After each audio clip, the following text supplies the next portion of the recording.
negrito macho que sube por mi garganta.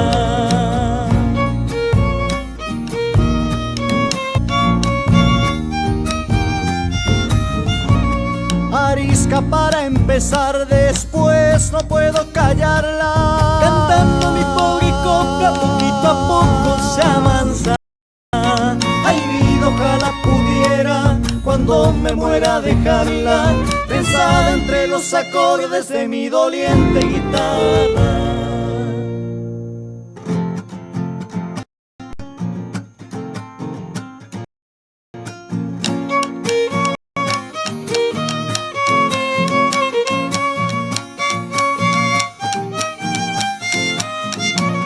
No sé qué tiene mi voz, a veces tan triste suena cuando habla de cosas idas y otros tiempos se acuerda.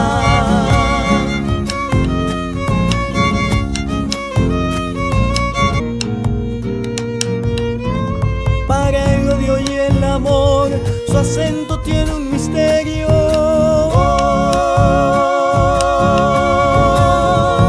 Se vuelve tan cuando pronuncia un te quiero.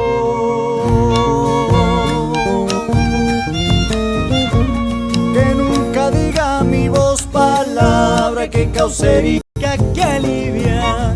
Ay, vida, ojalá pudiera cuando me muera dejarla trenzada entre los acordes de mi doliente guitarra.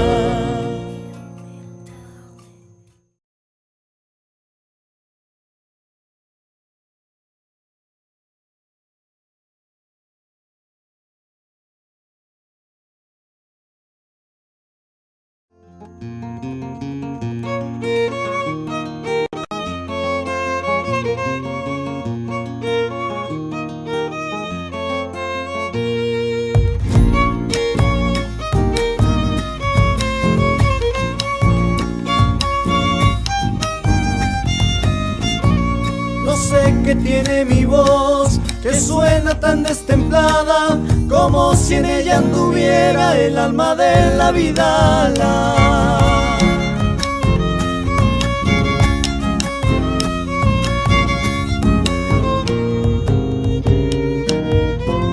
Bordeando por alcanzar los tonos de mi guitarra, se nanca negrito macho que sube por mi garganta.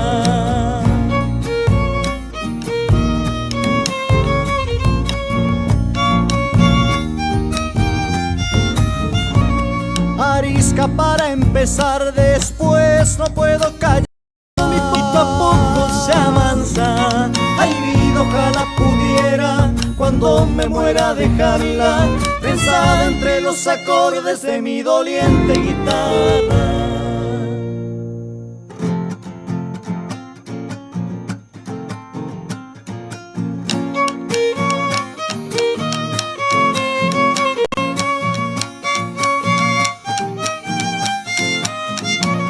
No sé qué tiene mi voz, que a veces tan triste suena cuando habla de cosas idas y otros tiempos se acuerda.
No woman, no cry.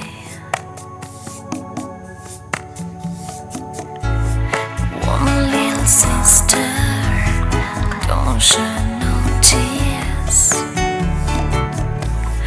No woman, no cry.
dulce que tiene mi voz. A veces la triste suena, nada de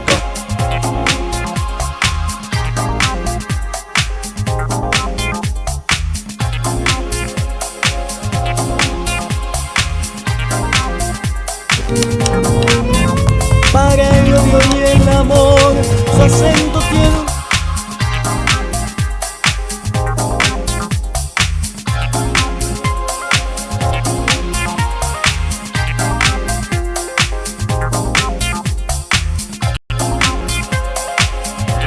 Bonjour, ça va? C'est bon, tac.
Say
form of music that gives complete freedom of expression.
but you're not here.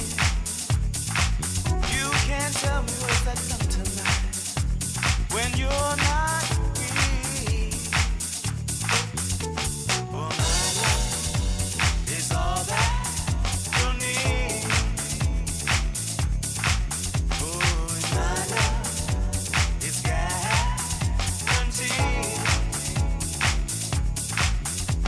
For my love is all that you need. Oh, and my love is guaranteed.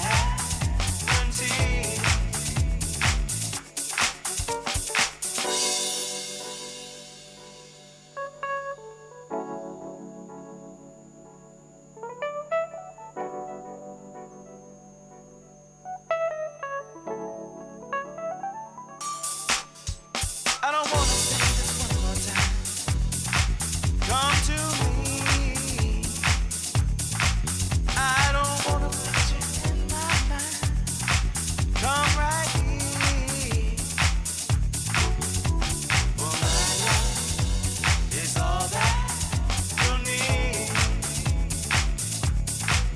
Oh, and my love is guaranteed.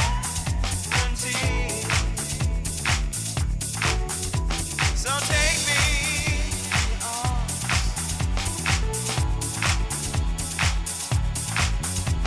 and feel me charmed.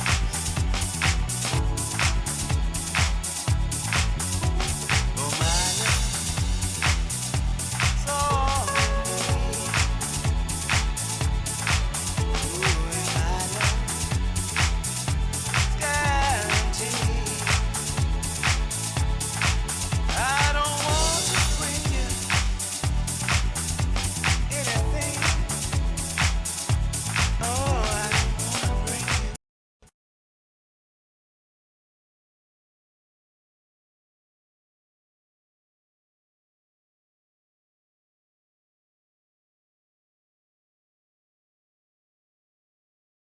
You're sent from up above, so deep inside your love, so deep, so deep, so deep, so deep.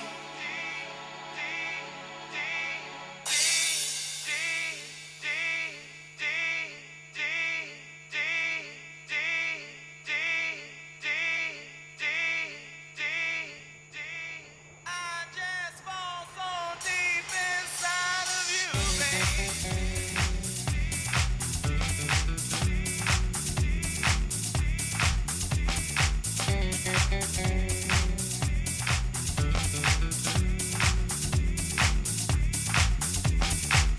I just wanna tell you how I feel inside. All these feelings I cannot deny. Deep inside. Oh, if you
slave to the poison, captive soul.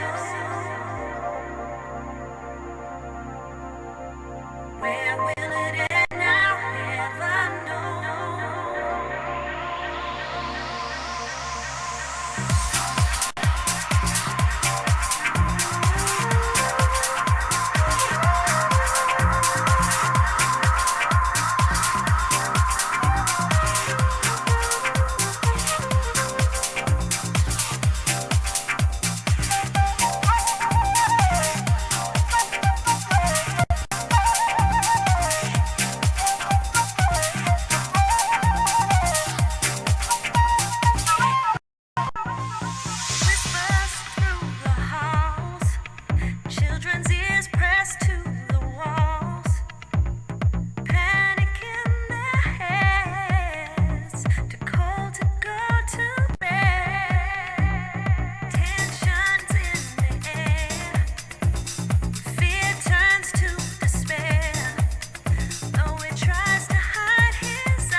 noches.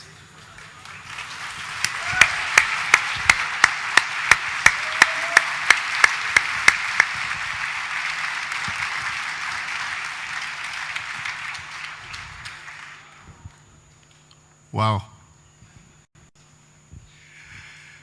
Okay, good night, everybody. Thank you very much for being here tonight. We will finally start the last stage of this World Sommelier competition. It's been 4 very intense days. We've had 61 candidates competing from 58 countries. We've visited wineries, we've attended wine fairs and Malbec celebrations. So it has really been a short but quite hectic week. Señoras y señores, llegamos al final o al principio del final de nuestro intenso programa de esta semana. Esta semana fueron 4 días muy intensos. Hemos visitado bodegas, hemos tenido el lujo de atender, de ir a ferias de vino donde pudimos probar vinos de más de 84 bodegas de todo el país. Hemos celebrado el Malbec, hemos tenido algunas comidas memorables y hemos tenido 2 días de competencia muy intensos que vamos a resumir hoy en esta final. Pero antes de comenzar con el show, agradecer a todos aquellos que hicieron esto posible. Seguro me voy a olvidar de mucha gente, pero a la Corporación Vitivinícola Argentina, el Fondo Vitivinícola, Wines of Argentina, Mendoza, Argentina, otras entidades del sector, a la ciudad de Mendoza, al municipio de Luján de Cuyo, a proveedores de insumos del sector como Veralia y Altieri, a Experta RT, a Triunfo Seguros, y a las 84 bodegas desde la Argentina que apoyaron esto y que hacen que esto sea posible, y que a mí me emociona porque realmente ver a todo el sector vitivinícola argentino tirando para el mismo lado me parece maravilloso. Before we start, I'd like to thank those who have made this possible.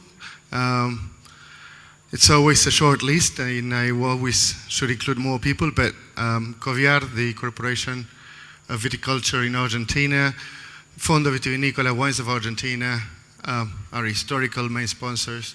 Also other institutions from the wine sector, Pro Mendoza, Bodegas de Argentina. Then suppliers of the wine industry, and other different companies that have helped, and most of all, 84 wineries from the entire country. And this has made me very, very happy, because we have seen the entire wine sector of Argentina pulling together towards this, the success of this competition. This being said, I would like to call to the stage Mr. Gérard Basset, Master of Wine, Master Sommelier, Meilleur Sommelier d'Europe, Meilleur Sommelier du Monde, Order of the British Empire.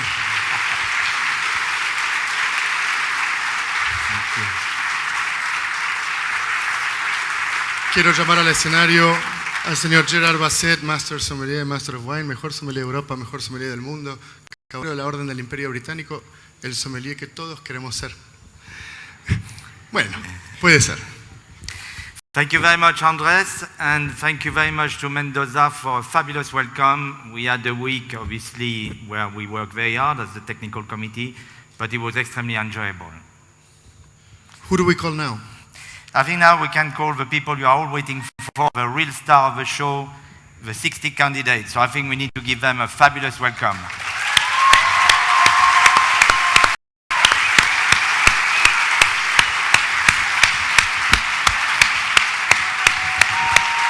Los 61 candidatos.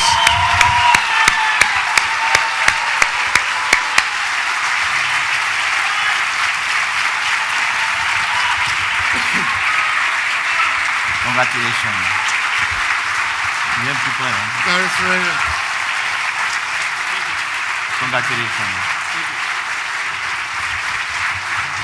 Congratulations.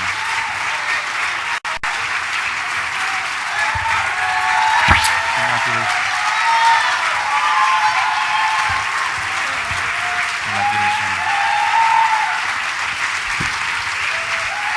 Congratulations. Congratulations.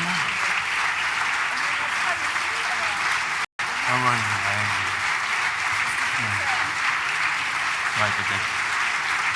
Et on ne répète pas, c'est toujours pareil.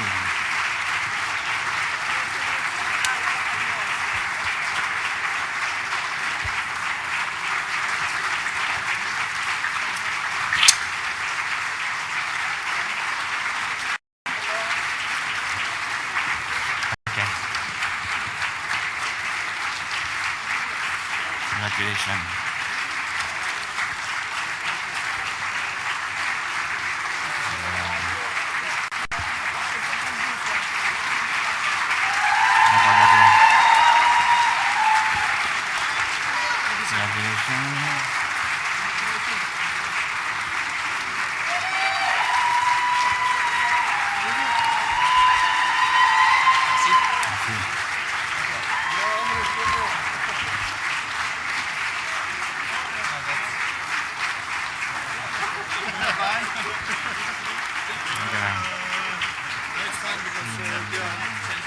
Okay.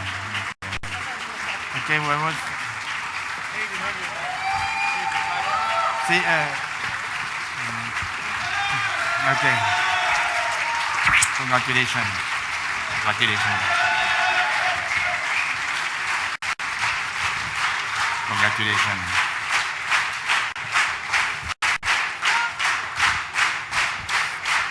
Congratulations. Congratulations. Congratulations.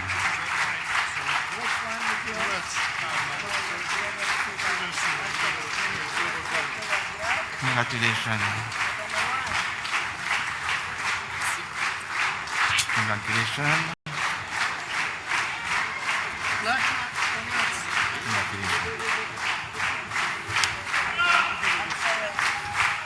Congratulations.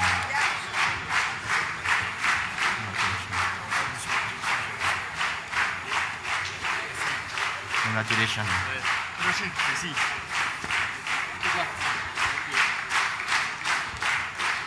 Congratulations. Congratulations. Congratulations. Congratulations. Congratulations.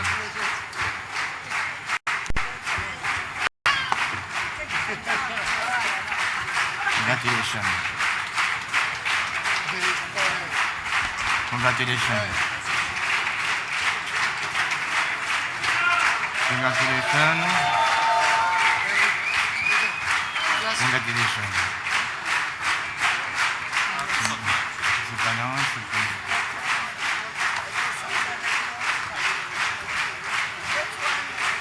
Joseph, c'est qui?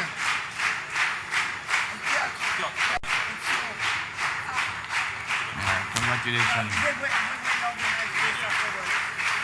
Congratulations, Romania.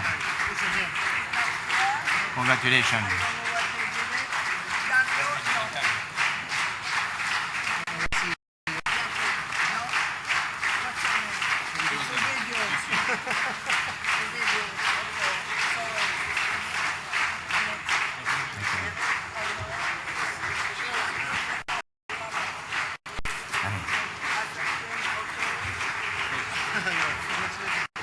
Congratulations.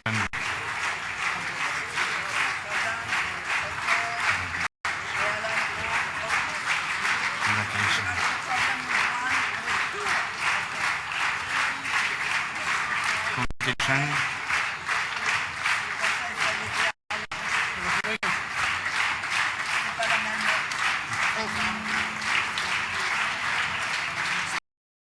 Slovakia. So, we have something missing. What's your name?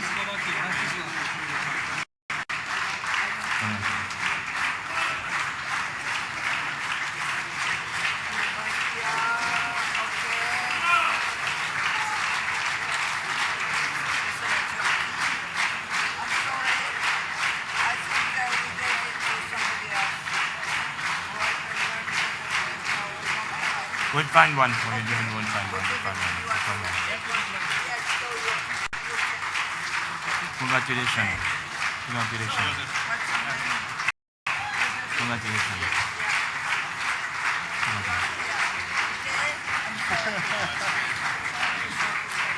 It's a bit complicated. And then, Do you want me to ask them quickly their name and country? Everybody's listening. No. Can we take a picture?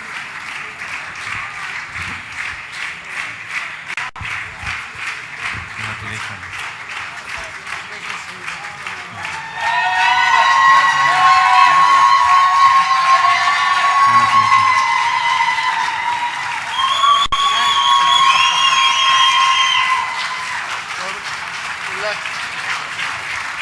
Good luck, my friend.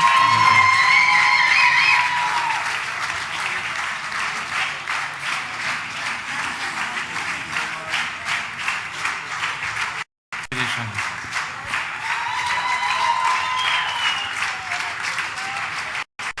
Congratulations. Congratulations. Congratulations.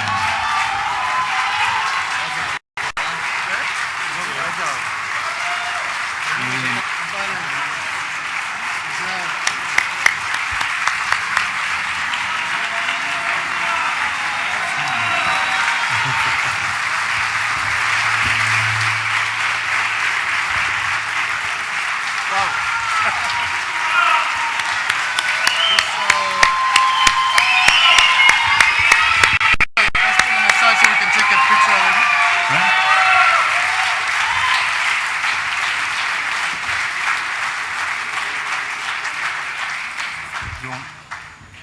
So, congratulations to you all. Thank you very much for joining us tonight.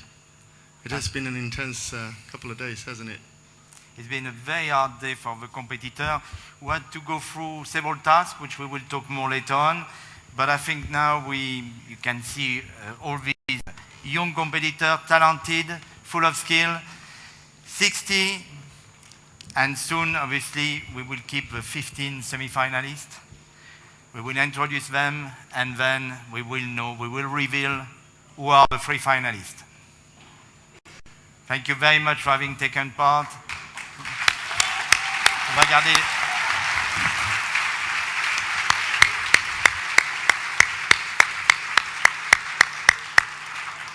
So, but nobody can stay here forever. We know that. It's a sad story. We'd love to have 61 winners, but that's not possible. We're therefore going to ask those of you that are not semi-finalists to take your seat. And we'll introduce the 15 semi-finalists. Thank you very much and congratulations.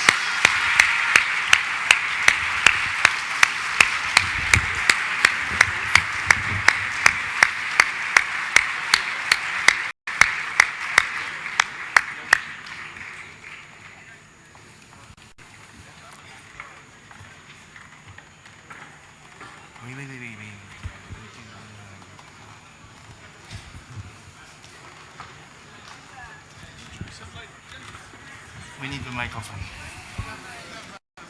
Yeah, but I work on it.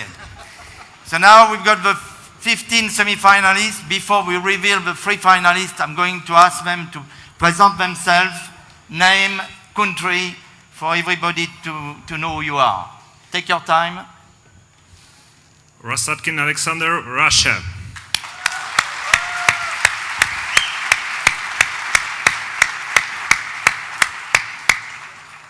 I'm Henrik Dahl Jansen from Norway.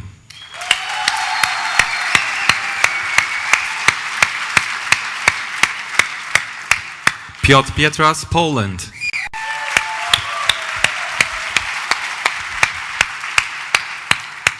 Raimond Thompsons, honored to represent Latvia.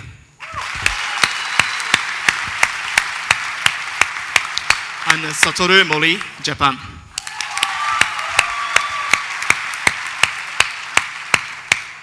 Hiroshi Ishida, Japan.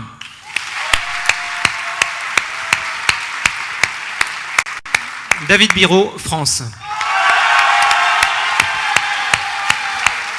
Dupuy, Ireland.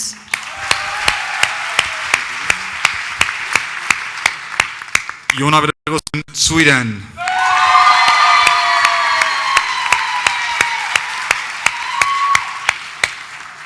Heidi Mäkinen, Finland.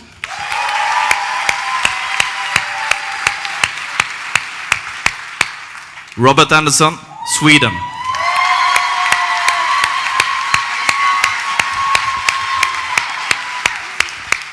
Paz Levinson, Argentina.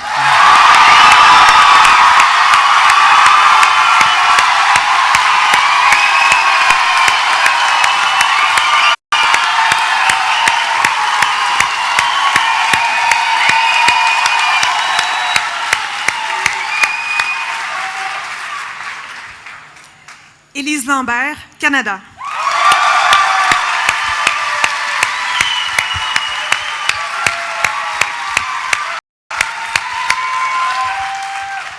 Christian Jacobsen, Denmark. Gareth Ferreira, South Africa.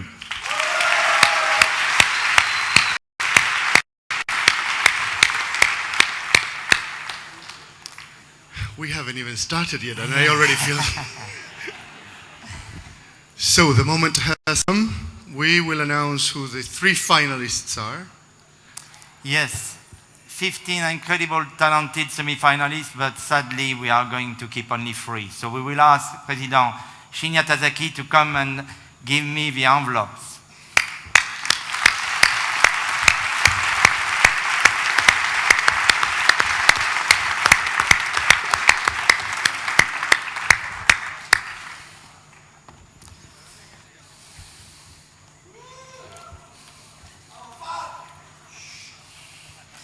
So, in no particular order. Absolutely.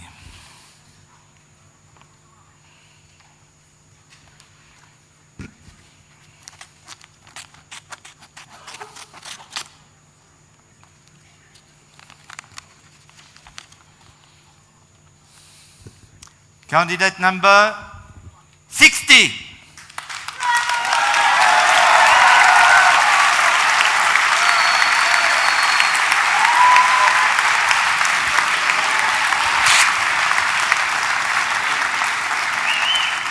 I'm Julie Dupuy and I'm representing Ireland. Bravo.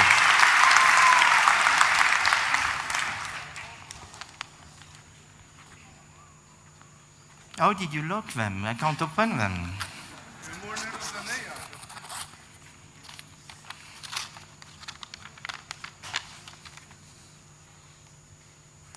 Candidate number 46.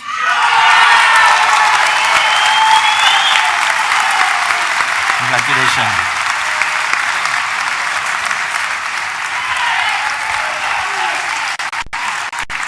David Biro for France.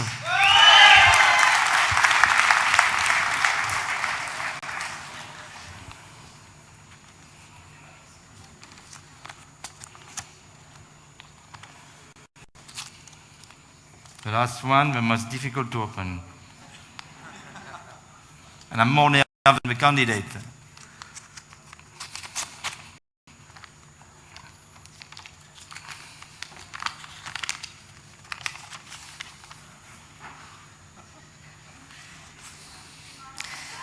Number 33.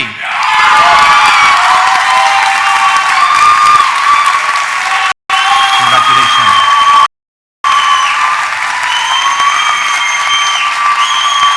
Jona Gregersen, Sweden.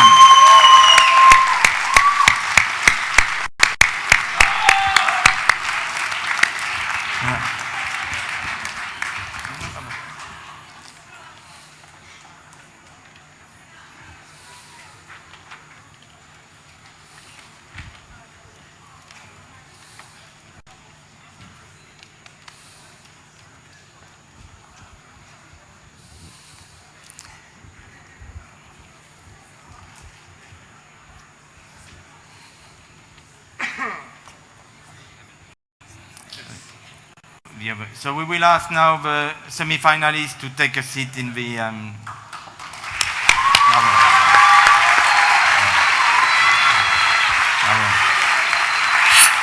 Bravo.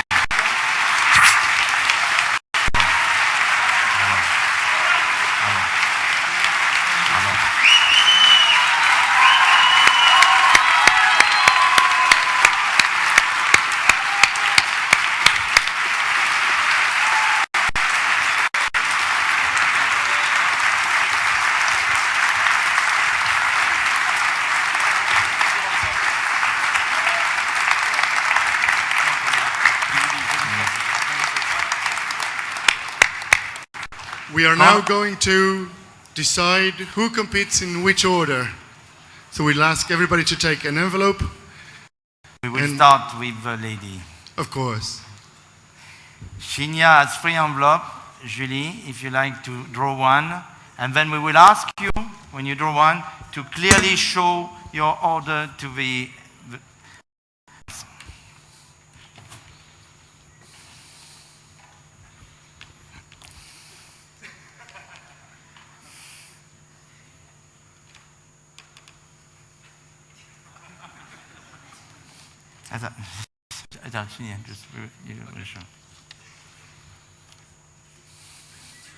Number 3. Number 3.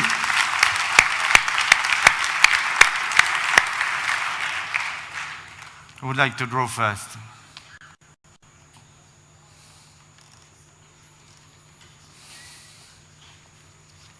Number 2.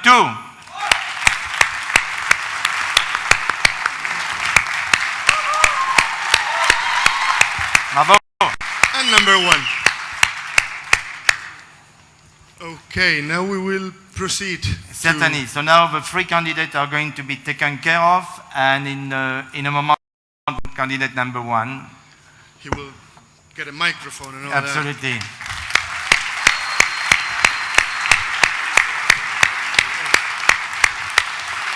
In the meantime, why don't you tell us what has happened during this week? So briefly, I'm sure you're all eager to see the final. This week, on the Saturday, the 60 candidates started with a written paper, had a long questionnaire who took an hour and a half. They also had a blind tasting of wine written, and then they had some spirit also blind test, again written.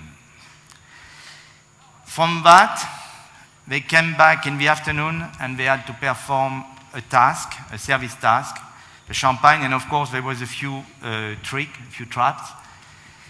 And in the evening, as soon as we finished, of course, we added the marks, and for the Moet dinner, we announced the 15 semi-finalists. The day after, very early on, they started at 7:15. They had another questionnaire, this time slightly shorter and more with open question. And then they had a blind tasting of 6 beverages. And then the 15 semi-finalists, one by one, had to do 5 workshops in 4 rooms. We had to do blind tasting of wine, oral, in front of a jury. And then they moved to another room where they had to do food and wine combination. They were given 2 wine. They weren't told what the wine was. They had a dish, they had to test. And they were asked certain questions. They had to argument, present, and convince the jury, like you would convince your customer at the table, which wine to take. When they moved to another table, they were given a blind tasting of fortified wine. And they weren't told again what was the wine, and they had to argument, and they were asked to recommend this wine for a function, and why the guests should take this wine.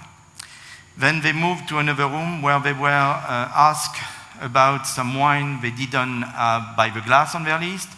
The customer were trying to convince them to open the wine, and we wanted to see the reaction of the candidate.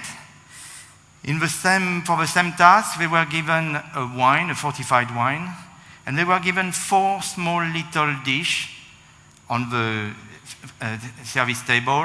One was very spicy, one was vinegary, there were cheese, and also a melon. And the idea, we didn't say anything, we said we would like you to serve this wine in the best possible way. And the idea was that they would serve a fortified wine. It was similar to a port, it was in fact a fortified Malbec. with the blue cheese and the melon. And then they had the last task with Dylan Shinya-Tazaki and Daniel Braga. And in that room, they were given a scenario like a function, somebody who come to see the restaurant manager and the sommelier 2 weeks before. And they had to obviously argument and give some idea how they would prepare, what they would have to do. So from that, we added all the mark. We kept also 50% of the mark of the quarterfinal, and the top 3, you saw them earlier, will perform in front of you for the final and to win the title of Best Sommelier in the World.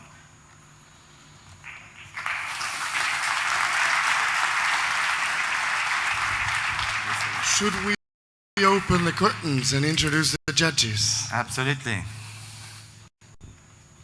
Vamos a abrir el telón ahora, por favor.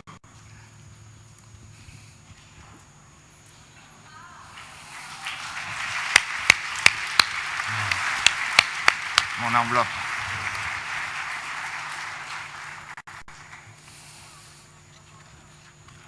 Gerard, who are these people? I don't know, we found them last night in Mendoza. We needed some volunteers. They are, of course, la crème de la crème of the sommellerie, and we thank you for being here. We have also some judges who are also part of our association, but we couldn't have everyone on the stage, so some people will look at certain aspects of the competition, and I would like to give them a round of applause as well.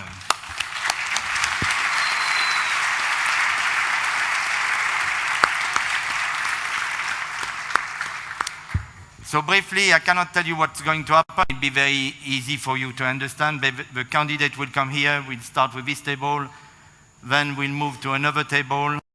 Each time it will be a task, it will be time. We've got the timers over there. And then they will move to the third table. Each time they will ask to do certain tasks, of course. And then they will have a series of very blind testing. They will have one more task to perform before we stop. The first part is completed. And then we will turn around the room, and the 3 candidates will come together, and they will have 2 final tasks. So you can see, having had 4 tasks in the quarterfinal, 7 tasks in the semi-final, we have now another 7 or 8, so they'll be well tested. Should we call our first candidate? Absolutely. Please welcome Mr. Arvid Rosengren from Sweden.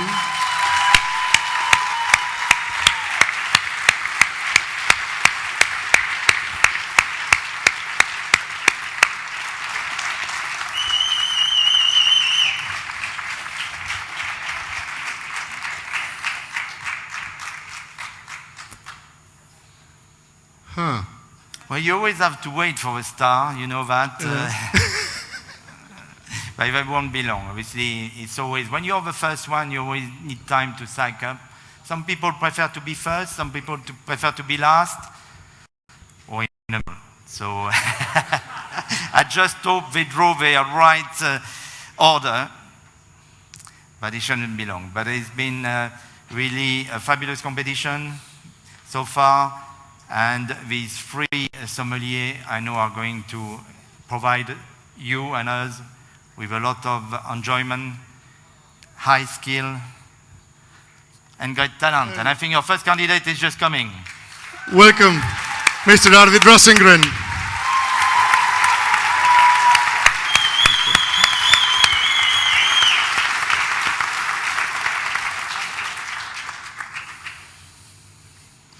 How are you doing so far? How I'm doing so far? I'm doing pretty good so far. One word to so far resume what you've gone through. Oh, it's been a tough challenge, and for no percentage did I think I was you know, you're never sure. You can never be sure. But I'm so happy to be here, and thank you all for being here. Thank you. Thank you. Well, I think without further ado, we can probably start the competition. So I will take you through, if you'd like to follow me. I will ask you to be here. This will be the first table, so please take place. and you will have 8 minutes to complete this task. Your time will start when you're ready for it. Great, thank you. Hello. Hi. Could you please serve us a bottle of Moët & Chandon Extra Brut for the 3 people of us? And for my friend, a very dry martini cocktail. Very dry martini, great. Would you like that I repeat? Yes, please, thank you. Could you please serve us a bottle of Moët & Chandon Extra Brut for the 3 of us? And for my friend, a very dry martini cocktail. Great. Thank you. Thank you. We start? Start now. Time.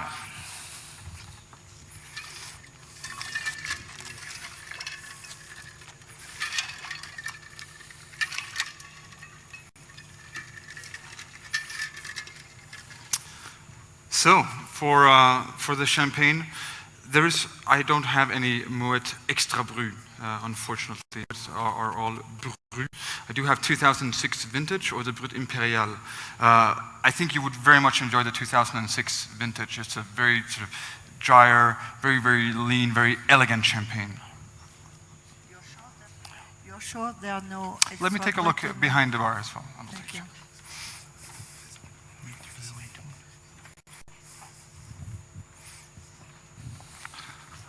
I'm pretty sure, yes. Thank you. How do you feel about the 2006? Should we do it? Great, thank you.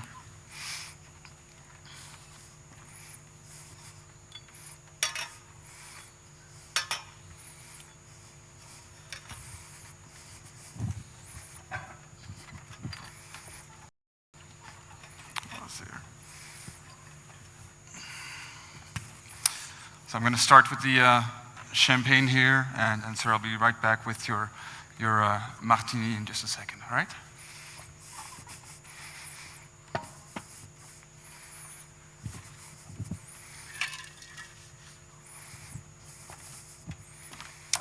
So there we go, there's a 2006 Grand Vintage Moët & Chandon.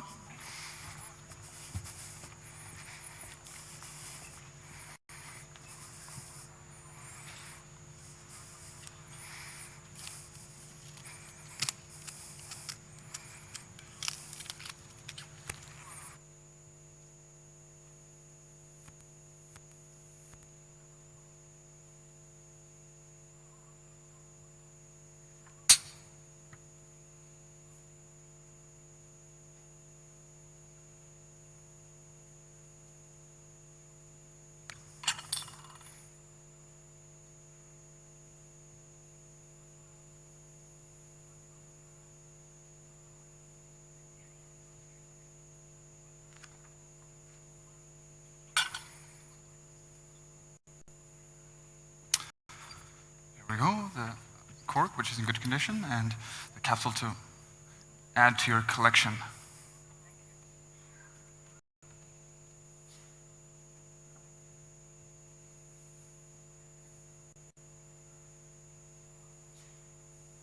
I've chosen to serve this expressive champagne in some larger coupes than flutes. I think this is really champagne that deserves to show off its aromatic intensity. And I believe the chef is preparing a little amuse-bouche for this, a little Saint-Mauriette with Finceps Bavaroise to go with this. Can I remove the cork again? Thank you.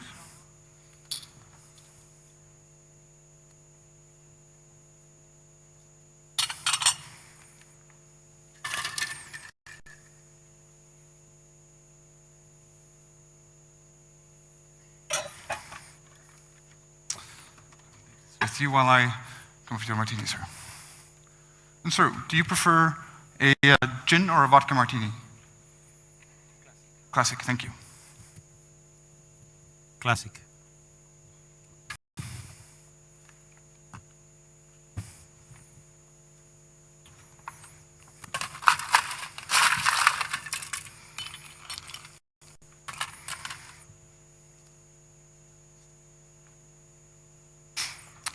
There we go.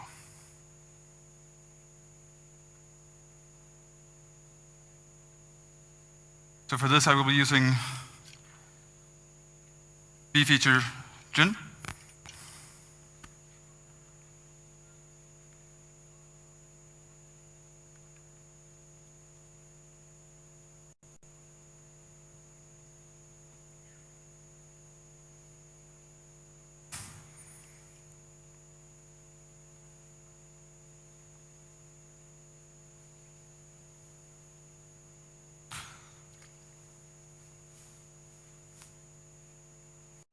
making sure I have the right measurements. Thankfully, I do work in the United States. I'm used to ounces. And you want it extra dry, so we'll be using a very, very light touch, about a half or 0.25, a quarter is the word I'm looking for, of an ounce of extra dry vermouth to go with this.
But I'm not stable enough to put that on a tray. There we go, sir. And extra dry gin martini for you.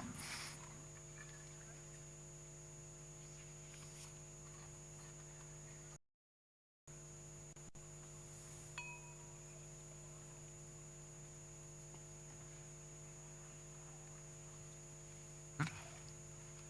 Great. Is there anything else I can do for you today? Thank you very much.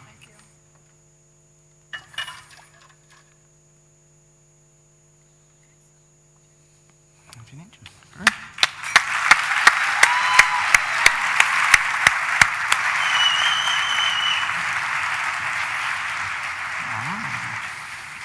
If you like to, sit here. All right. Great.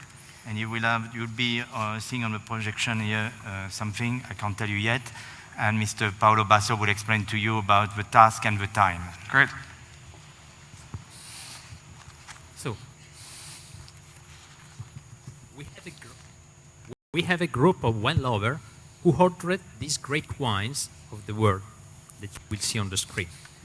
Could you please recommend the menu for us to enjoy the wines and a brief presentation of the wines? You have 1 minute. If you cannot read one, I will read it for you once. And then you have 6 minutes to complete the task. You would like I repeat? Yes, I'm sorry to all of you. Yes, I would like to repeat. We have a group of wine lovers who ordered these great wines of the world that you will see in a while on the screen. Could you please recommend a menu for us to enjoy the wines and a brief presentation of the wines? You have 1 minute to look at the labels. If you cannot read one, you will read it for you. I will read it for you once. And then you will have 6 minutes to complete the task. Great. Is it clear? Because it wasn't very clear on the microphone. Not your fault, Paolo. I think it was just me. It's clear to me, You're yes. clear about it, so you're happy to start? Yes. 1 minute. Great. Okay. 90. I cannot see the vintage clearly of the Clos Saint-Denis from Ponceau. Yeah, this is Clos Saint-Denis from Ponceau 1945.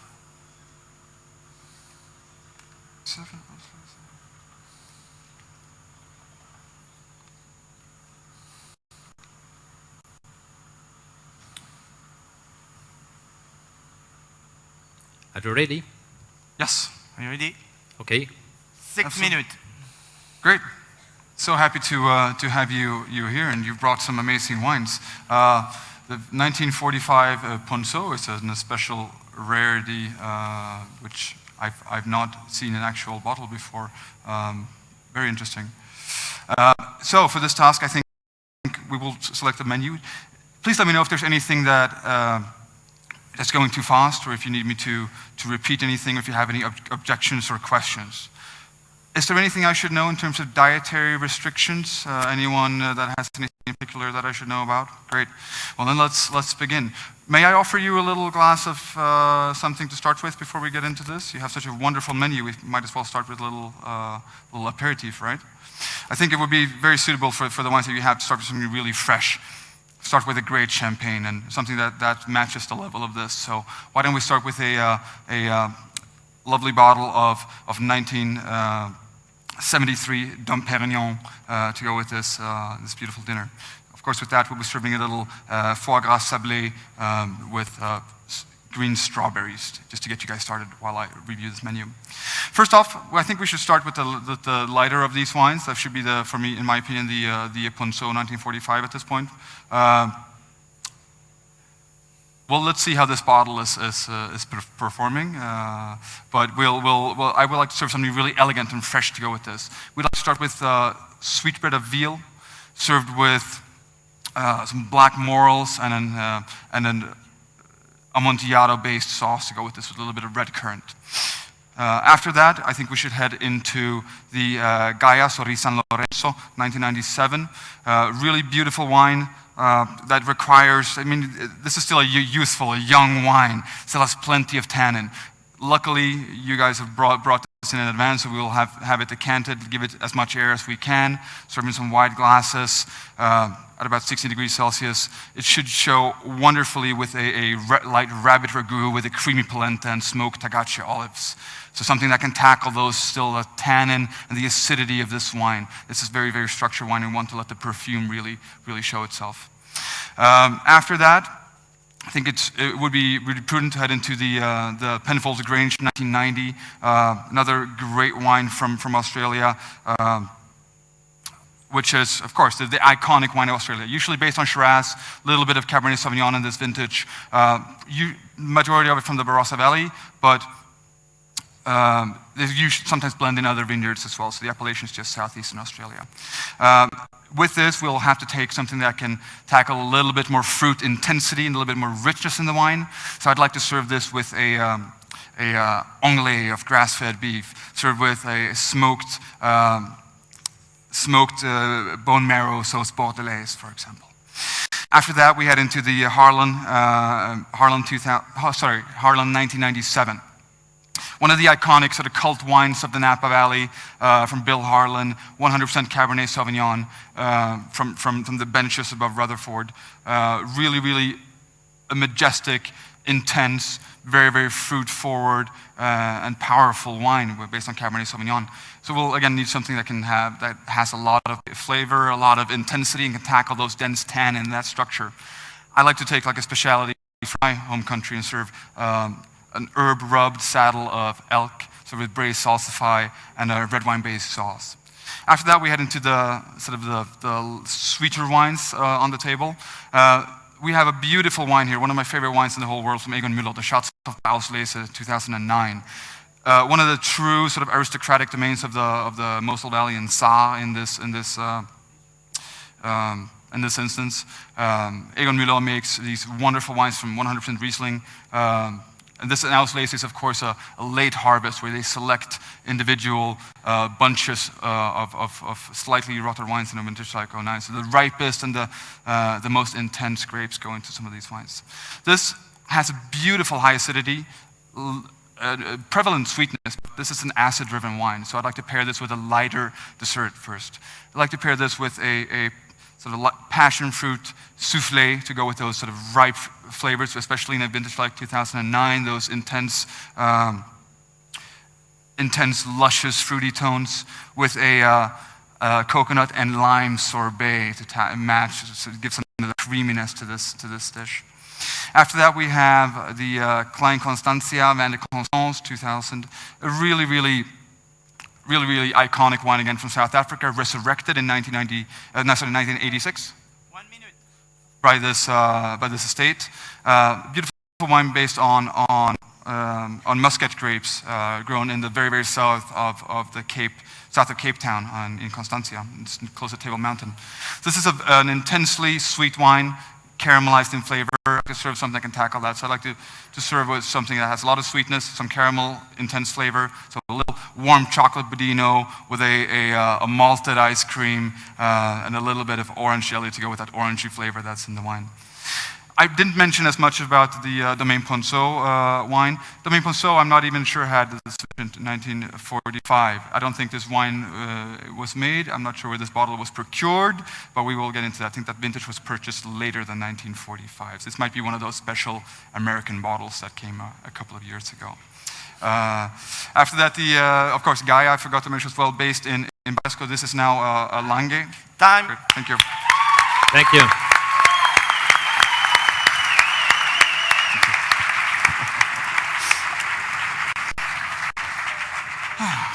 Okay, you're going to stay here. You'll have one more task to perform at this table, and Great. for that you will have 2 minutes. Paolo is going to tell you. You won't have to do anything, just explain. I can see an espresso machine in your restaurant. So, could you please advise me of the most suitable Grand Cru coffee to match some black chocolate truffles? And also please suggest a spirit of a liqueur at the same time. Would you like I repeat? Yes. Okay. It's hard to hear. I can see an espresso machine in your restaurant. Mm-hmm. So, could you please advise me of the most suitable Grand Cru coffee to match with some black chocolate truffles? And also please suggest a spirit or a liqueur at the same time. For this task, you have 2 minutes. Great. Are you ready? Yes. Ready? Yes. 2 minutes. Great. So since we're using the beautiful cups from Nespresso here, which have really taken on a mission and making their coffee so much better, and they are performing with these Grand Cru origin coffees. I believe with the chocolate dessert that you're having, the Grand Cru origin Brazil from Minas Gerais will be this most suitable match. It has a sweetness and a pretty lush flavor about it that I think is really really suitable for chocolate desserts, those intense flavors. To match with that, I think we should stay in South America. I'd like to match that with the digestives such as El Dorado 1986 rum from Guyana, pardon me, which also has that lovely sort of caramelly, nutty flavors that should work so fantastically with both the dessert and with the coffee itself. Pardon me. How does that sound? Great. Would you care for a liqueur as well, or you're happy with the rum there? It's up to you. Great. If you want to have a liqueur, I think one of the greatest things we have, and this is a recent discovery of mine, I talked about old chartreuse, but I recently came across some really old Benedictine liqueur from France, and I came across some 1950s bottlings of Benedictine. An herb liqueur, I think that will work majestically well with this as well. So it has much more denseness and much more concentration of flavor with age, a lot of caramelized flavors of aging, of course, as well. Thank you. Thank you.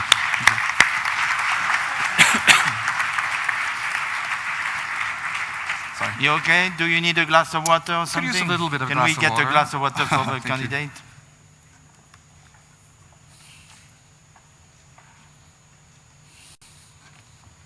Thank you. Just chatting away. Yeah.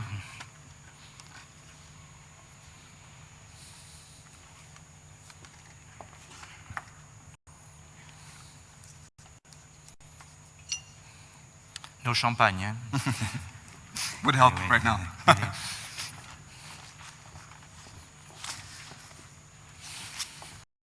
If you'd like to come here. Here. Great. And for this task, you will have 9 minutes. So, hello. Hi, Please how are you? decant a magnum of Tomero Malbec Grand Reserva 2011 and serve it. Great. Would you like that I repeat the question? Yes, please. Okay. Please decant a magnum of Tomero Malbec Grand Reserva 2011 and serve it to us. Great. Thank you. Did you understand clearly? Yes. I'm sorry, Gark, it's just the acoustic is not Yeah, always no. perfect. And the time again, if I may? 9 minutes. 9 minutes. Great. Thank you. Are you ready? Yes. 9 minutes.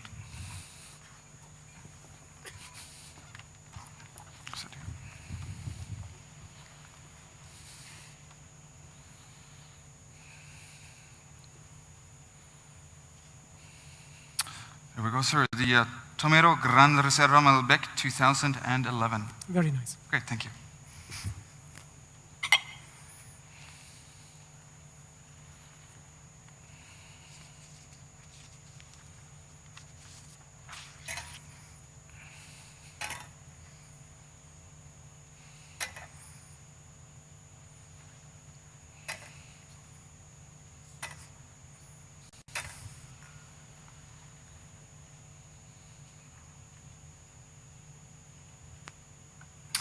Of course, we'll be serving this really expressive, powerful Malbec in some glasses with a wide bowl that can let the wine aerate and show it its optimum performance for you.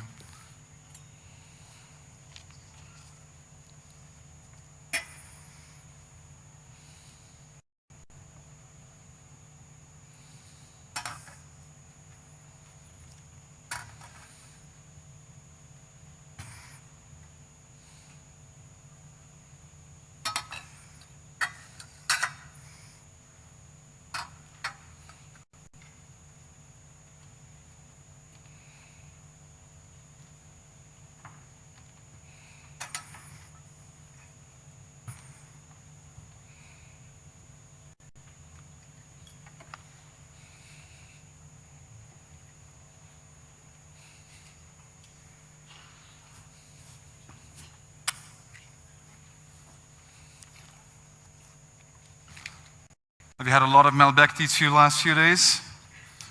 One last one. This is or we might have some more later, I assume.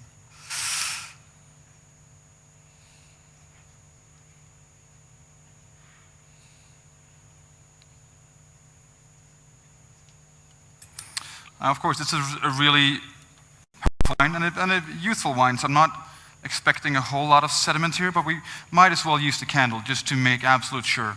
I will also be decanting into two decanters, one to serve straight away and one to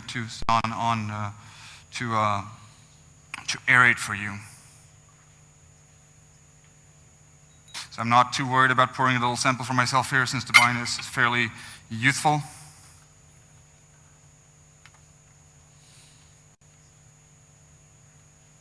Aerating the carafe just to make sure that there's no residue or any other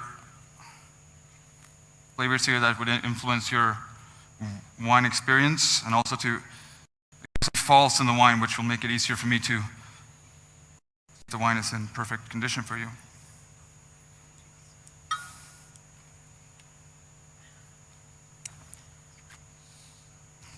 Wine's really cork is, by the way, in good condition.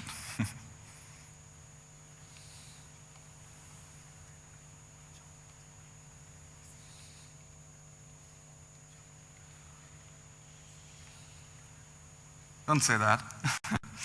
Now, to match with this beautiful wine, would you be interested in the food recommendation to go with this? I think what will be work wonderful with these majestic, powerful, intense ripe fruit flavors would be to go for some suckling pig roasted over coal, of course, as is really the tradition here in Argentina. Serve with some roasted vegetables and a really intense red wine jus to go with that, and perhaps some chimichurri on the side to lighten everything up and refresh.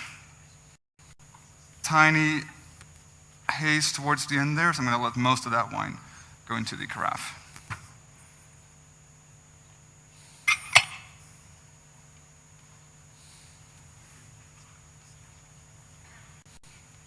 Wine seems to be clear. Cork for a closer inspection, sir. Be so kind as to sample the wine. Yeah, thank you very much. Great, thank you.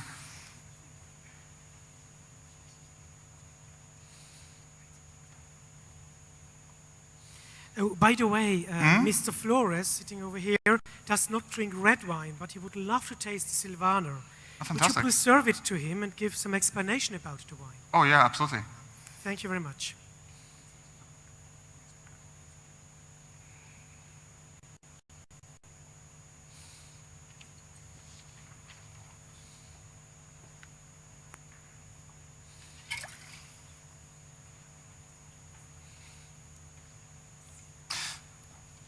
So, Mr. Flores, I have for you here the Burgspital Würzburg Stein, one of the Grand Cru vineyards, really, of Franken from 2014. So a trocken, so a dry Sylvaner from the Franconia region in Germany. Would you be happy to try that?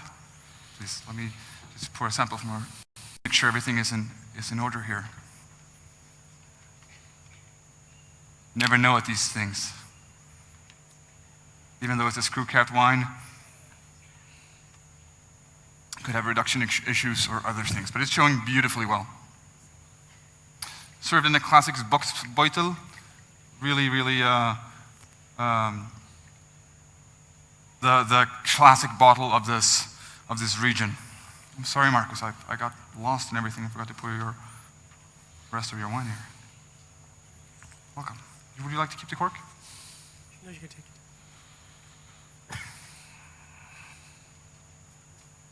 There's the bottle for you.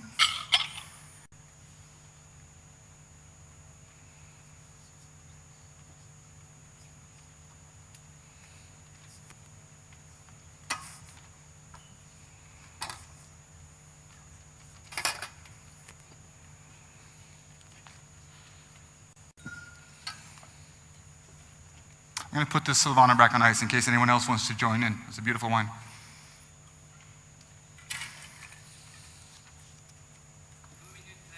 Two minutes left.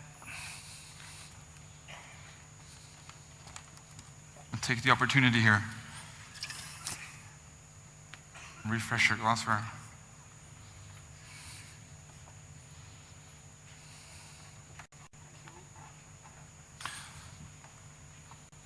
So thirsty today, Michel. Welcome.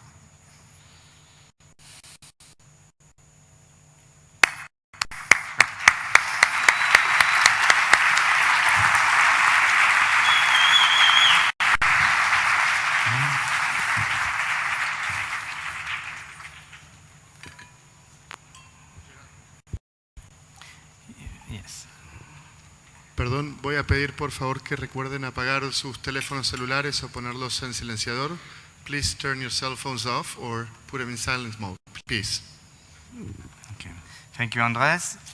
Arvid, Yes. so you'll be here. I'm going to explain to you first. If you don't understand, I will repeat. Yeah. You have 3 different wines in these 3 glasses. We would like you to identify them as closely as possible. You don't need to describe them. 2 wines have something in common. Please find the common point. You will have 2 minutes and 30 seconds. And don't worry about this one at the moment. Great. Okay? Would you like me to repeat? No, thank you. Are you ready? Yes, please. Great. Time.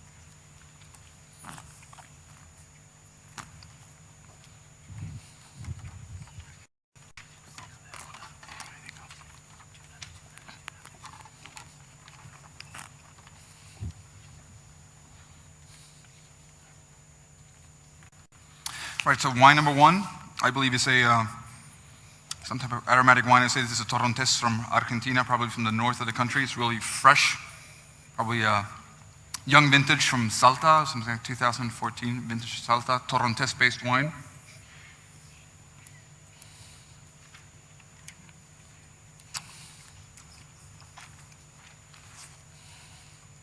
Wine number 2 is a Riesling-based wine.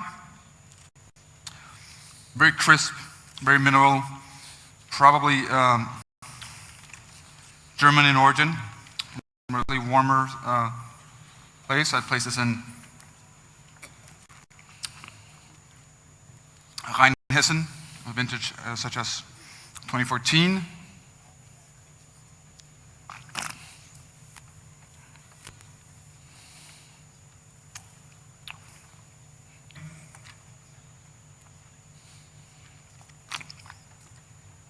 Ooh, I'm going to put this in Alsace in France, 2014 vintage.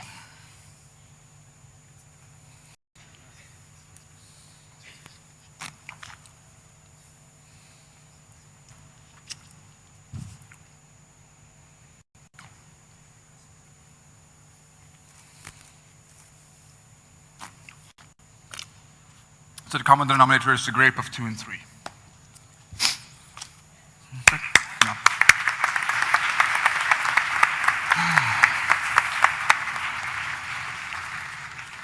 The bonus wine. Tasting number 2. Could you please provide a full organoleptic description and identification of this wine? You will have 3 minutes. Yes. Is it clear? Would Yes. you like me to repeat? No. Time? Great. So, wine here is a clear, star-bright, and luminous white wine with a moderate viscosity, youthful color appearance, a sort of medium intense pale straw core, straw core leading out to a pale rim without any deposit or carbon dioxide. On the nose, the wine is clean, it is youthful, really intense, showing off some really pretty, luscious orchard and citrus fruit notes, ripe citrus. We have Meyer lemon peel, we have sort of orange zest, there's peaches, there's really ripe red apple here as well. There's some flowery notes, sort of almond blossom, orange blossom, lily of the valley. And a slight hint of sort of sweet herbs here as well. Not an herbaceous tone, but sort of a lemon verbena, slightly sort of lemongrass character as well. But for the most part, it's a very ripe nose. I'm not discerning any oak character here whatsoever, no oak spice. There's sort of an underlying chalky minerality here.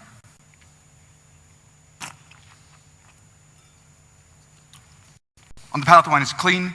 It is dry, medium-bodied, with an elevated acidity, moderate alcohol, no tannins, no bitterness. Flavors are youthful, really fresh, intense, again, very much on this sort of lovely, ripe citrus and orchard fruit note. There's a little bit of a grapefruit character, sort of a pink, sweet grapefruit character. There's nectarine, apricot, white peach, red apple again. There's a little bit of a creamy character here in the palate as well, sort of a yogurt or a sour cream character that gives it sort of a roundness. Still these flowery tones of almond blossom and orange blossom. No oak character whatsoever. And again, sort of a chalky, dusty minerality underlying all of this. Long finish. This is a well-made wine, high quality. I want to see this served at about 11 degrees Celsius in a slightly bigger glass and slightly higher in temperature now, 11 degrees Celsius that is. Bigger glass that can sort of let it express its aromas a bit more. Need to aerate this wine, I think, with a bigger glass. It'll evolve beautifully before the guest.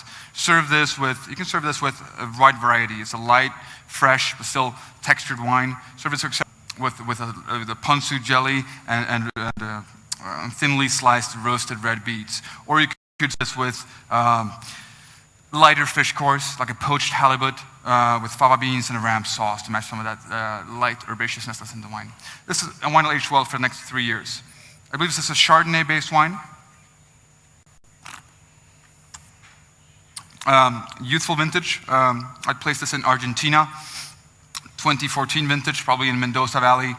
Producers such as Catena Zapata. Time. Thank you.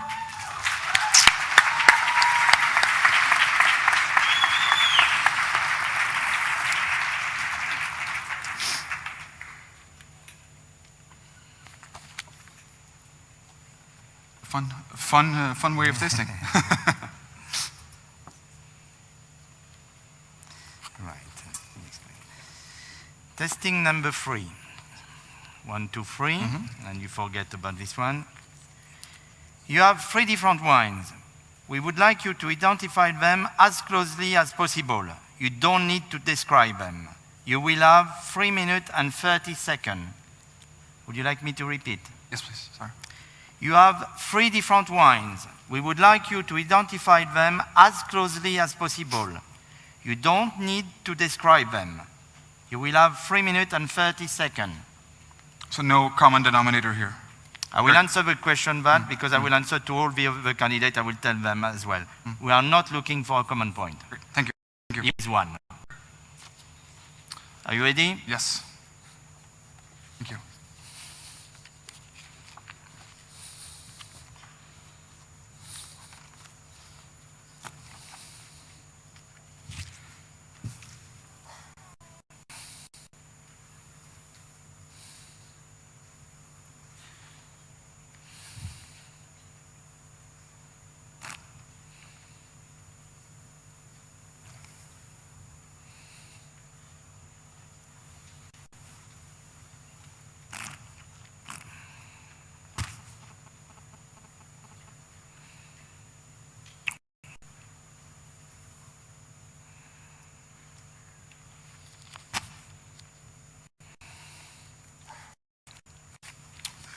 Gentlemen, pardon me, I'm going to start with wine number 2, if you don't mind. This is a Nebbiolo-based wine.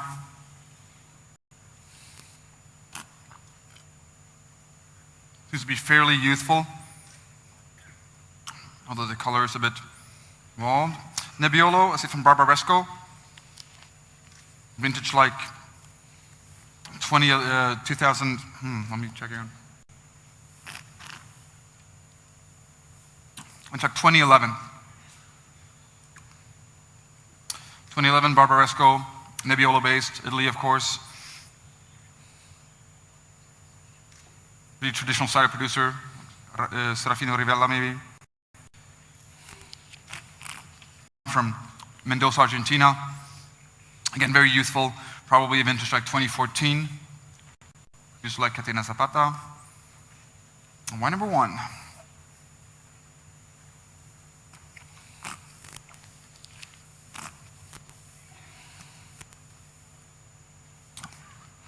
Wine number 1, I think, is a blend, but a blend dominated by Grenache. This is a wine from the south of France, Châteauneuf-du-Pape appellation, 2011 vintage.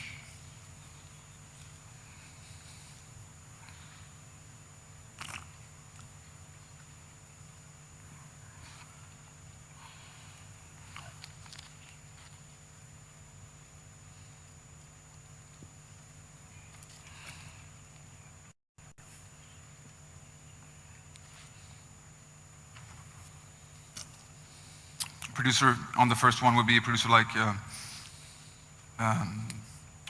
Chateau Saint-Préfère. I think that's it. Thank you.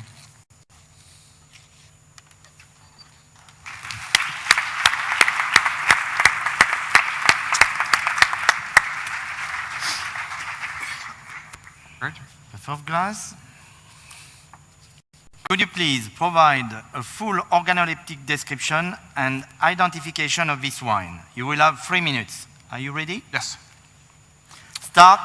Great. Wine number 1, or wine number 1 plus, is a clear, or actually it's a slightly unclear, bright though wine with a red wine with a moderate viscosity, youthful color appearance, a deep sort of ruby core leading out to a cerise rim.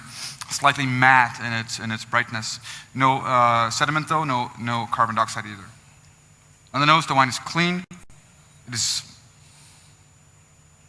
youthful, I'd say, still youthful, perhaps a slight hint of evolution here. Showing some really, really bright, both red and black berry character. There's sort of black currants, red currants here. There's juicy dark plum, blackberry. There's some light sort of herbal notes here of sort of sage and thyme. There's sort of barky cassia bark, cedar wood, a little bit of Ceylon cinnamon as well. Would probably indicate some oak barrel aging here to me. I would venture to say this wine has seen some oak barrel aging, some proportion of it new. There's a gravelly minerality underlying all of this as well. Complex nose.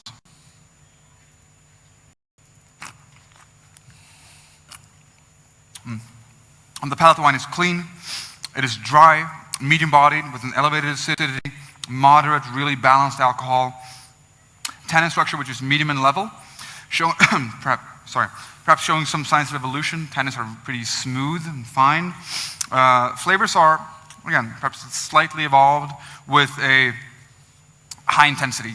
Really, really intense berry notes, again, of black currant, especially red currants, wild forest, raspberries, sort of ripe dark cherries and plums. We have, again, the spicy notes of cedarwood, cassia bark, cinnamon. Again, confirming that this wine has seen some oak barrel aging, I'd say. And this underlying minerality alongside this sort of light herbal notes of roasted green herbs like thyme and sage. Long finish, very complex, well-made wine. I want to see this served at about 6 degrees Celsius, so still slightly chilled. We'll keep it really fresh. I can certainly see this wine decanted. Decant this for an hour in advance and serve in some large but sleek glasses that will retain the structure of the wine, but let the wine breathe. In matching this with food, I might want to match something that can tackle that intensity of flavor, some dense protein. Now, this is not a super tannic wine, so we don't have to go fully overboard with something too ripe and too hedonistic in terms of food, but some density of protein is necessary here. So serve this with a thyme and garlic rack of lambs, with some pomme fondante and a really sort of thyme-ridden ratatouille, for example. And a light source Bordelaise to go with that, why not? This will age beautifully. Time.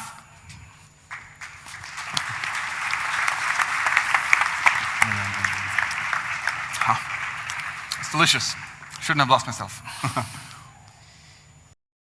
Finished. No. Thank you. You haven't finished with this wine. Now, we have a customer who is hesitating to buy a few cases of this wine. Could you please convince him to buy it? You will have 2 minutes. Do you understand the question? Yes. Do I have a customer here or? No. Great. Great. Absolutely. Are you ready? Yes. Thank you. Time. So sorry. I understand you've tasted wine and you're hesitating. Is there a nature of your hesitation, or have you tasted the wine? Do you like the wine or no? I think this wine is really beautiful, and I think it's showing a lot of potential.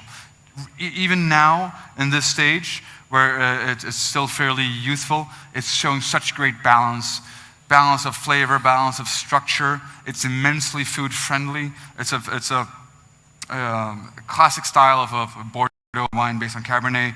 And in my opinion, these wines can sometimes go a bit overboard in terms of richness and power. This is beautifully well-balanced as it is to begin with. So it's showing well now, but I have no doubt in my mind with that intensity of flavor that this will age well, at least for 10 years, if not more than that. So I really think this will be a beautiful investment for your cellar. It should drink well from day one, it should drink well in 10 years, and hopefully every day in between as well. So I don't think you should feel any hesitation about that. Granted, I don't know the price of the bottle, but I think it's well worth it. This is such a beautiful match with food that you can use this with a wide variety of foods, from something light like grilled lamb sweetbreads to Tuesday night ribeye steak, anything in between. I think you'll be happy that you made this purchase. Yeah. Thank you.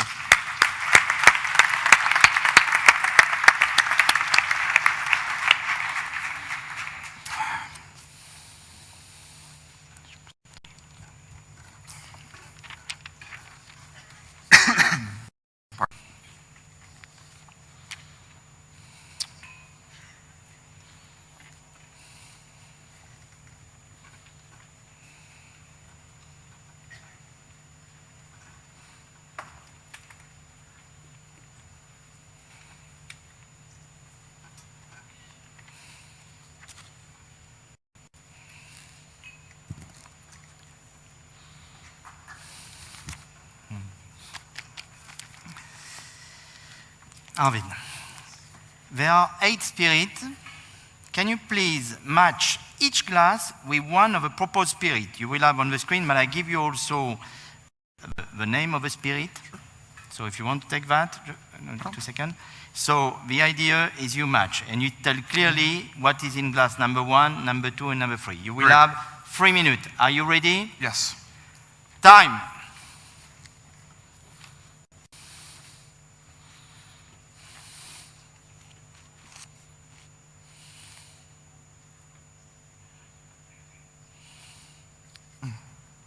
So glass number 1 is the Ron Zacapa Solera Gran Reserva 23. That's glass number 1.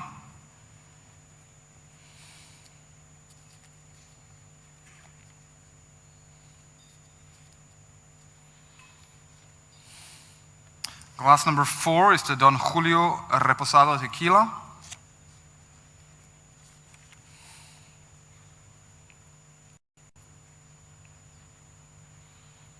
Glass number 6 is the Mété Vieille Prune.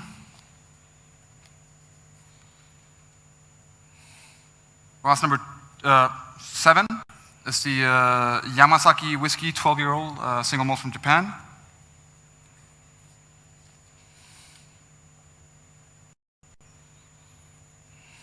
Glass number 2 is the Chateau Beaulieu VSOP Folle Blanche Cognac. Glass number 3 is the Rose Armagnac, Bas Armagnac 12 months. Glass number 5 is the Bullet Bourbon Whiskey, and which leaves glass number 8, which is the Mistral Especial, the aged pisco. Are you done?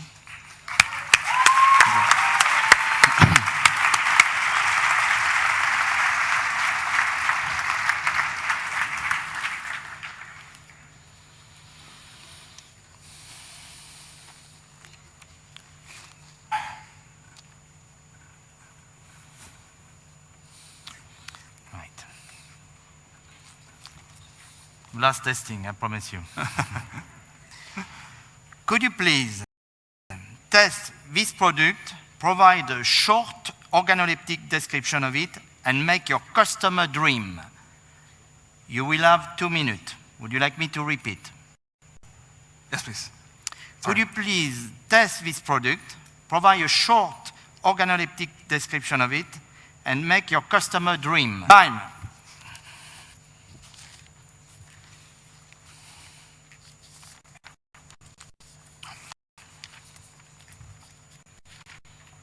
So this is, well, first off, a short organoleptic experience. This is an herb liqueur from France. It is full of different types of herbs, almost an unbelievable complexity of aromas here. There's no way you can pick out all the different elements here. It's full of flowery notes, of sort of minty herbal notes, and also some sort of more sort of bitter root type notes. This is a glass of green chartreuse, one of the most beautiful liqueurs in the world, and a drink with such a history as well. This is made by the Chartreuse pairs, who have during different times in their existence been in France or in the north of Spain, in Tarragona. These are some of the most well sought after spirits of the world. It's drinking beautifully right now. For me, it's the perfect way to end a rich meal when you need something that can sort of lighten up the digestive system. All those herbs provide not only a beautiful bouquet in the nose, but the alcohol, which is high here, sugar, which is high here, and those bitter aromatics are, to me, feel like almost like a medicine. They feel like they're almost curing the body of its ailments, and especially well after you've had a rich meal, which you can feel a little bit tired. This is the perfect way to wake up. And if you want to buy this, maybe not in a restaurant, but at home, put some away. Away for 10 years, for 20 years, for 100 years. They improve with age like no other spirit. It's unique in the world of spirits, and it really improves and takes on a whole different level of complexity. Time. Cheers, thank you.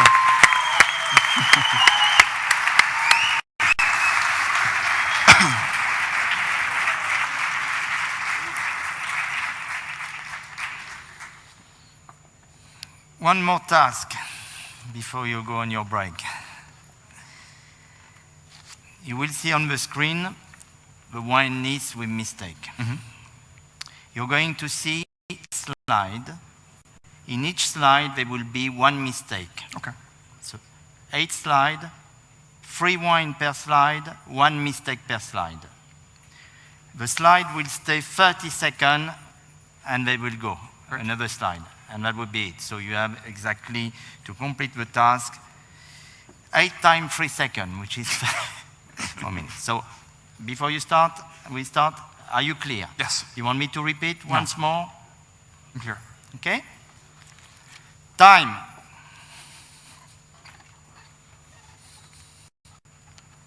I'm not seeing anything. I still have the camera view. Okay. Well, we are going to call the technical people because I'm not technical. Ricardo, help. Stop the time, stop the time. Well, you can have a glass of water, relax. Non, c'est pas là, la technologie, rien. Can I have my glass of chartreuse back?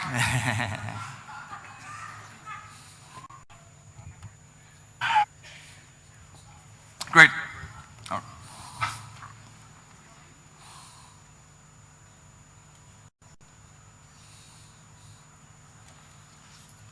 Can you see something? No, it's a logo.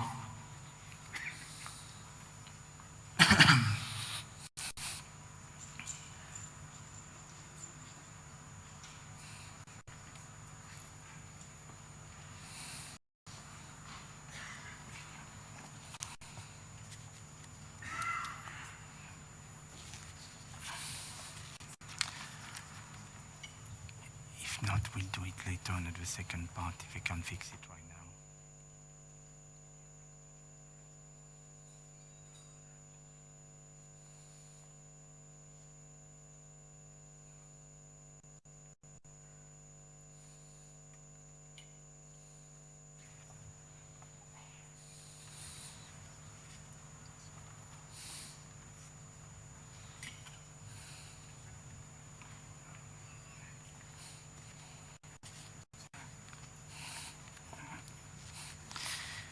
We are looking to fix the problem. If we can't fix it, then we will let the candidate go, and we will do the same for the 3 candidates. We will do the one when they come back. But we are still trying to fix it. It's okay now? Okay. All right. It's ready? Okay. It's coming. There's nothing here yet, but I'm ready.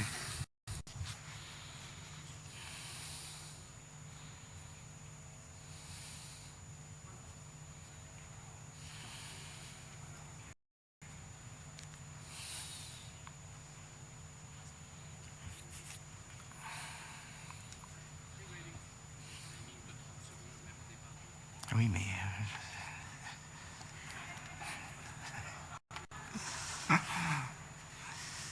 There we go. Time.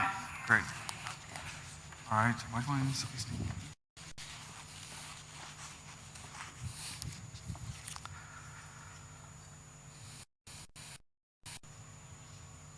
All right. Start now? Oh, yeah. Okay. Okay, yes, of course. You must make sure we can... Start. All right, great.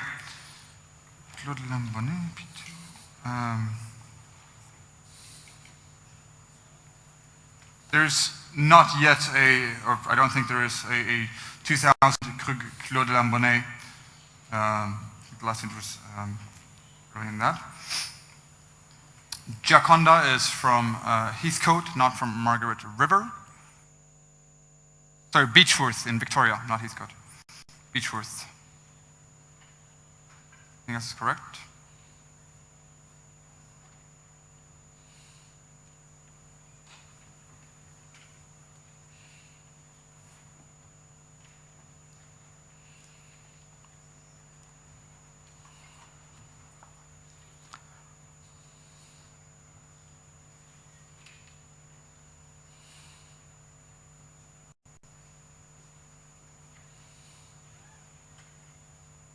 In 1989, there was no production of Musigny Blanc from Comme Georges de Bourgogne.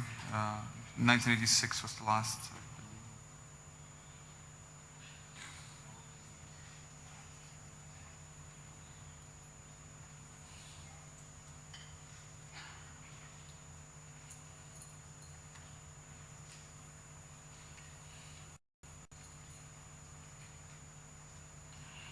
Ernie Els's signature wine is from Stellenbosch, not from Paarl in South Africa.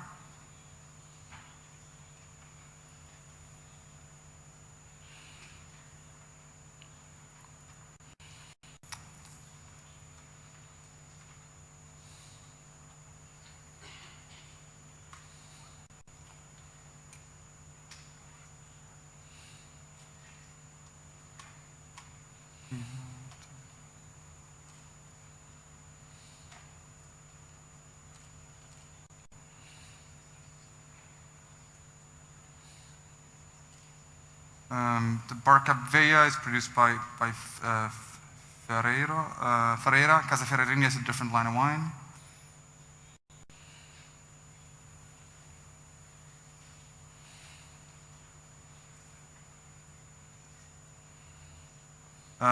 Luciana Sandrone is going to be Bosques is of course the Barolo, not the Barbaresco.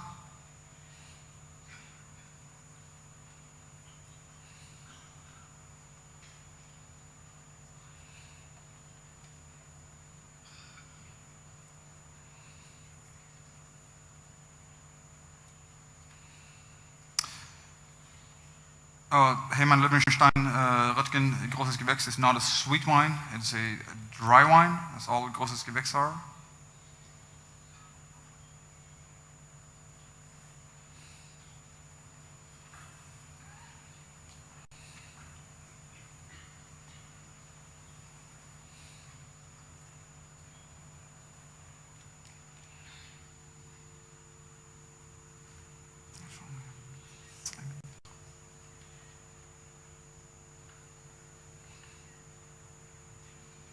Amine de Vitrose, I'm going out on a limb here, but it's not a fortified wine. Again, Swiss wine law is a bit of a mystery. But no, it is not a fortified wine, it's likely sweet wine. Great. Thank you. Thank you, everyone. Amine. Thank you.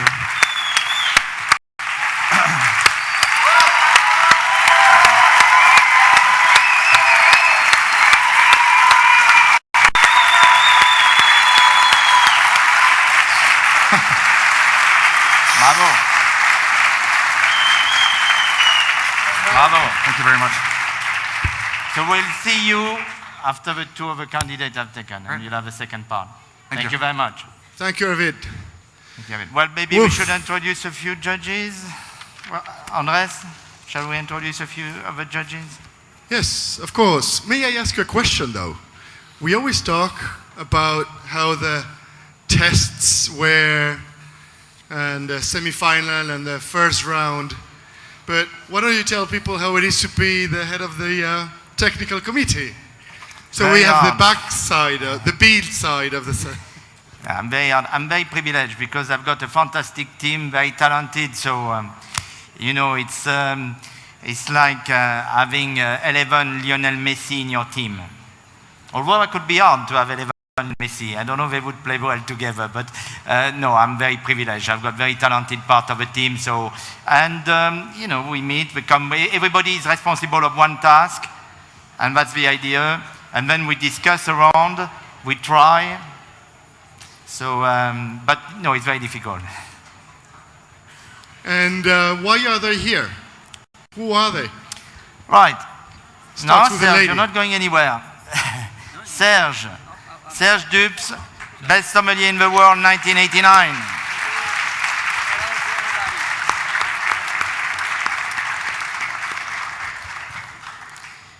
Michel Chantôme, who created the Trophée Ruinart in France, who created the European Championship back in 1988, and also the Young Trophy back in 1980. So, fabulous. Thank you very much. Nelson Chou from China, who is the president of the Chinese Association, also vice president of ASI.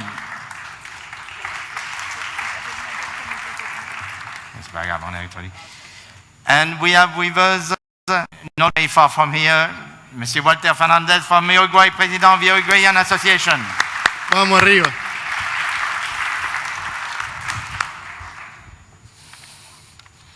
Avec candidate coming or? No, he needs a couple minutes, so Okay. you can continue. So I think we can continue here. C'est quel pays? Which country are you representing? Gerard, even if you mumble, they can hear you because you have a mic. That's the problem having this microphone, you know. Right, here, Monsieur, you'll have to excuse my pronunciation. Monsieur Yanis Kalskis, from President from Serbia.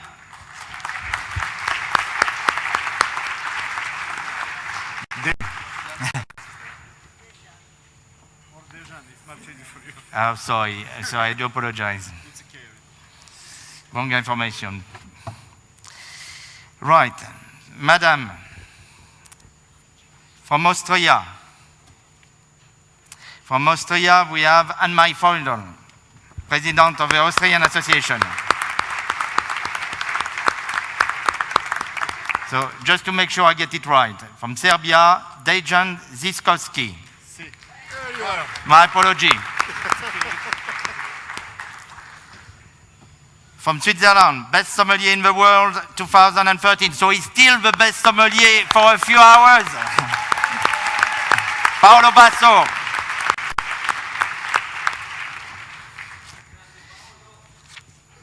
From Belgium, President of the Sommelier of Belgium, William Water.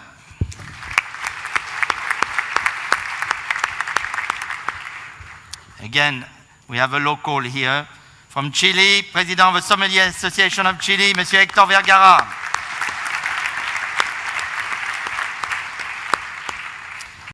We have the very first best sommelier in the world, Armand Melconian, 1969.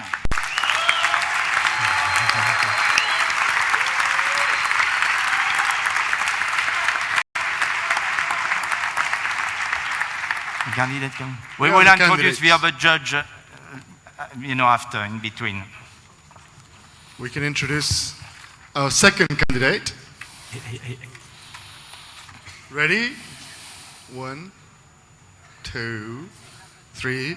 Mr. David Biro from France.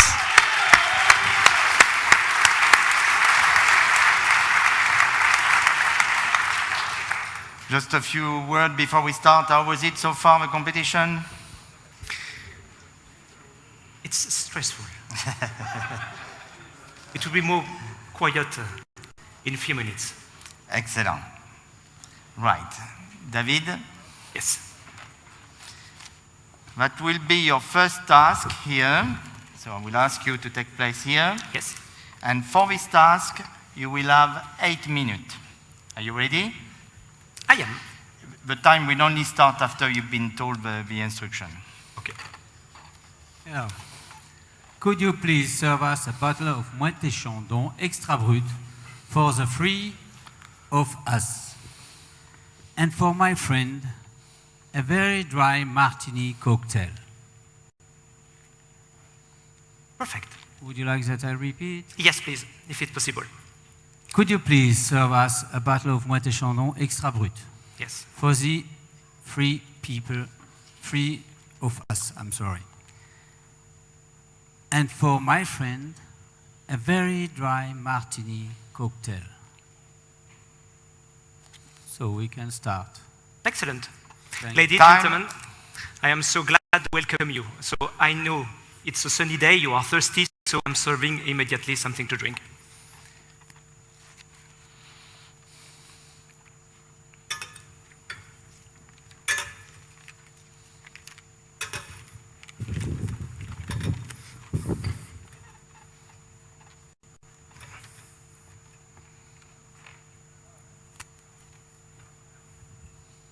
Excuse me.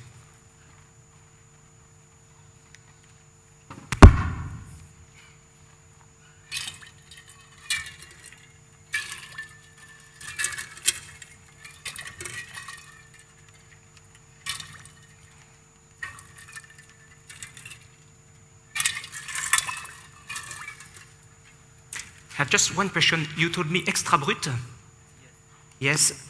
I am so sorry because we don't have any more extra brut. May I recommend you other champagne?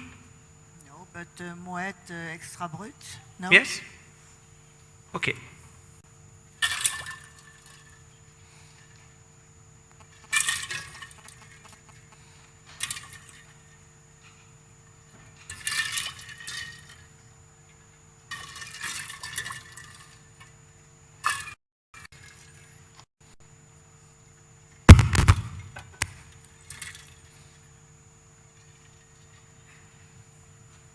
So, may I recommend you? This is Moët et Chandon Impérial. Thank you very much.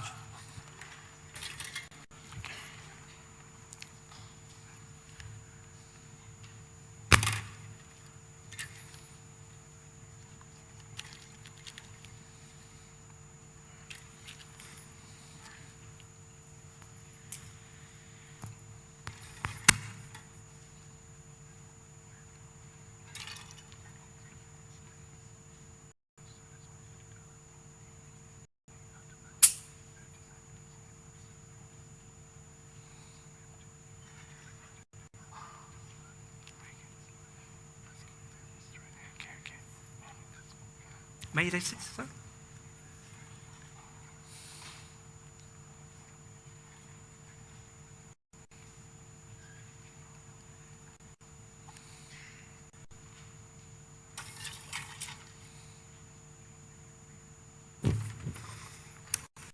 To taste it, sir.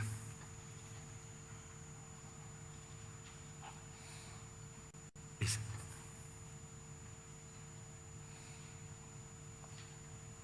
Thank you.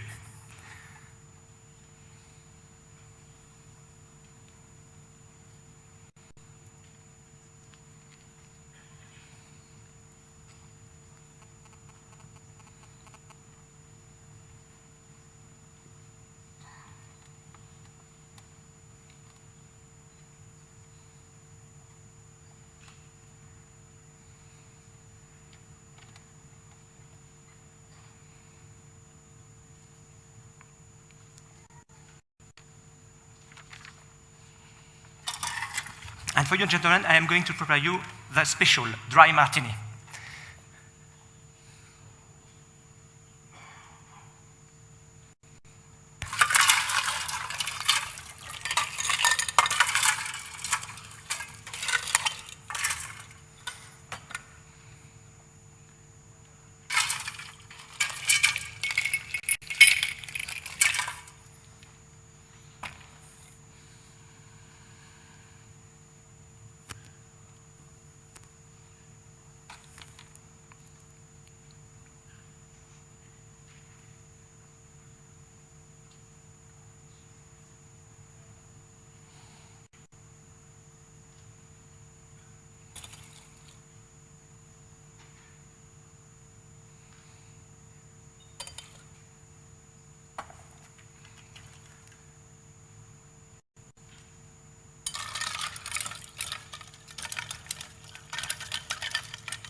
Please.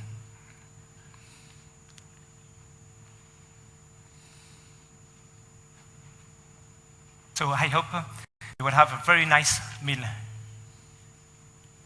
Thank you. You're welcome.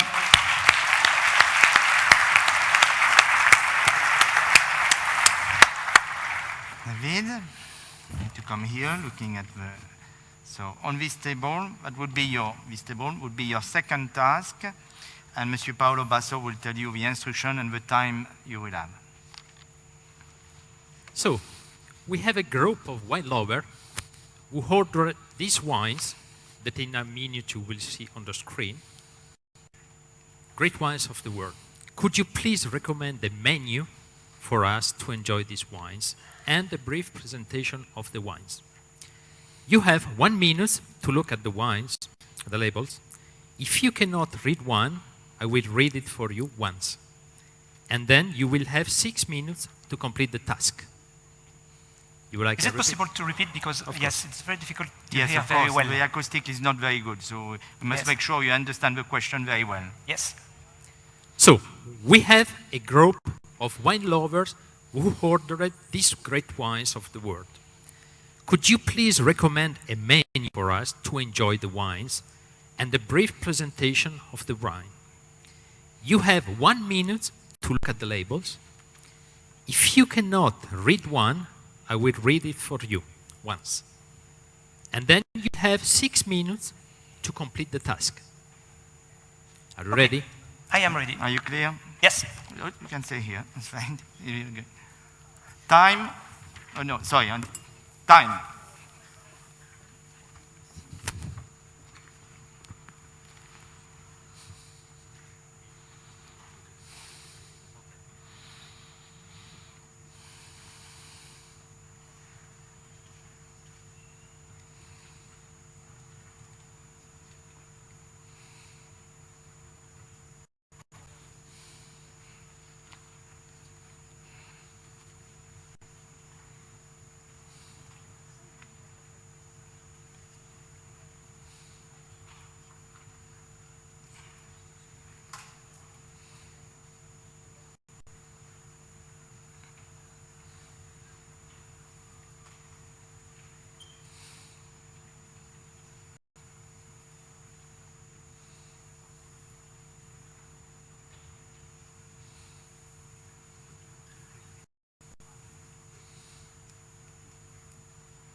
Time.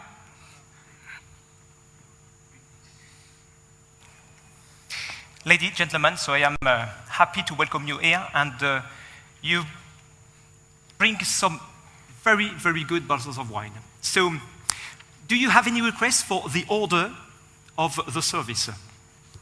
It's up to you.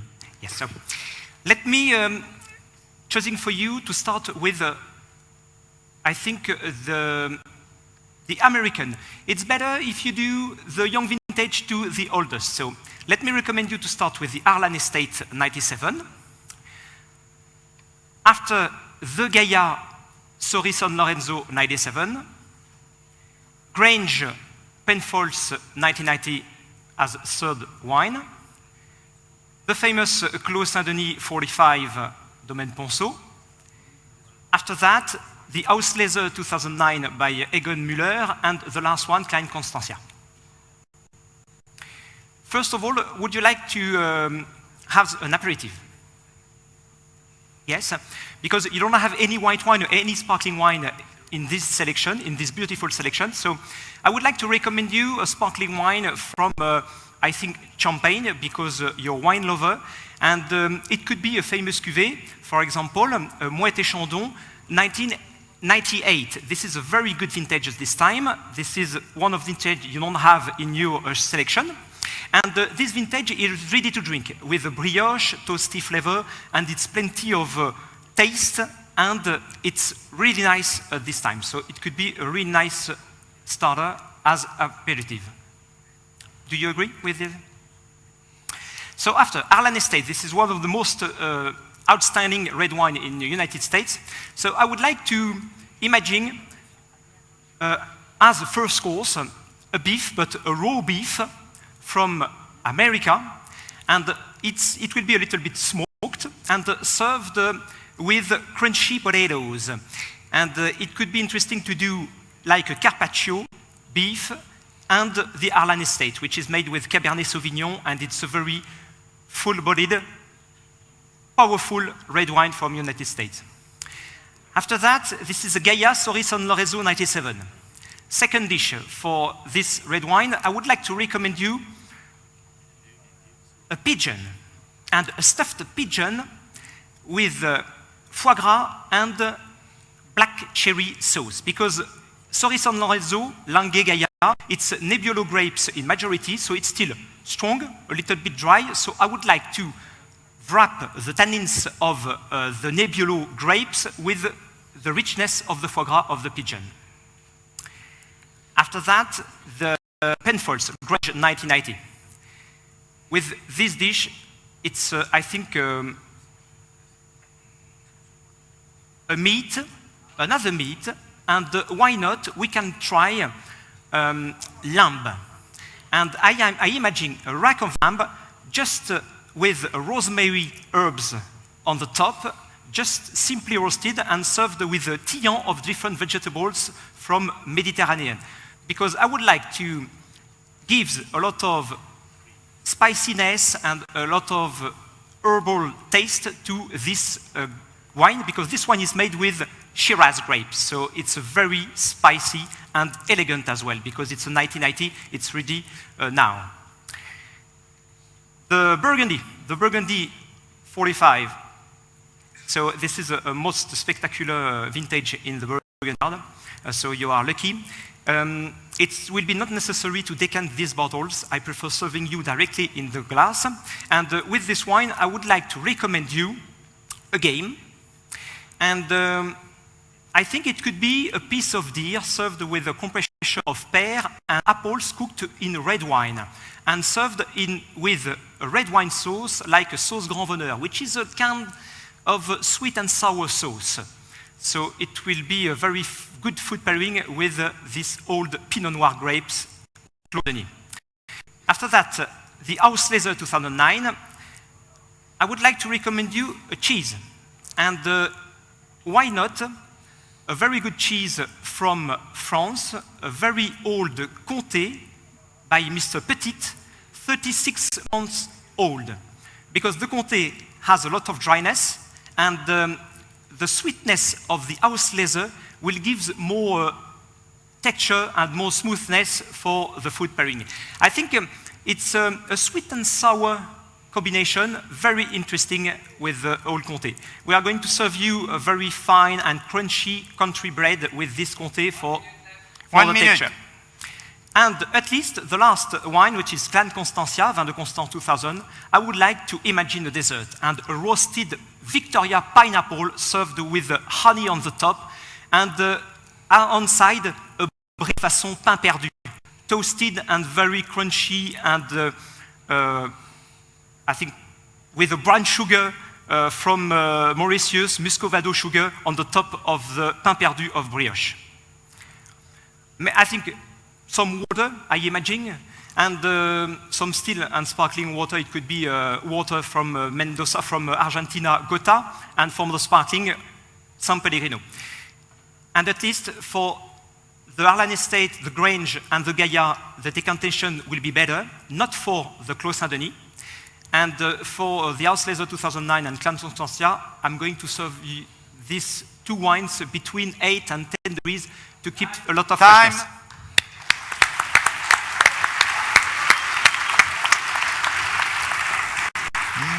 Here. The same table, this is your next task. You will have 2 minutes. Monsieur Paolo Basso will give you the instruction. You won't need to do anything.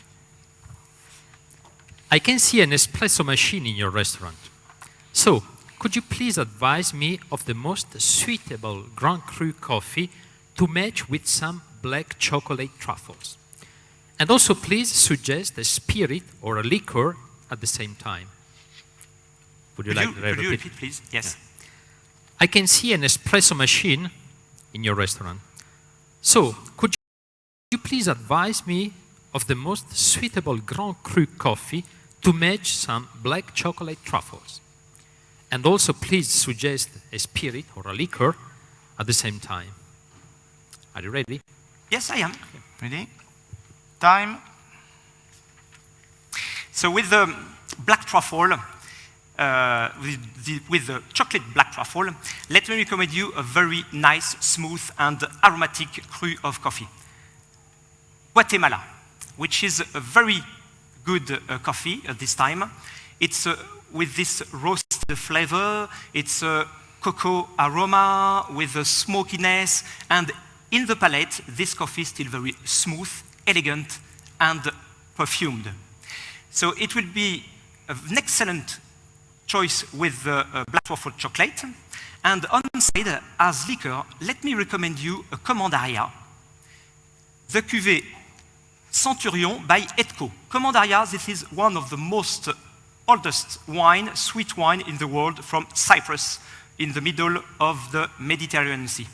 Because this sweet wine, it's a kind of liquor, has a lot of sweetness, perfect with the bitterness of the black chocolate.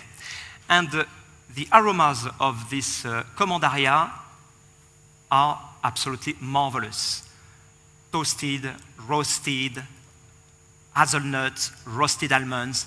It's a real pleasure. So you will have 3 different elements: the coffee from Guatemala, the black chocolate truffle, and the Commandaria as sweet wine for the combination. So if you need more advice, I am your sommelier. If you want to discover other things, it's not a problem at all. Thank you.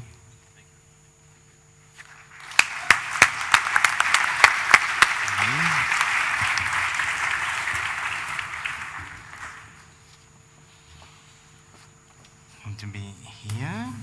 This is just here. And for this task, you will have 9 minutes. Please, decant a magnum of Tomero Malbec Grand Reserva 2011 and serve it to us. Would you like, can I repeat the question? Yes, please.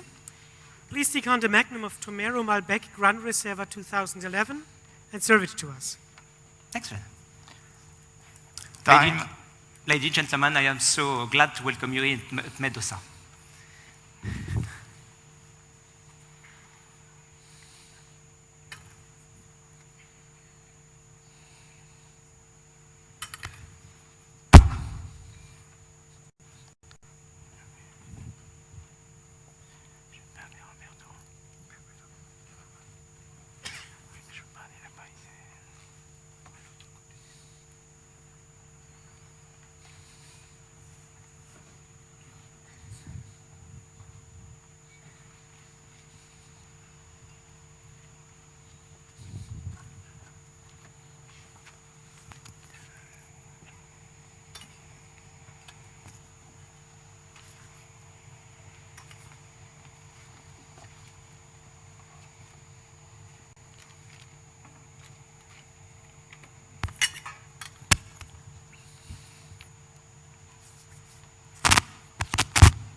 May I present you? Tomero Grand Reserva Malbec 2011. Thank you very much.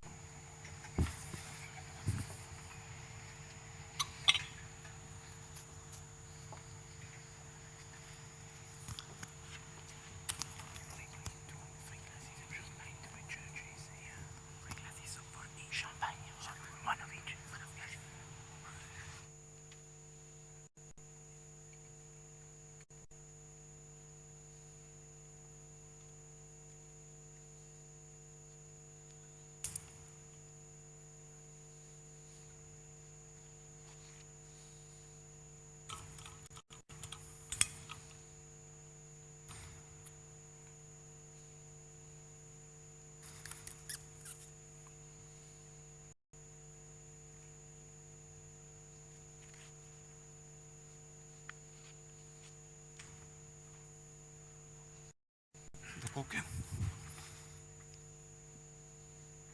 May I test it, please?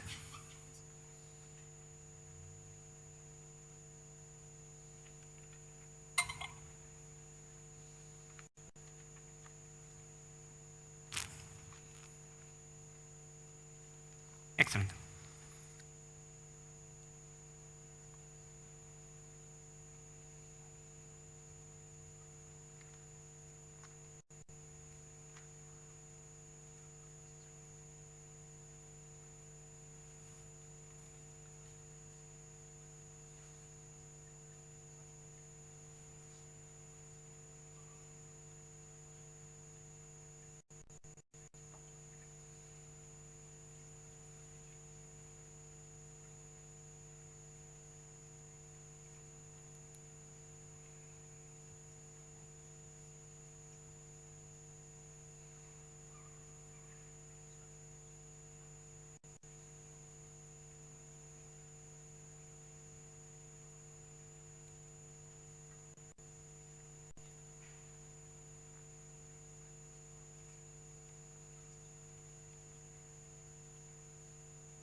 Would you like to taste it, please? Please.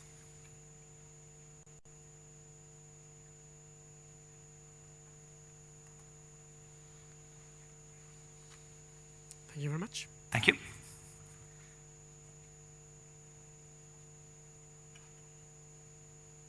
By the way, Mr. Flores, sitting over there, does not drink red wine, but he would love to taste Silvaner. Would you please serve it to him and give some explanation about the wine? Yes, sure. Thank you.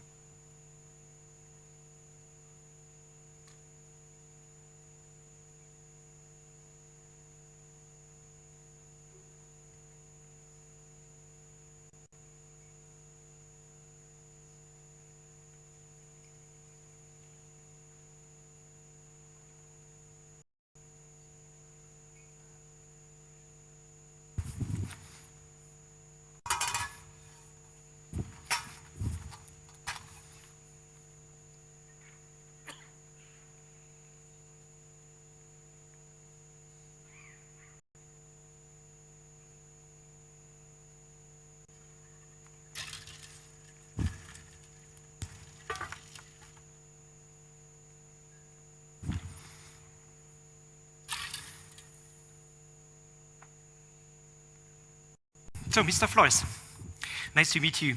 So, may I recommend you, this is Silvaner from Franken. This is one of the region of Germany. And it's a very crisp, elegant, and very mineral Silvaner. It's in a special bottle. This is the box bottle, the traditional bottle of Franken.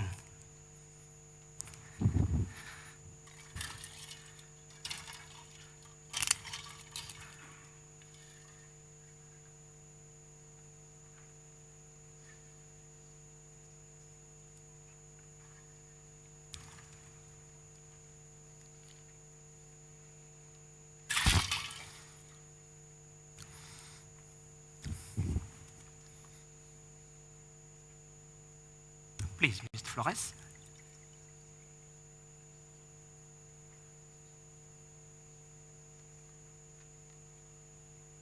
Yes? Do you agree? Yeah. Yes? Thank you.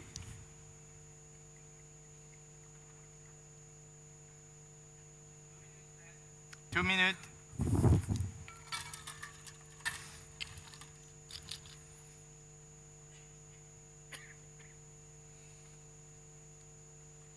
Ladies and gentlemen, so as starters, we are going to serve you just small appetizer, and which is for the Malbec smoked Argentinian beef, like a small, I think, piece of raw smoked beef and served with some chimichurri spices.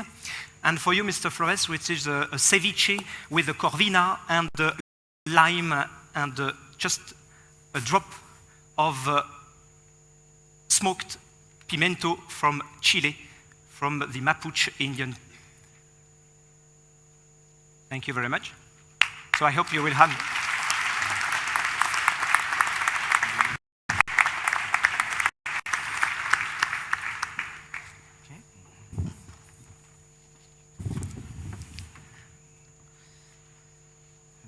Now we are going to have a series of testing, blind testing. Is the first series. At the moment, don't worry about this one. So, you have 3 different wines. We would like you to identify them as closely as possible. You don't need to describe them. 2 wines have something in common. Please find the common point. You will have 2 minutes and 30 seconds. Would you like me to repeat? Yes, please. You have 3 different wines. We would like you to identify them as closely as possible. You don't need to describe them. 2 wines have something in common. Please find the common point. You will have 2 minutes and 30 seconds. Are you ready? I am. Time.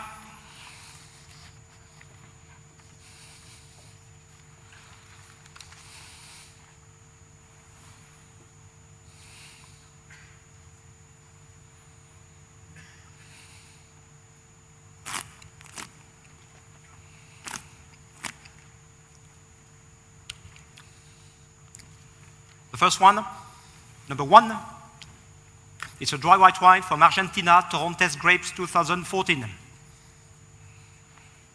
From Salta.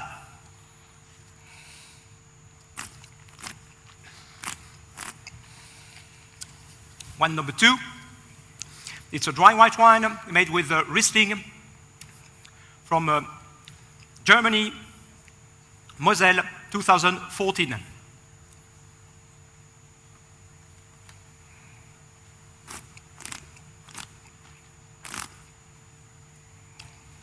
Number 3, it's dry white wine made with Riesling as well, from 2014.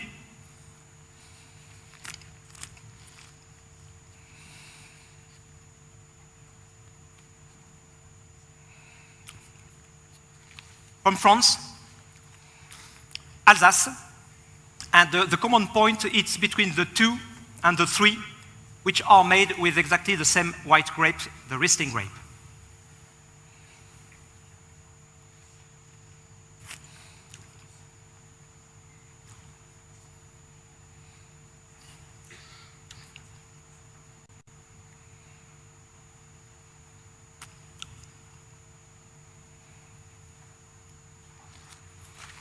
Finished.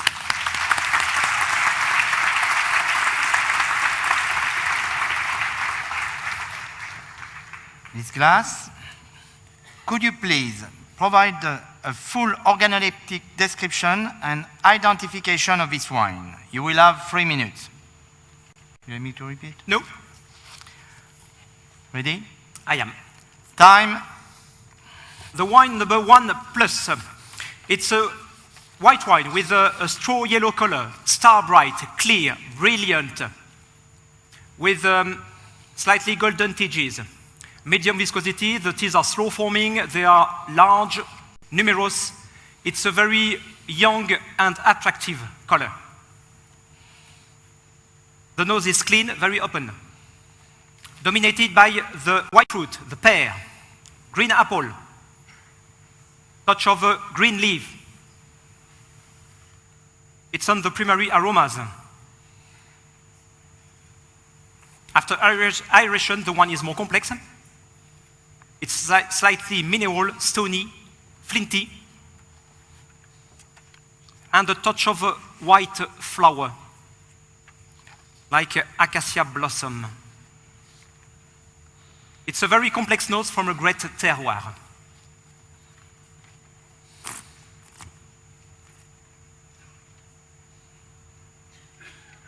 On the palate, the wine is dry.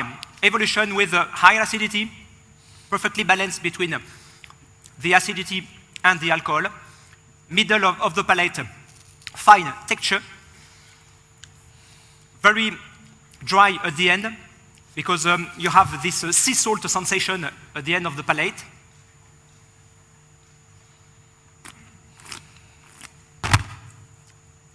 Retroolfaction, the white fruit aromatic range with a touch of lime, citrus, and with this terroir character, with this chalky character.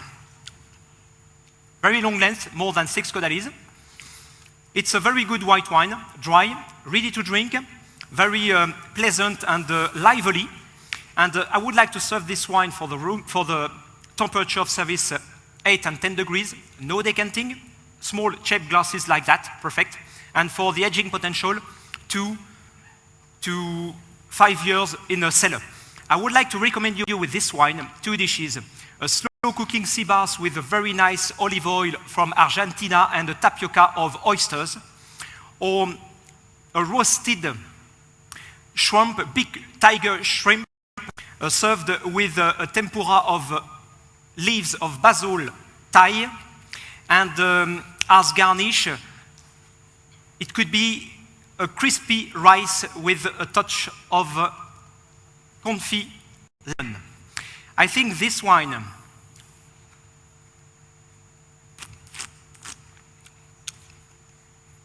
comes from North Hemisphere,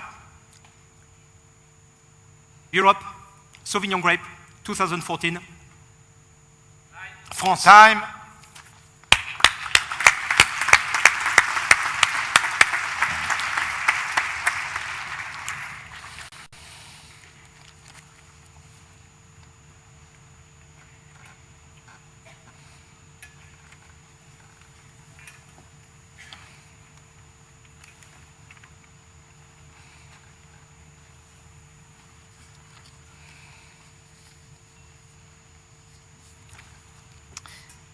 Again, don't worry about this one for the time being. You have 3 different wines. We would like you to identify them as closely as possible. You don't need to describe them. You will have 3 minutes and 30 seconds. And just for you to know, we are not looking for a common point, even if there is one. Would you like me to repeat? No, that's clear.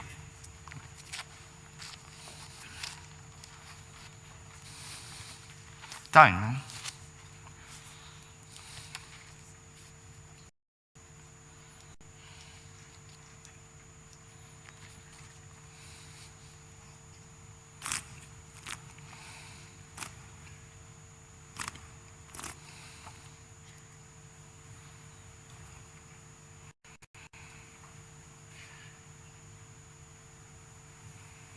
Wine number 2. It's a dry red wine made with Sangiovese grape, 2013, Chianti from Italy.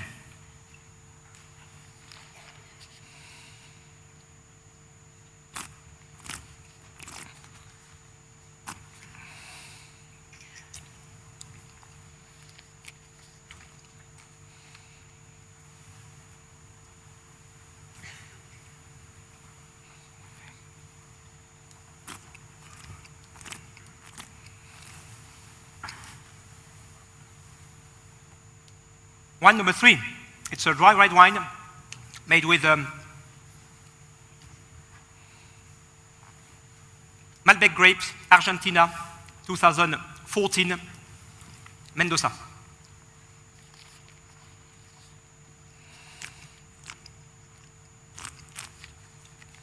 Wine number 1,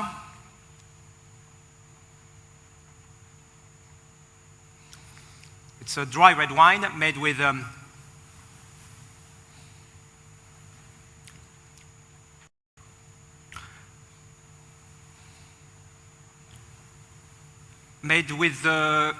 Cabernet Sauvignon, South America, Chile, 2013.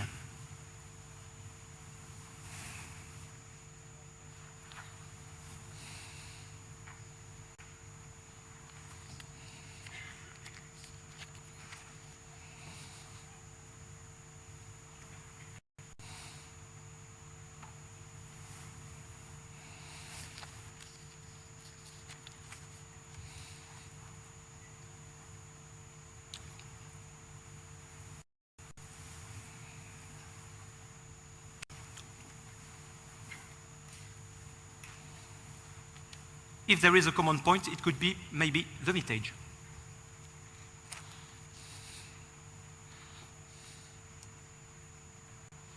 Finished.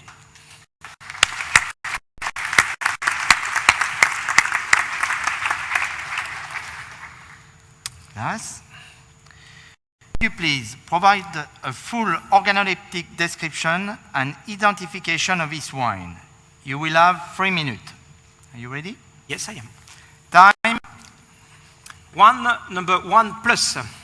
This red wine has a very nice, deep, concentrated hue.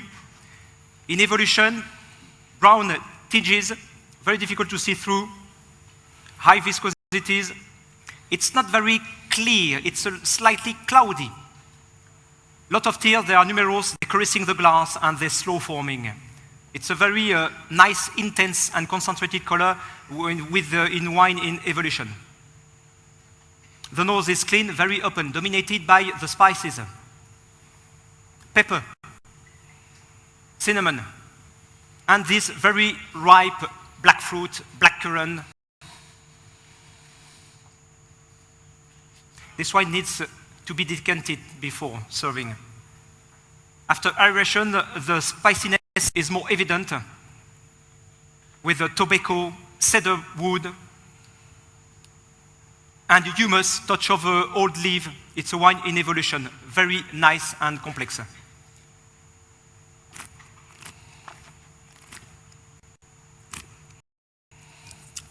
On the palate, the wine is dry. Evolution, strong tannins. It's a full-bodied red wine, well balanced between the acidity and the alcohol, lot of freshness. From the middle of the palate, firm and strong texture. Retroolfaction, this black fruit, this humus, old wood, cedar, touch of tobacco, and a very long length, more than 6-8 caudalie. I would like to serve this wine between 16 and 18 degrees, decanting, yes, certainly, large shaped glasses, and for the aging potential, it's ready to drink, and you can leave some bottles more than 8 years in your cellar. I would like to recommend you with this wine, Wagyu beef from Japan, served with a lack of licorice and black cardamom as garnish, gratin of macaroni with a touch of foie gras to round the strong tannins of this red wine.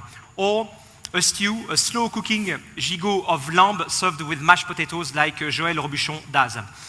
I think this wine comes from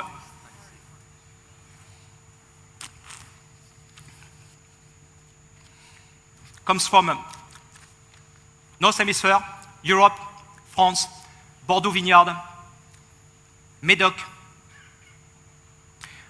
Cabernet Sauvignon, Merlot grape, vintage 2009.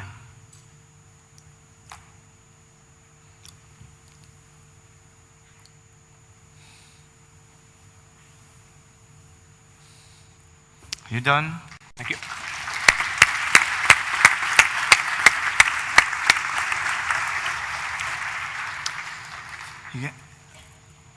You can clear the free. No.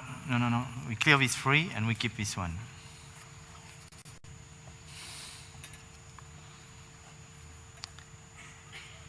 We have a customer who is hesitating to buy a few cases of this wine. Could you please convince him to buy it? You will have 2 minutes. Would you like me to repeat? No, that's clear. Okay. Who customers? So, I would like to tell you this is a very good red wine because it's a powerful red wine and a full-bodied red wine from the Bordeaux vineyard. And it's made with Cabernet Sauvignon and Merlot, these two grapes which are perfect to make very long aging wine in this vineyard. So I think for me it's an evidence, it's a very good acquisition to buy these cases of red wine because it's perfect now, so you can drink some bottles if you are so hurry, and you can leave this wine many years in your cellar. So it's a good acquisition because you can have a lot of pleasure at this moment. You don't have to wait more than 5 or 10 years before drink this red wine. So you can pick one bottle each year, and you can leave the other more time in your cellar for other great moments of pleasure in the future. Because these red wines in the future will become more smooth, more elegant, more silky with the evolution of the tannins. And this, I think, structure is a very good guarantee for, I think, the aging potential. So I would like to recommend you buying this wine because it's a great wine from the Medoc region. And it's a great vintage, 2009. So you have the future in front of you, but if you are a lover of wine, it will be not a suffice to get the bottles just only for looking, but for drinking as well.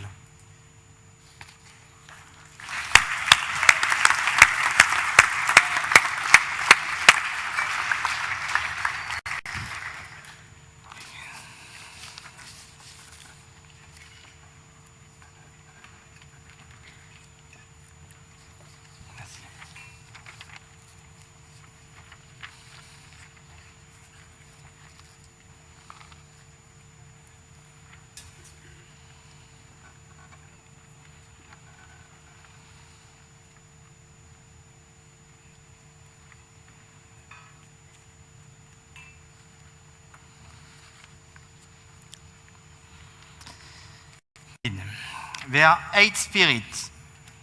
Can you please match each glass with one of a proposed spirit? You can come here, you have a spirit on the screen, or I will also give you the list of spirit. Yes, I mean you can, yes, we'll bring it here.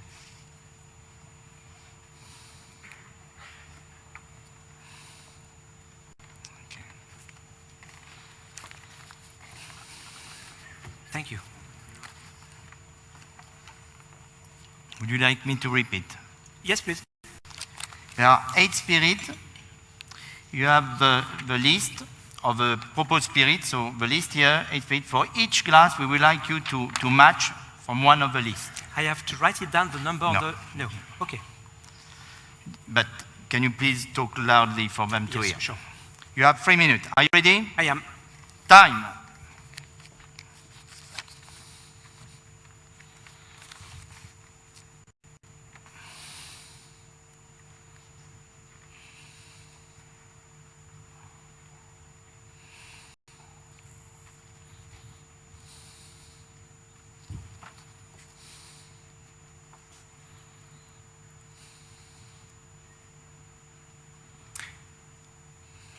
Number 4, Tequila, Don Julio, Reposado.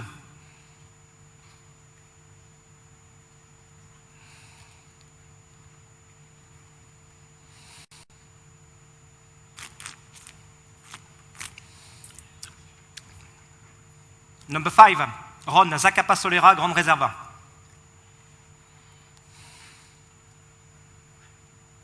Number 6, Vieille Prune, Mété, Alsace.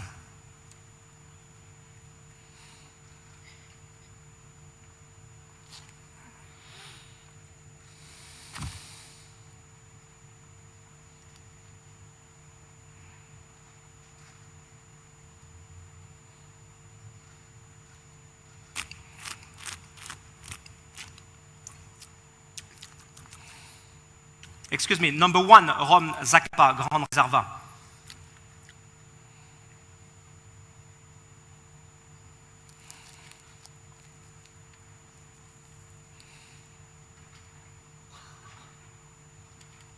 Number 8, Pisco, Mistral, Especial. Number 7,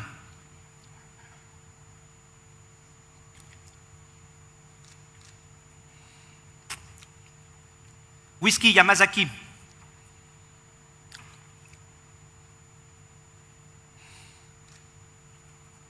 Number 3, Bazar Magnac, 12 ans d'Arrose. Number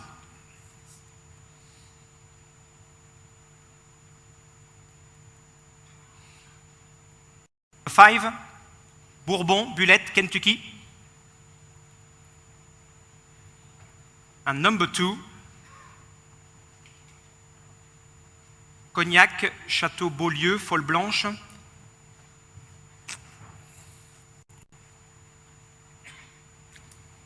The SOP. Number 1, Ron Zacapa. Number 2, Cognac Beaulieu. Number 3, Bazar Magnac d'Arrose. Number 4, Tequila Don Julio, number 5. Bourbon Bulette, number 6. Vieille Prune Mété, number 7. Whisky Yamazaki, number 8. Pisco Mistral. Right.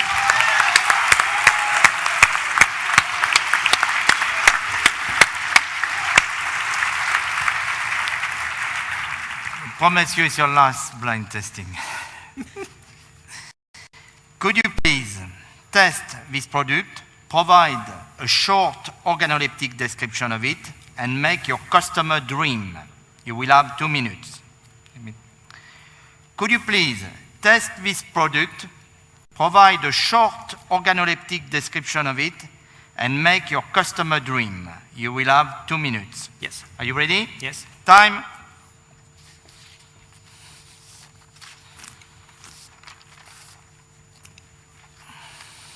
This product, it's marvelous. It's a liquor made in France by the monk of Chartreuse.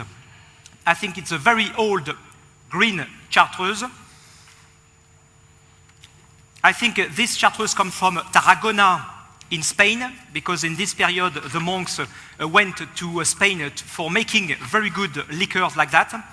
And it's plenty of flavor. It's very aromatic, minty, spicy, and the sweetness is marvelous because you have a very good balance between the sweetness and the alcohol. It's a very digest Chartreuse and very complex. I would like to pair this liquor with one of the very good dish, and it's very difficult to find it now, but a soufflé. And a chocolate soufflé with inside a quenelle of creamy verbena ice cream. You put the kernel of the ice cream in the soufflé, in the chocolate soufflé, and you drink at the same time the Chartreuse. This Chartreuse, which is a very, very rare Chartreuse. I hope if everybody can taste it, it would be a moment of delight, because a great moment of pleasure.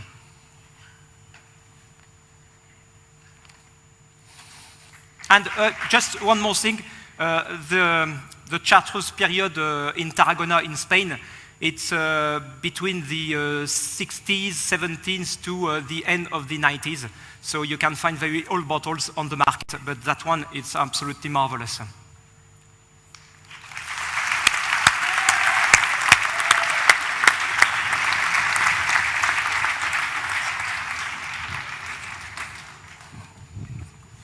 Okay. Right. Your last task for the first part. If you stayed here, you might have a few problems with the technology, so I'm going to explain, and we won't start the thing. But you're going to have 8 slides, 3 wine per slide, 1 mistake in each slide. You have to identify. We'll stay for 30 seconds, and then a new slide will come. 30 seconds per slide? 30 seconds per slide. Okay. And you will have 8 slides, so you can calculate 8 times 30 seconds. So, you would like me to repeat? No. To wait before I start. But as soon as the first slide arrives, the 30 seconds will go.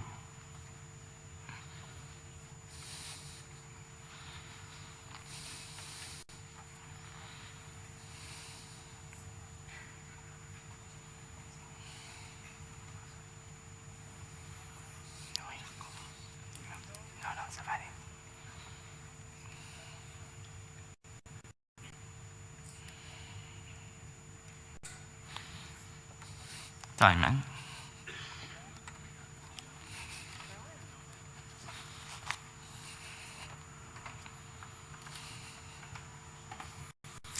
The mistake is Krug Champagne Claude Ambonnet 2000, because it started in 2003.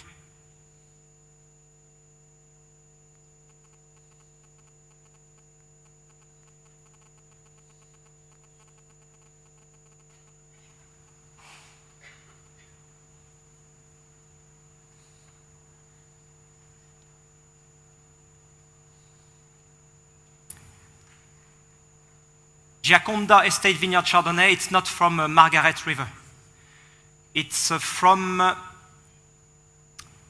Beechworth region, which is in Victoria.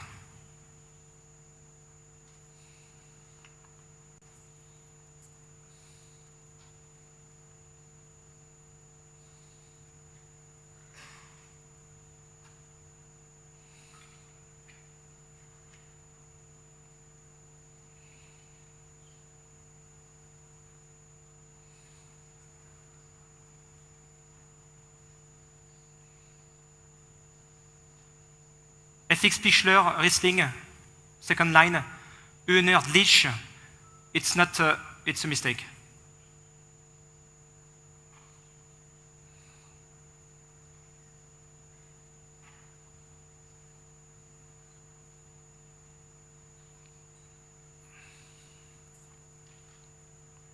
Cheval des Andes, Vistalba, Mendoza.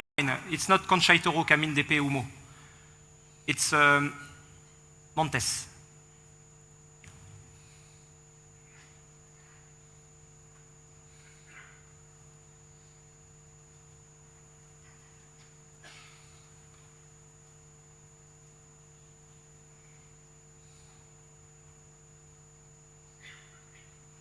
Caisaferina, Barcavelia, Douro, 2002, it's not from Douro.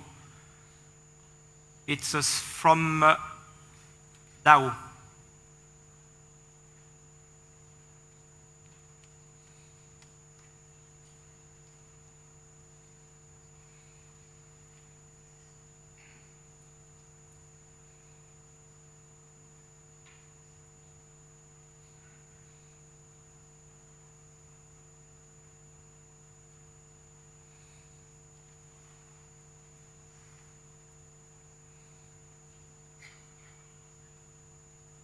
Luciano Sandrone, Barolo, and not Barbaresco.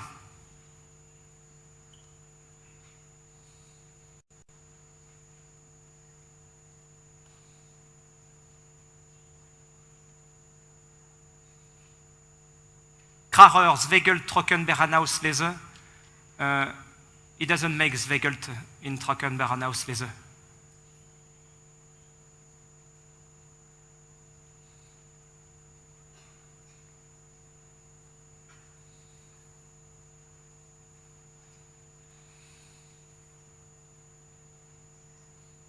The first line, Jean-Roger Germanier, Amine de Vétrose.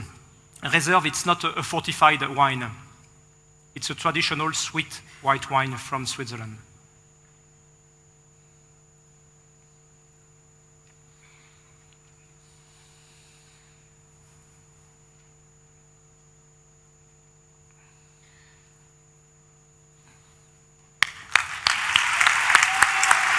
David.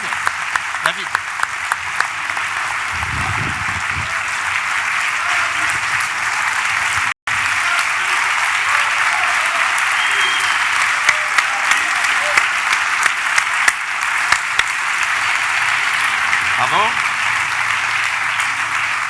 Okay, so we will call you back later when all the candidates are together. So. Thank you. Whew. Should we introduce our table here? Of course. I'm sure I tried the right names. Do you need a glass of water, perhaps? Sure I do. Or a glass of Moet. Hein? Ils sont en train de les remplacer là. Ils s'en occupent. Right, let me introduce a few of the judges here. Hello.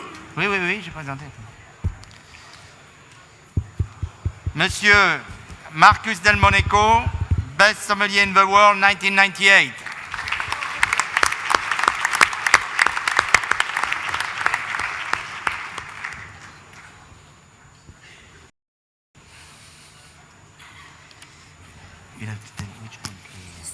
Estonia, I have to apologize. And we have Christel Nomik, President of Estonia.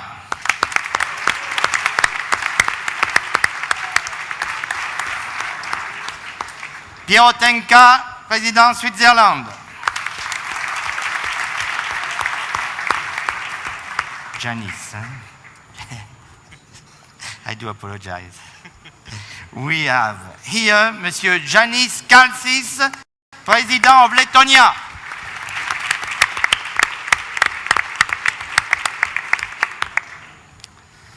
Philippe Forbrac, Best Sommelier in the World, 92.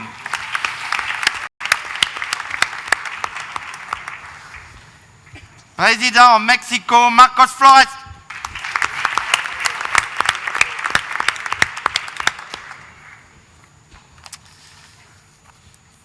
The tallest best sommelier in the world, Monsieur Andreas Larsson from Sweden. Le grand sommelier. 2007. Enrico Bernardo, best sommelier in the world, 2004, Italy. Piero Satanino, best sommelier in the world, 1971. Monsieur Olivier Poussier, best sommelier in the world, 2000.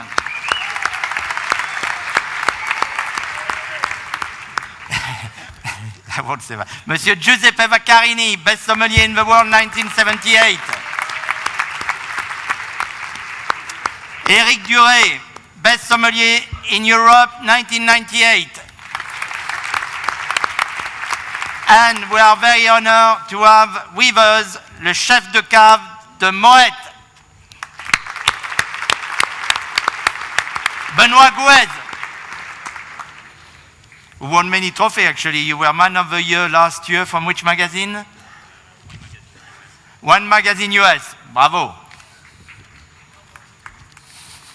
And while we wait for our candidate, our last candidate tonight, let me introduce Monsieur Andres Rosberg, the organizer of the competition, President of APAS, Vice-President of ASI.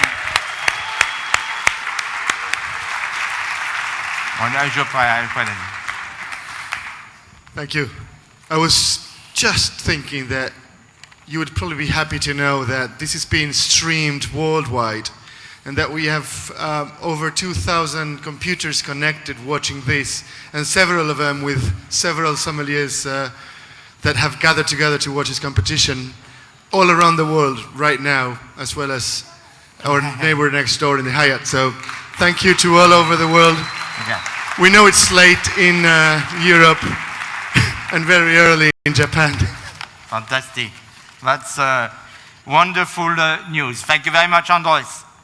So now, our third candidate. Last but not least,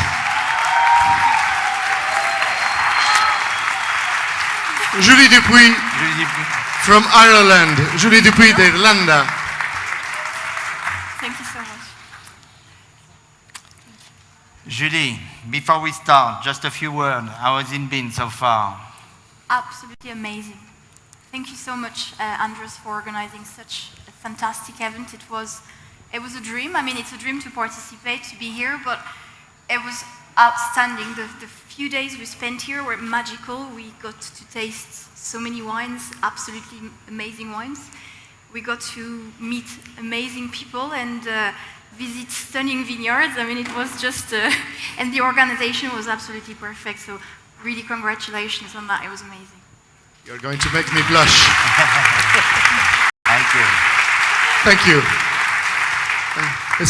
It's a big team. We have over 150 people of the Sommelier Association. So thank you. Are you ready to start? I am. Okay, no rush. This is your first task.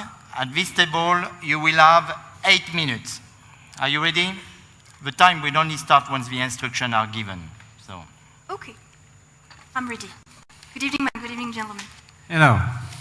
Could you please serve us a bottle of Moët et Chandon extra brut for the three of us? And for my friend, a very dry martini cocktail.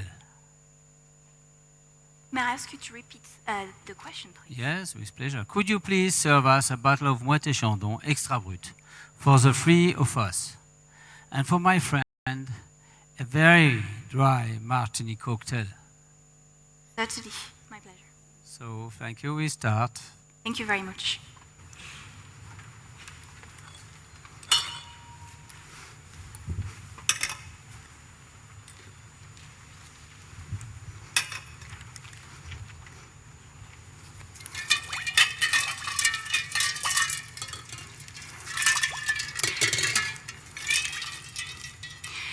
check something with you, sir. Actually, Moët et Chandon doesn't produce an extra brut. We have a brut impérial, Moët impérial. Would you be happy with this? Otherwise, we have a fantastic Grand Vintage 2006.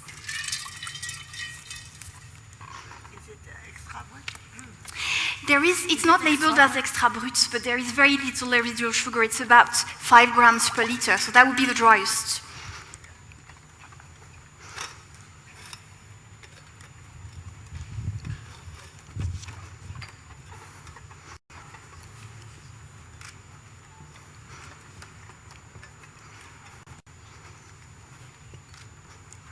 My apologies, I believe you chose the martini.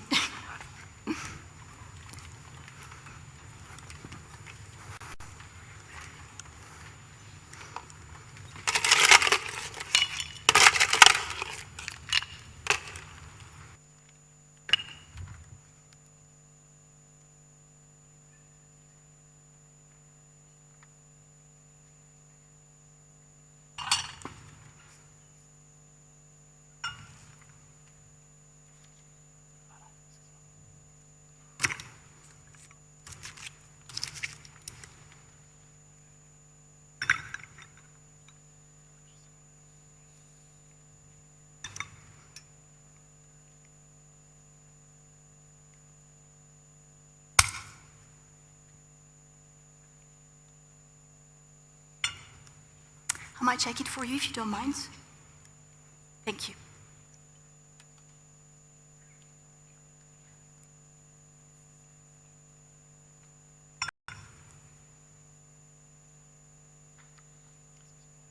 Absolutely perfect.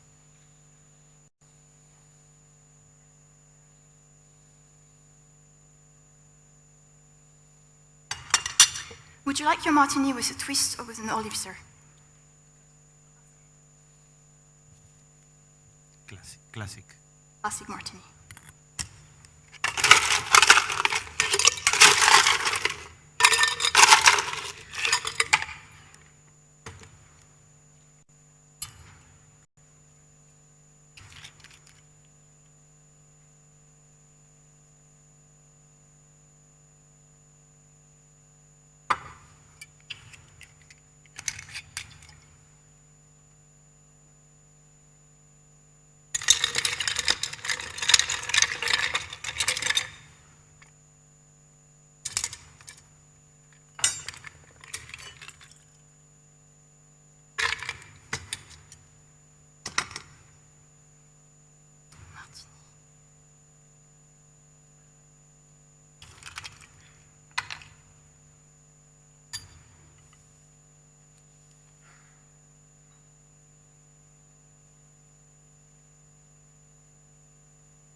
It's good to turn the ice quite a lot to get the temperature you want, but too much will bring too much dilution, so I will just stop here for you.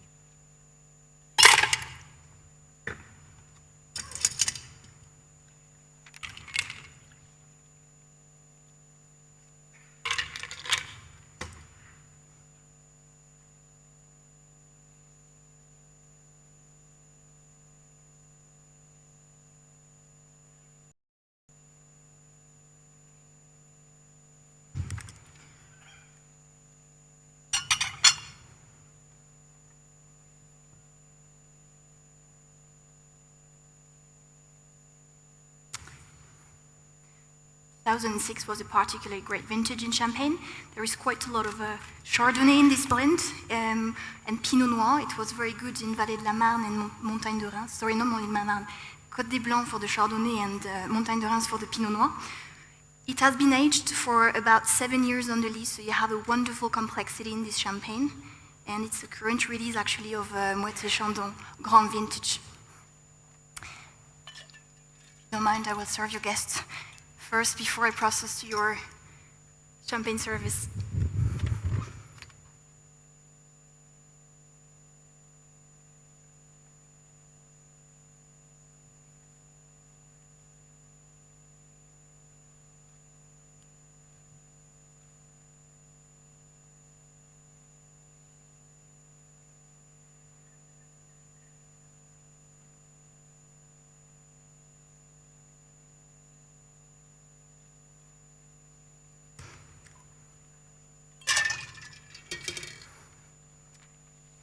Now the chef will prepare some beautiful little gougère puff pastry with a little bit of cheese for you for the aperitif. That will match perfectly this extra brut champagne. And for you, sir, it will be lovely as well. And we'll bring you a few more olives if you like. So please enjoy your aperitif and enjoy your day with us today. Very welcome.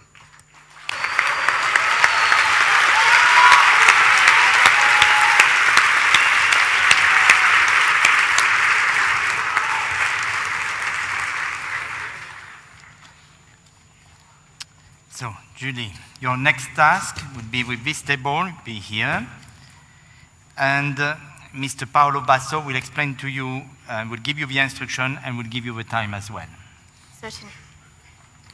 Good afternoon, madam. Good afternoon, gentlemen. So, we have a group of wine lovers who ordered these great wines that will be displayed on the screen in a while. These great wines of the world. Could you please recommend a menu for us to enjoy this wine and a brief presentation of the wines? You have 1 minute to look at the labels. If you cannot read one, I will read it for you once. And then you will have 6 minutes to complete the task. May I ask you to repeat the task, please? Of course. We have a group of wine lovers who ordered these great wines of the world. Could you please recommend a menu for us to enjoy the wines and a brief presentation of the wines? You have 1 minute to look at the labels.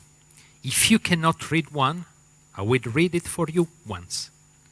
And then you will have 6 minutes to complete the task. Are you ready? I am, thank you. Is it clear? Because the acoustic is not very good. Yes, no, it's clear. Yes. Sure. As soon as the label comes, we will start the time. Time.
Well, now you have 6 minutes.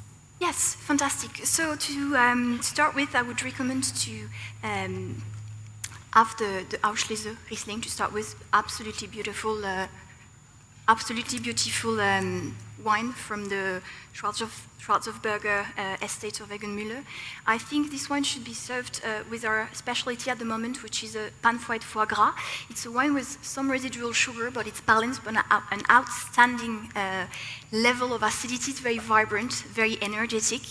So it will cut through the richness of the foie gras, balance the richness of the foie gras. This foie gras will be served with some toasted almond and a citrus sauce reduction with it to mirror some of the flavors found in the wine.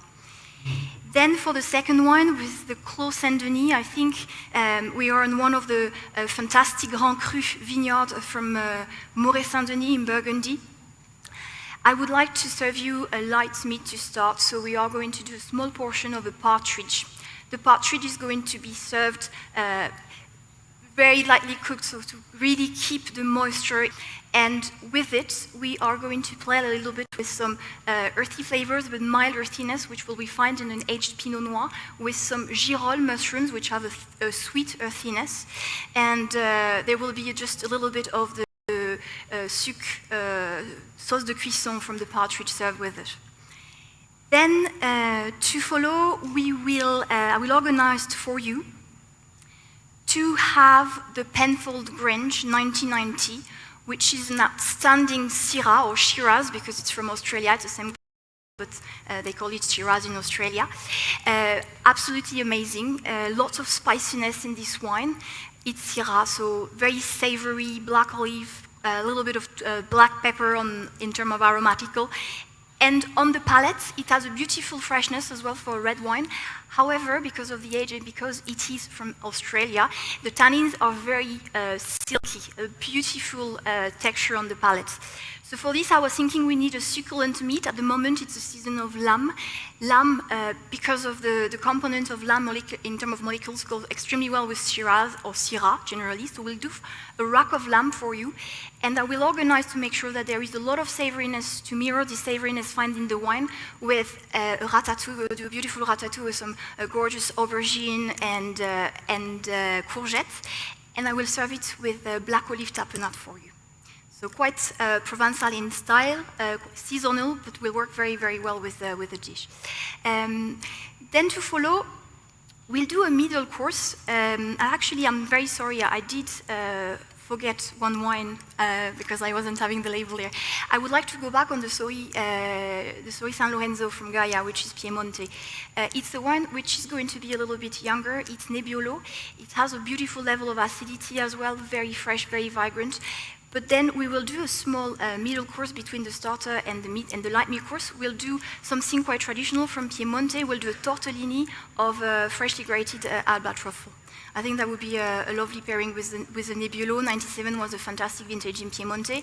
It will have time. I'll decant it for you before we serve it when you have the first wine, and it will have time to breathe. It will be beautiful. We'll decant as well the Penfolds Grange. Then, after the Penfolds Grange, to follow, we will go to Napa Valley. We will go for Allen Estates, fantastic Cabernet Sauvignon from Napa, a full-bodied style of wine. Who says full-bodied styles of wine need a meat with quite a lot of structure? So I'm thinking we're in Argentina. We should have a look at beautiful products from here. I mean, we have some fantastic beef from here. So I think if we were to go for something quite a little bit rustic at the same time, so a rib of beef, which is going to be cooked traditionally on the barbecue, which is going to be served with some grilled vegetables, just on the side, and also a little bit of chimichurri sauce, and we'll go easy on the garlic presence just to not it to be overpowering in front of the wine.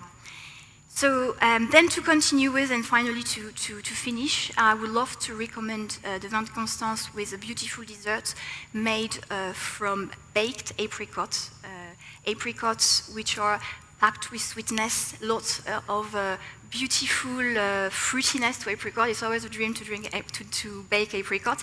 And we will serve this with an ice cream flavored, like a lavender ice cream, and a little bit of lavender honey. So Vin de Constance is one of the emblematic wine from South Africa, from Constantia area.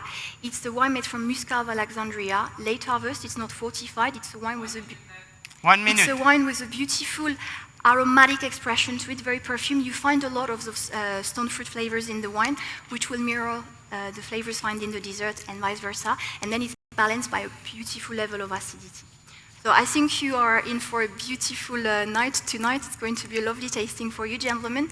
The Vin de Constance will be served chilled.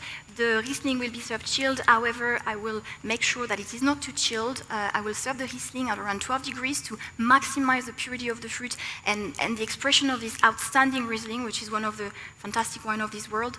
And the Vin de Constance I will be serving at around 8 to 9 degrees, the same to really maximize the fruit. Pinot Noir will be served a little bit cooler, so around 16 degrees. The Barolo,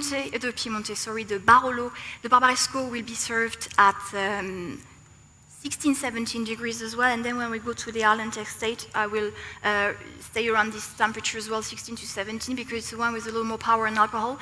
It will be just to minimize the alcohol impression. Time.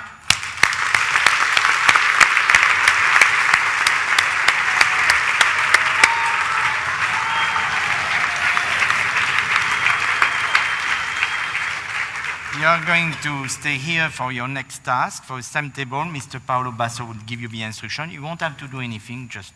Might have a glass of water. A glass of water, of course, certainly. Can we get a glass of water for the candidate?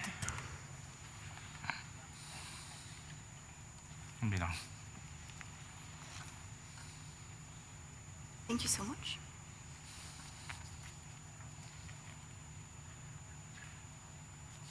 Thank you very much. Ready? I can see an espresso machine in your restaurant. So, could you please advise me of the most suitable Grand Cru coffee to match some black chocolate truffles? And also, please suggest a spirit or a liqueur at the same time. You would like I repeat? Yes, please. Okay. I can see an espresso machine in your restaurant. So, could you please advise me of the most suitable Grand Cru coffee to match some black chocolate truffles? And also, please suggest a spirit or a liqueur at the same time. Certainly. Are you ready? Yes, I'm ready. Okay. You have 2 minutes for the task. Certainly.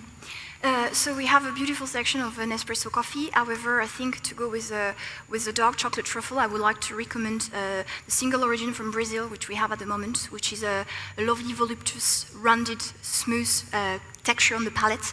Aromatically speaking, it's a coffee, quite a lot of dark chocolate aromatically and some nuttiness, a little bit of nuttiness. It's a relatively full coffee, but with a mild bitterness that will just mirror the level of bitterness from in the dark chocolate that we are serving at the moment. And it's a coffee with a lovely level of acidity as well. It's not the highest in acidity, but however, it's present and it's very balanced.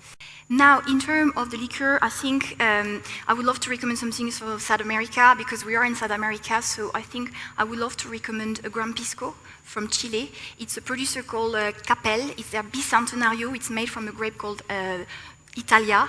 It has been aged for about 3 years in cask. It has a beautiful touch of sweetness, nearly like a rum to it, with a lot of flavors of caramel and sweet spices and dried fruits, which will complement not only the coffee, but also the chocolate. And we remain local, and it's for the 200th anniversary of this company, Capel, so it's a little bit special as well, because we're in a very special place and time today. Can I?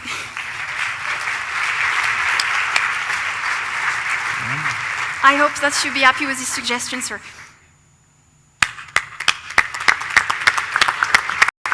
Want to follow me? So, you look here. And for your, for your next task, you will have 9 minutes. Good afternoon, madam. Good afternoon, gentlemen.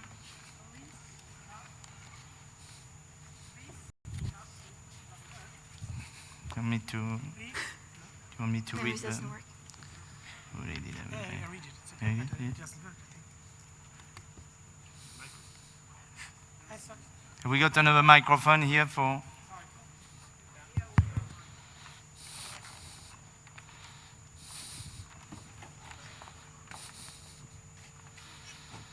So, wonderful. Please decant a magnum of Tomero Malbec Grand Reserva 2011 and serve it to us. Would you like that I repeat the question? Yes, please. Okay. Please decant a magnum of Tomero Malbec Gran Reserva 2011 and serve it to us. Certainly. Thank you. How many minutes do I have? Sorry. 9 minutes. 9 minutes. Okay. Thank you very much.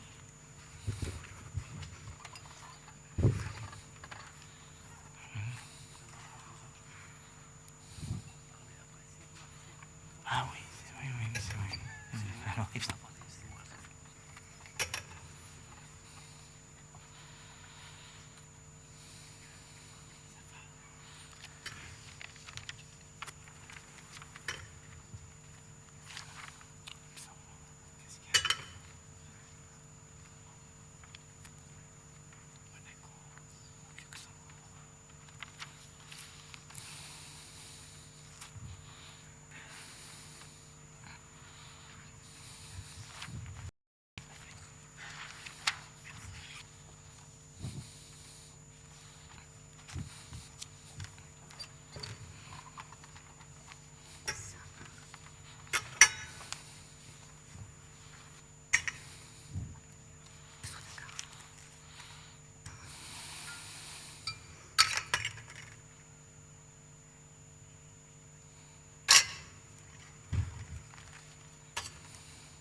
I'm going to use a larger carafe. I think this one probably needs a little more aeration. So I will use a carafe a little bit wider.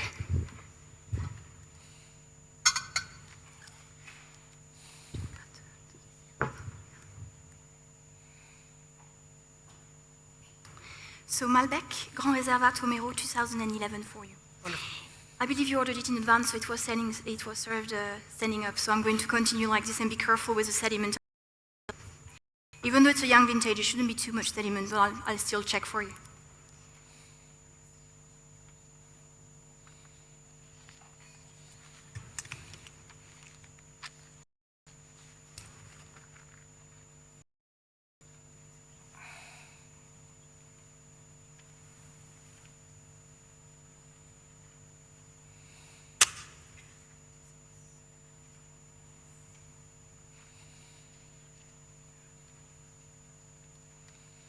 Always a pleasure to open those large bottles. I mean, it's proven that qualitatively they age much better and much longer. And when you're a larger group, it's actually lovely to get to share such a beautiful flacon.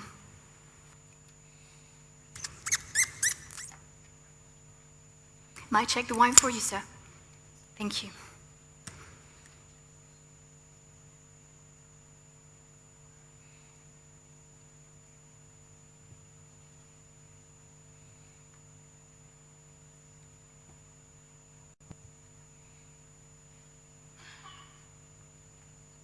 It's absolutely perfect.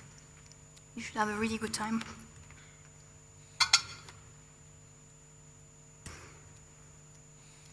I'm really sorry, I'm not meant to hold a magnum like this, but my hands are too small to do differently. So I will have to hold it that way, like a champagne magnum.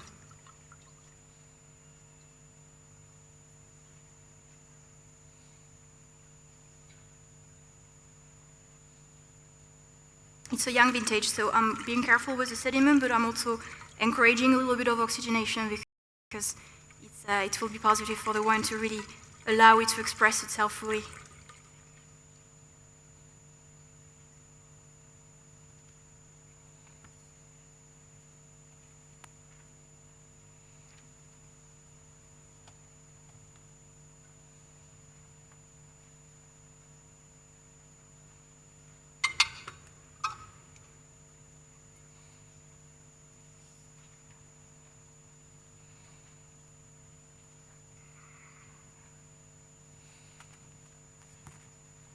Happy to taste it. Thank you. Yes.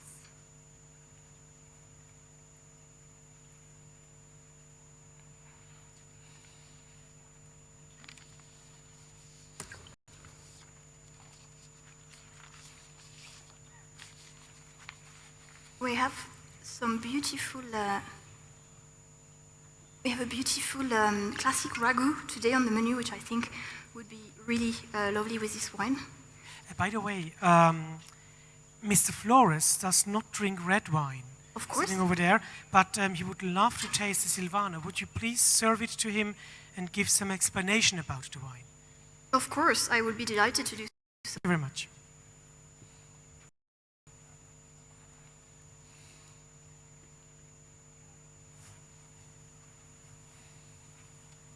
That for you now, sir.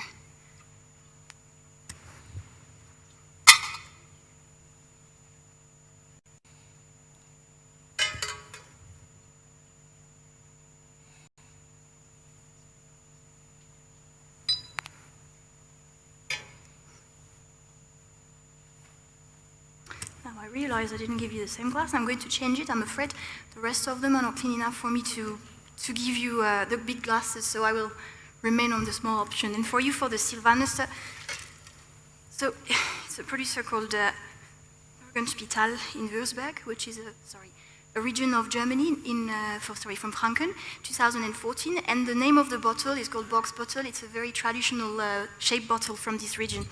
So let me organize it for you now, sir.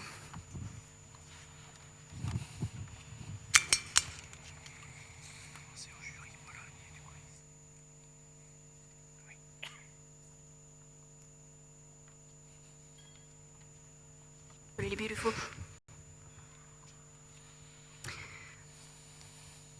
Sylvaner is a grape that was underestimated for many years and that really gives some beautiful example of wines nowadays, not only in Germany, but also quite a few examples in Alsace. The wine was a lovely, generally not a lot of acidity, but this one is actually extremely balanced. I think it's because of the vintage. It has quite a lot of vibrancy to it. And a lovely texture, then it's quite silky on the palate. It works especially well with the ceviche that we have at the moment. We have a ceviche of scallops with a little dressing of passion fruit, which I think would be really lovely with it.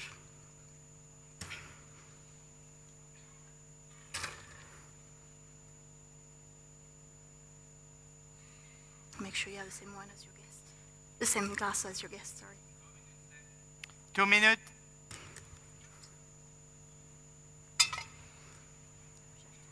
Wine into.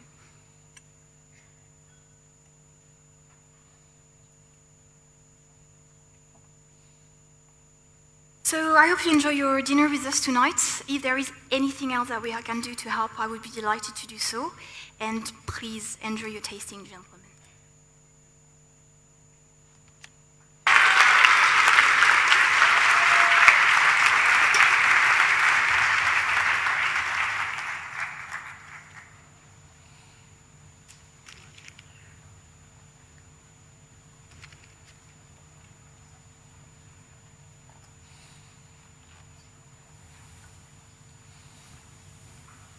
For you on the table, just in case we need the guéridon tonight.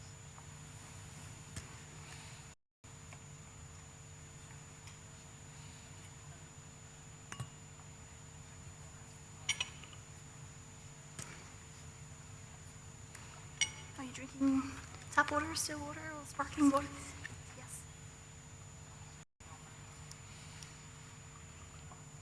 Still for you as well, sir.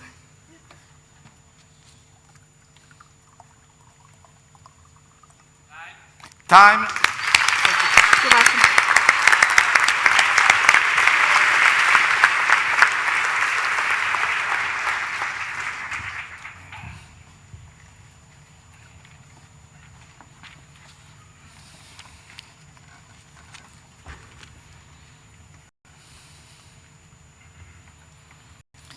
Okay.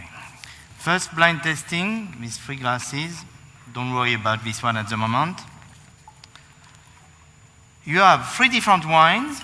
We would like you to identify them as closely as possible. You don't need to describe them. 2 wines have something in common. Please find the common point. You will have 2 minutes and 30 seconds. Okay. Would you like me to repeat? Yes, please. You have 3 different wines. We would like you to identify them as closely as possible. You don't need to describe them. 2 wines have something in common. Please find the common point. You will have 2 minutes and 30 seconds. Thank you. You ready? Thank you. Time.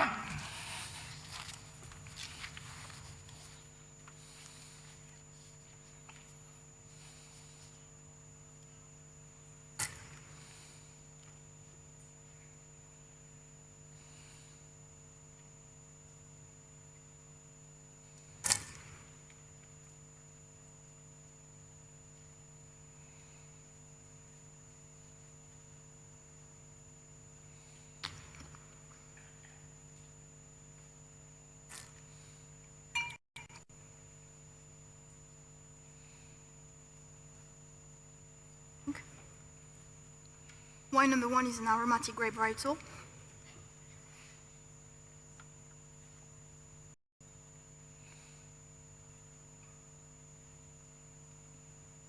think it's a Muscat-based wine, probably from a coastal area, I would say from Sicily. Wine number 2 is a Riesling, grape varietal.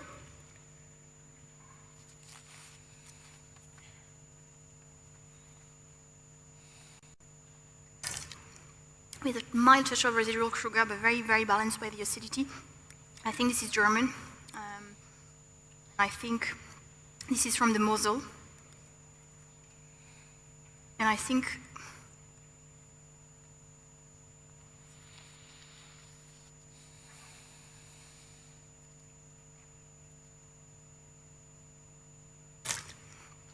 I think wine number 3 is also German.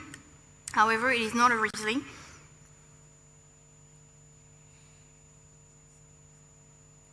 I think this could be a Silvaner.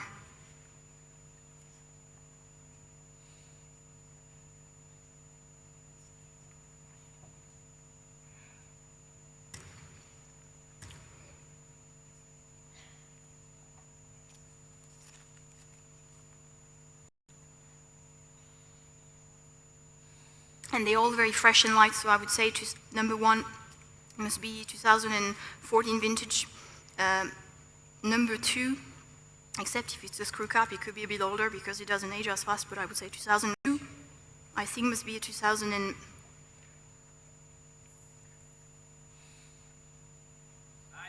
Time.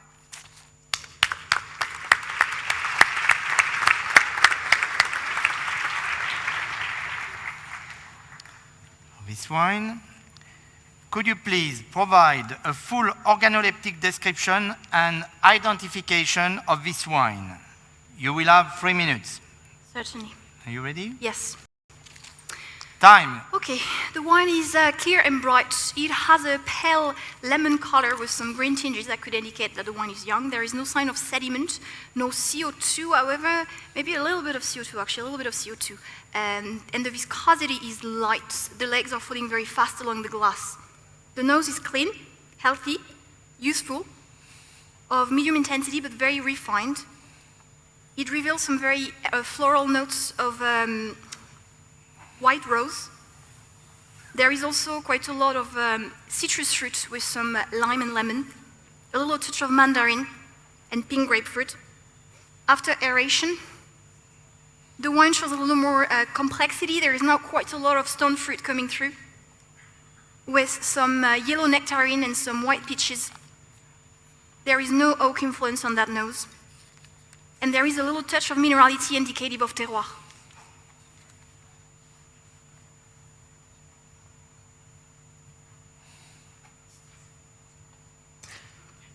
The wine is dry.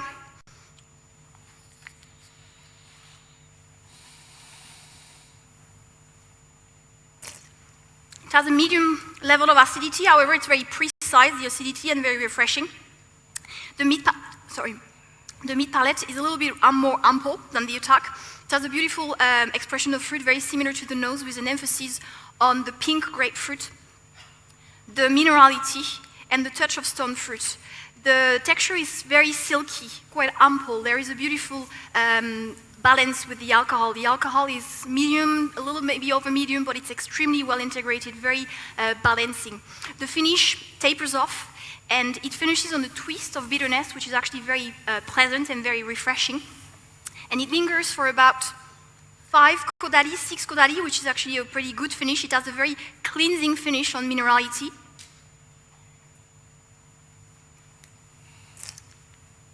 I think this is a very good wine.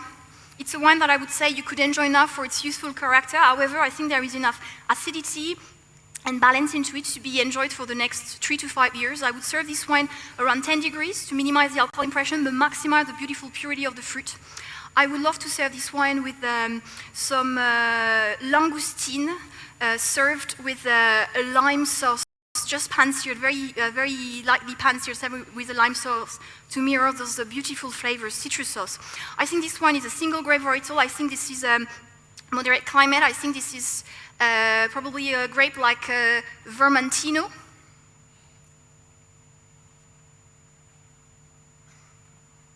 I think this could be a Vermentino from Sardinia, vintage 2014. I would serve these glasses in these beautiful tulip-shaped glasses. Time.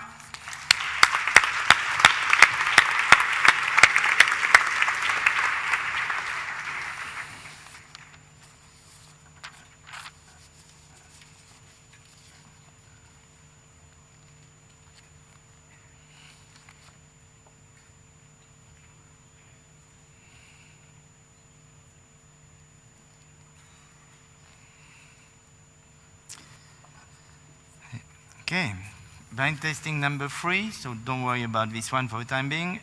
Free wine. You have 3 different wines. We would like you to identify them as closely as possible You don't need to describe them. You will have 3 minutes and 30 seconds. And for you to know, we are not looking for a common point, even if there is one. Let me to repeat one more. Yes, please. Okay. We have 3 different wines. We would like you to identify them as closely as possible. You don't need to describe them. You will have 3 minutes and 30 seconds. And we are not looking for a common point, even if there is one. Are you ready? Yes. Time.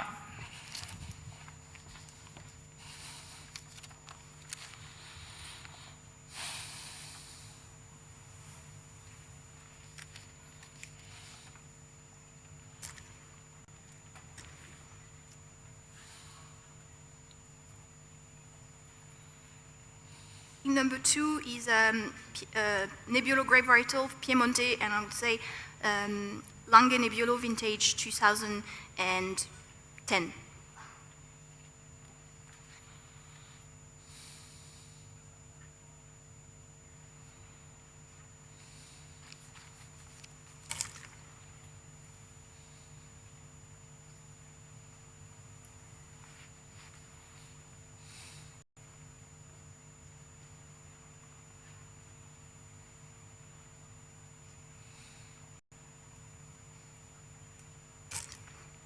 Number 3, I would say, is the Malbec.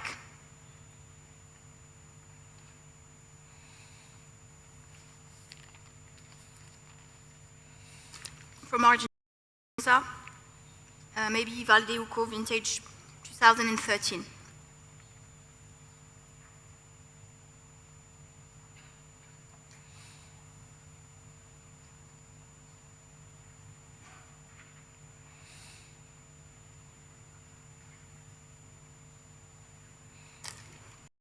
Number 1, I would say, could be a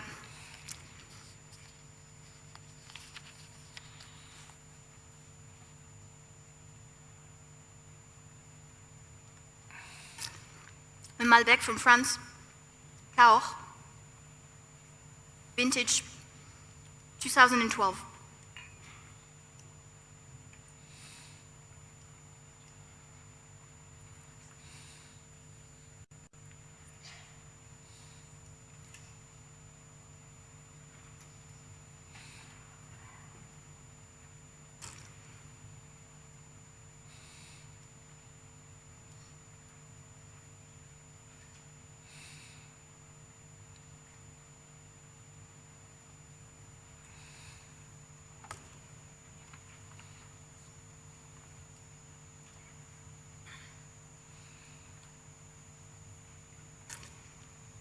I think it's a warmer climate than this, so.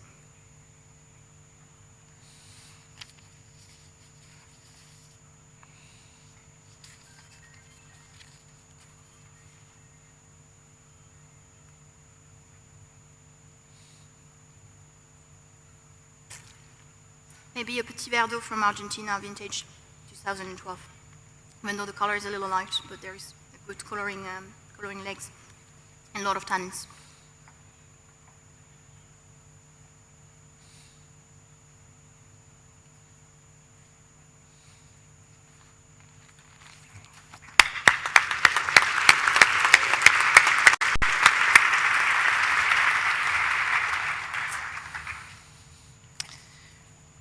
Could you please provide a full organoleptic description and identification of this wine? You will have 3 minutes.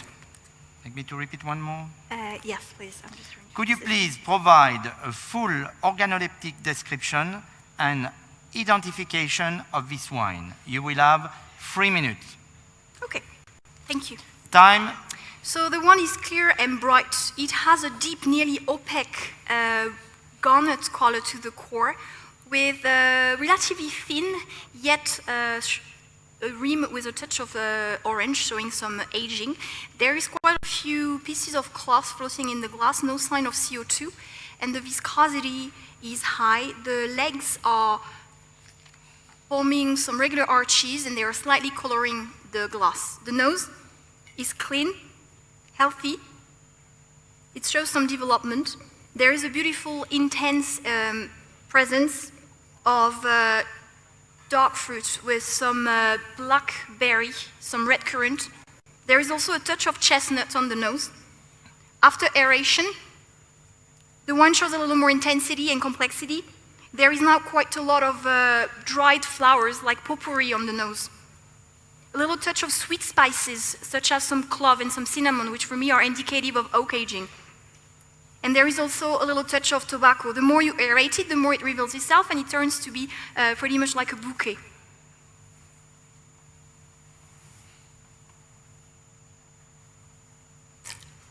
The wine is dry, it's full-bodied, it has a high level of really refreshing acidity. The middle palate is ample, fleshy, yet firm.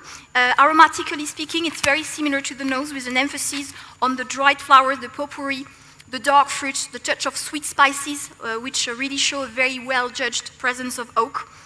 The level of tannins is high.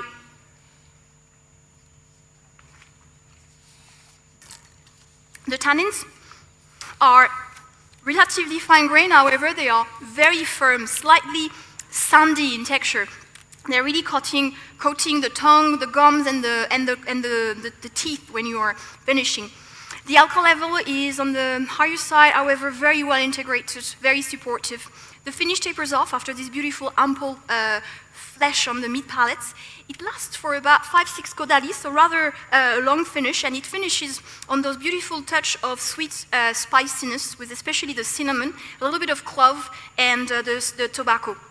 I think this wine is a beautiful wine, it's high quality wine, it's very well made, however it's a wine which would need to be aerated if you were to drink it now to allow this full structure to open up, otherwise a wine that can definitely be aged for another 8 to 10 years. A wine that I would recommend to drink 16-17 degrees to minimize the alcohol impression a little bit, but really maximize the purity, the expression of the fruit, served in some large Cabernet shaped glasses to allow the structure to show off. I would serve this with some wild boar, a classic ragout of wild boar, and maybe some chestnuts and some mushrooms, such as some pied de mouton or some ceps. Time.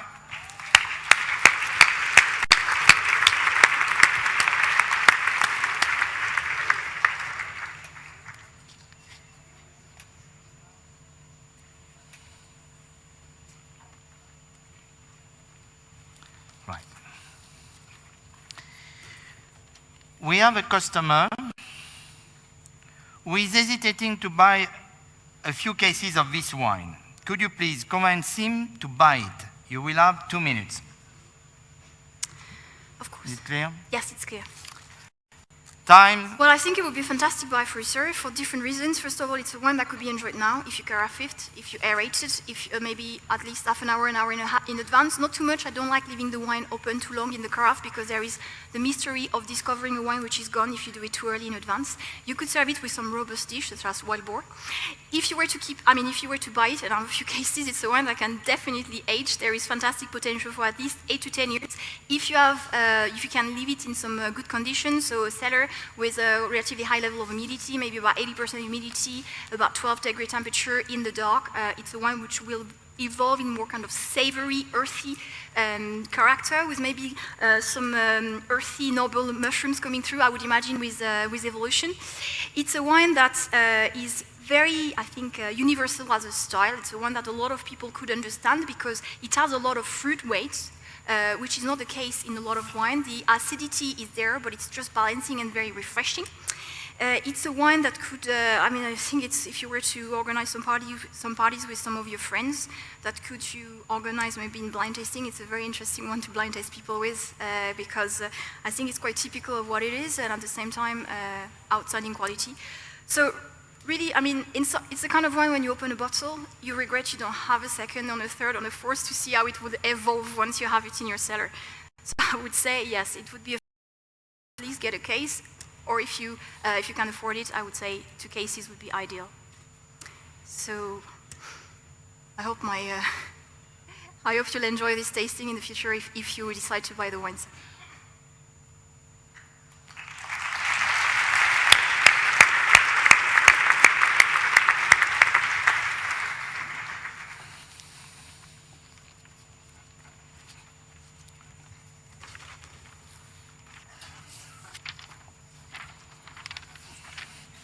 Pardon? Oui, oui.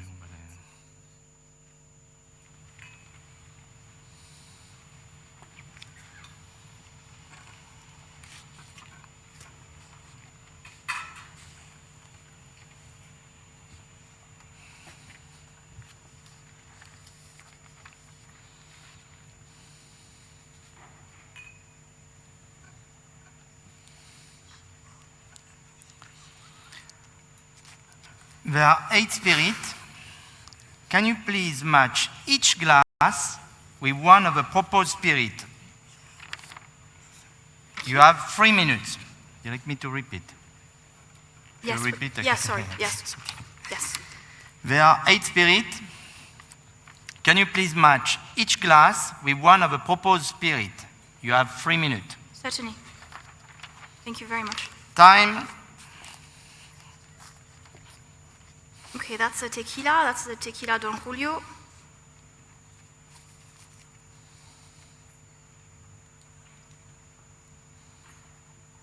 It's a pisco. Give a number. Oh, sorry. So number 8. Sorry. Number 8 is a pisco. Number 4 is a tequila. Number 1 is an Armagnac. Number 2 is a cognac. Folle Blanche. Number 4 is a Calvados. I don't think. No, there is none on the. So that must be a vieille prune. Sorry, there is no Calvados on the list. This has some American oak, so it's a Bourbon Bullet Kentucky on number 5. Number 6, sorry, is a vieille prune, so I'll have to go back on the previous one.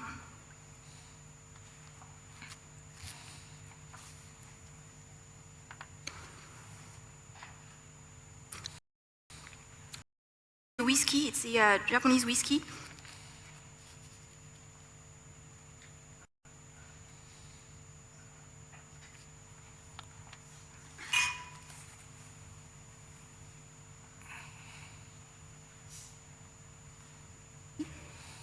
Eight pisco.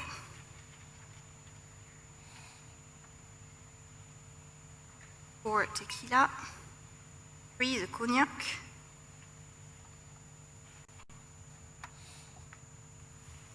1 is the rum, sorry. 2 is the Armagnac. And 3 is the cognac. 4 is the tequila. 5 is the Bourbon. 6 is the vieille prune. 7 is the whiskey. And 8 is the pisco.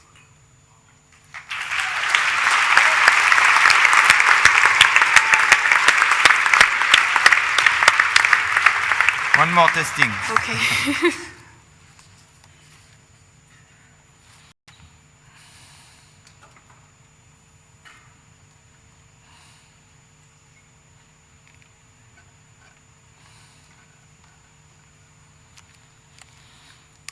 Could you please test this product, provide a short organoleptic description of it, and make your customer dream? You will have 2 minutes.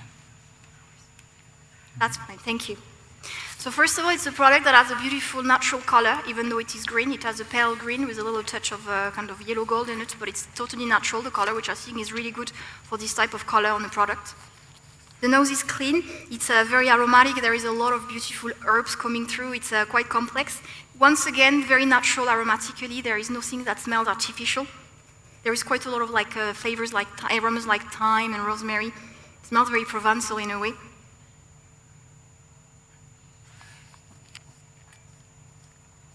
And then on the palate, you have this beautiful, luxurious texture.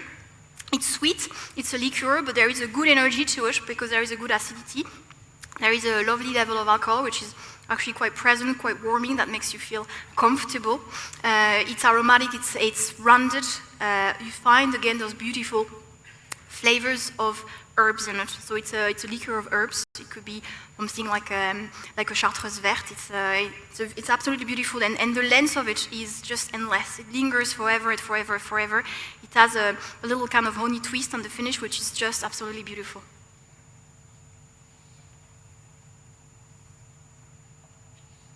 I think it's a product of really high quality. If really you enjoy herbs liqueur and liquor in general, it's definitely something I would recommend to taste because it has intensity and finesse at the same time. It has a beautiful, the texture is very charming, very enchanting. The lens is, it's absolutely a magical product. I think it's outstanding quality, so I would really, really highly recommend that you taste it. It's beautiful.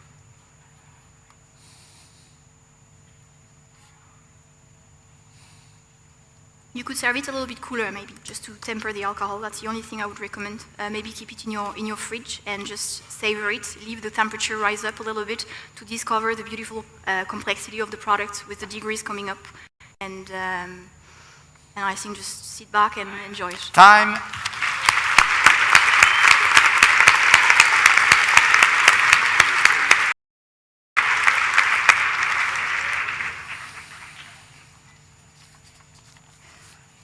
Okay.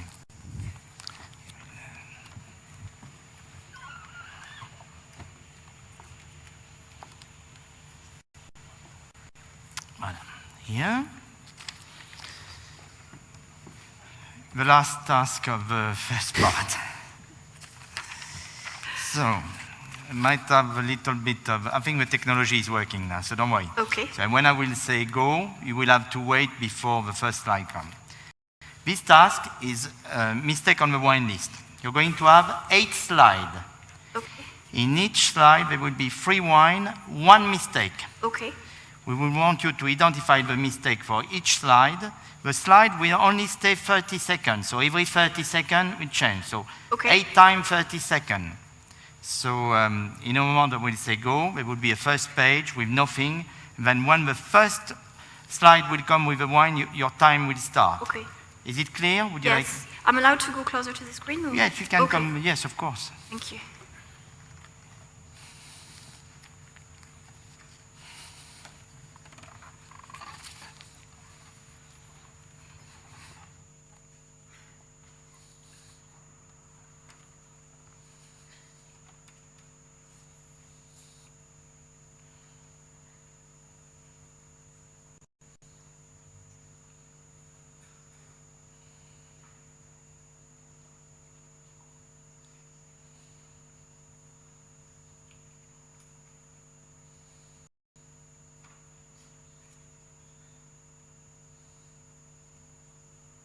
Yes, of course. But Ambon is just on the market in 2000, so it's fine. I think it's Dom Pérignon. P2 vintage is the current vintage is 98.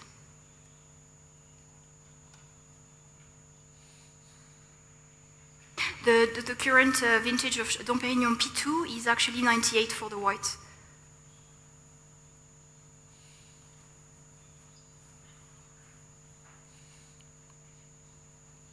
Jaconda is not in Margaret River. Jaconda is in Victoria. Jaconda is in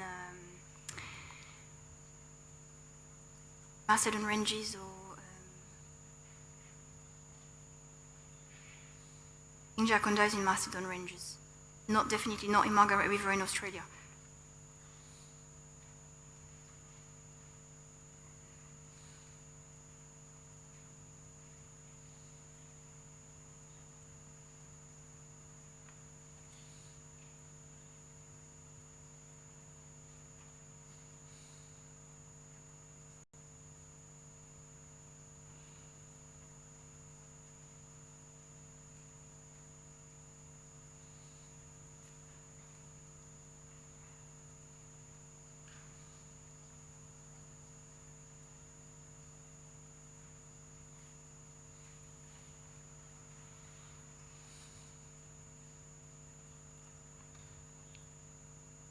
Cheval des Andes is not in Vistabal. Cheval des Andes is in Las Compuertas in Argentina.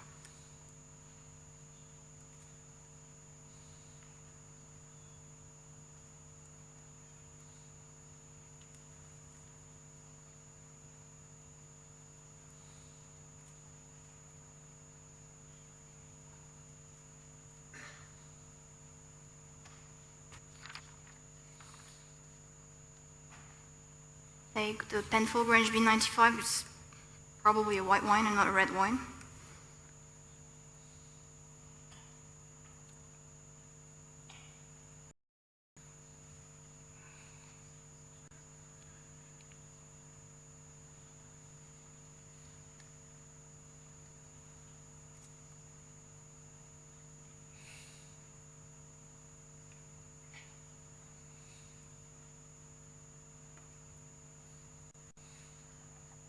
I don't think Janus is from Pesquera.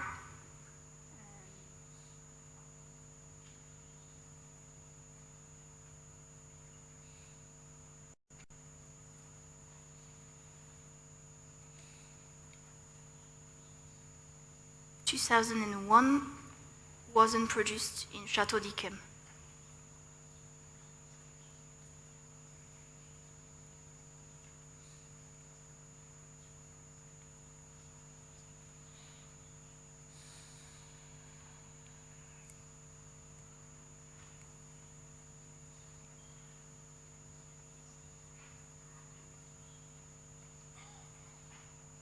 The Miti Saint-Mine de Vétroz is not a fortified wine, it's actually a natural sweet wine in the valley. So it should be in the sweet wine page, but not in the fortified wine page.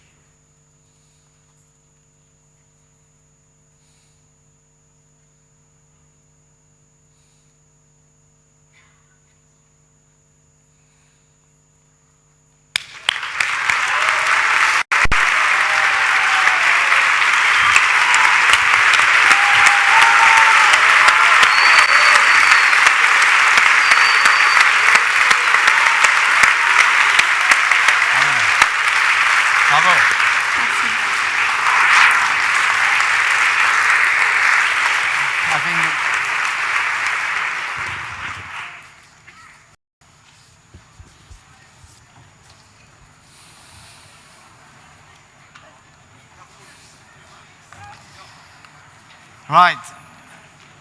We will have the candidate coming back, the three candidates together. They will have 2 more tasks to perform together.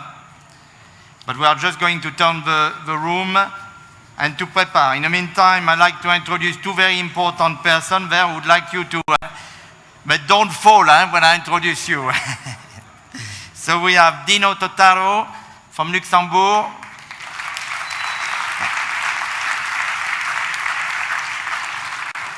And Patrice Franck, President of Monaco. Thank you very much.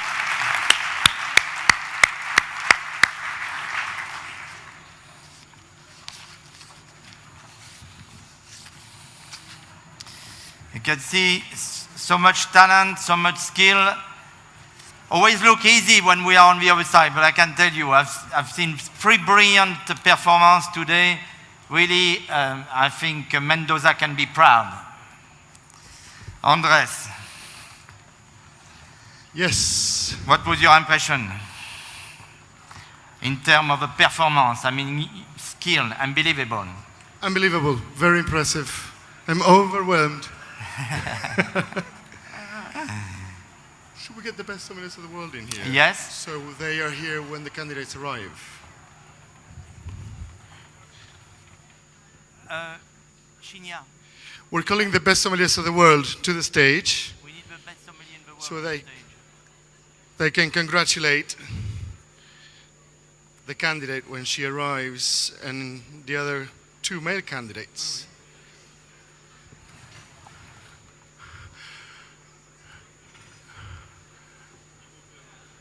Tu vas faire quoi? Tu vas faire là, ça sera la mise en place. Donc tu en as une derrière en mise en place. Oui, non, d'accord, très bien. C'est bon. Gerard. And get a selfie with them. Allez. Ricardo has everything organized. No.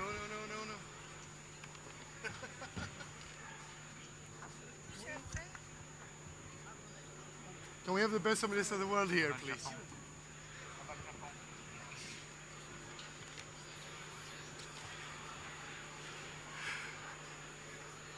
Okay. Preparing the room. We're working on the... Oh, here they are. Paolo Basso, Meilleur Sommelier Du Monde 2013. Don't go. How many of you have Twitter or Instagram? Huh? Raise your hands. You know we've been achieving a trending topic status these last 2 or 3 days. But how many of those of you that have Twitter follow Mr. Gérard Basset? One person at least. Thank you, madam. Good. Have you noticed how intensely motivated he has become with his competition? He started tweeting like a star. My first tweet on Tuesday. So, the first day he was here, we were talking about the notion of hashtag. Remember? I'm learning. I think what I want to do is get all the best sommeliers of the world in here and do a little selfie with his back. What do you guys think? Wonderful. Huh? Wonderful. Are they too shy? Because Ricardo and the rest of the They've group gone. are organizing everything. They've They're gone. gone. Okay, we'll take our selfie ourselves. Here. You guys raise your hands in the back or something, you know. The first selfie in the history of sommelier, huh? Or at least in the final world championship. I will send it to him and then you can tweet it. I if can you tweet want. it. I promise you, I will tweet it. We've been working hard to get these guys technologized. Absolutely. Does that word exist? We What's going will to happen of- now? What's going to happen now? What's going to happen? We are going to have, obviously I can't reveal because, you know, we will tell in front of the three candidates. And then after, when they perform their last two tasks, obviously the point will be added and President Shinya Tazaki will give us the next best sommelier in the world. And we will also reveal the product, we will give a correction of the wine list so you'll be able to see what they had to do. And tonight, at the gala dinner, we will announce the classification of all the candidates from number 40 to number 2. So you will know the position of the top 40 candidates in this competition. But that's for tonight. Wow. It's good to have all the positions all the way to number 40, right? Do you prefer that or do you prefer when it was just 3? 40 is better. Yeah, that's what I thought too. We had that discussion a couple of times. I'm sure. I'm glad you agree. I'm glad you agree, yes. Non, non, non. Regarde si... Ok. Encore 5 minutes. 5 minutes. Do we get the 3 candidates here and talk with them a Yes, little yes, bit? yes, of course. If they are ready. Can we get the 3 candidates then? But not by this one. Bah, pour qu'on les présente à la foule qui parle pendant que vous finissez, mais il ne faut pas les faire passer par là. Where is Joko? Joko.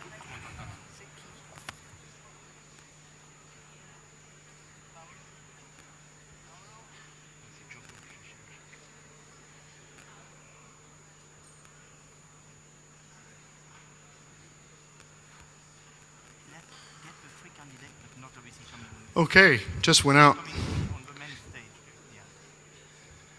Paolo, il est là. Very relaxed, watching a stage. He's been working so hard. He needs a little break. We are just getting the 3 candidates. While we prepare the backstage, the 3 candidates are going to come, and Andres will ask them a few questions. Like?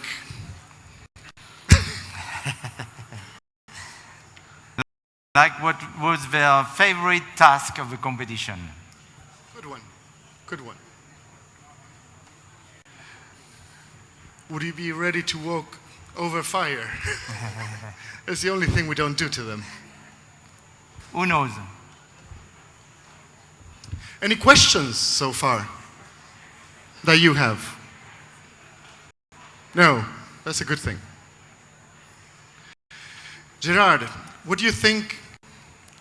How do you think Argentine wines have changed from the first time you were here on this trip?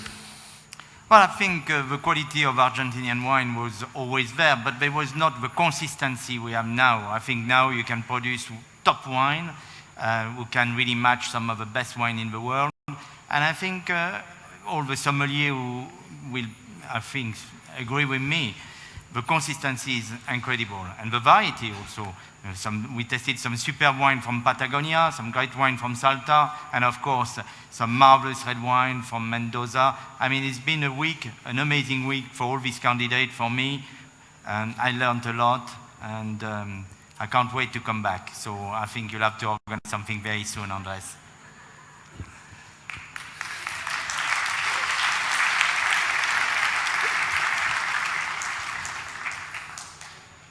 Okay.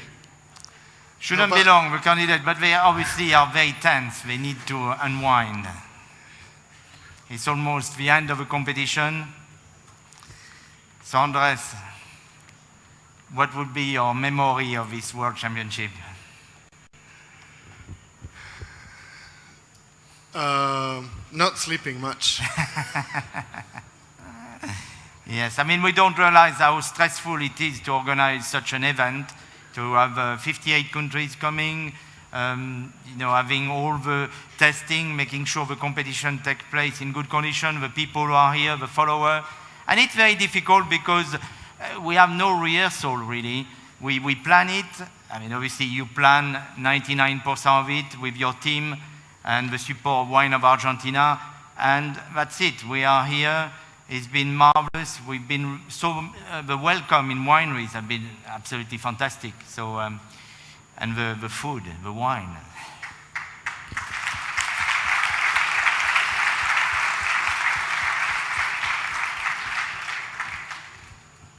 Well, we like to think Argentina has decent food and good wines, and I'm just slightly disappointed. I'll be here a week and I still don't know how to dance the tango.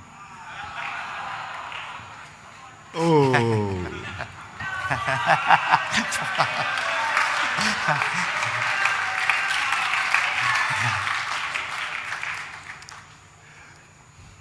I'll do something about that. I promise I'll do something about that. Just give me a few minutes. Let me think about it. Not tonight, huh? No. Can we call the three candidates now? The three candidates, yes. All the three candidates ready? Okay. Big hand. Arvid Rosengren, David Viro, Julie Dupuis. Bravo. Bravo. Bravo.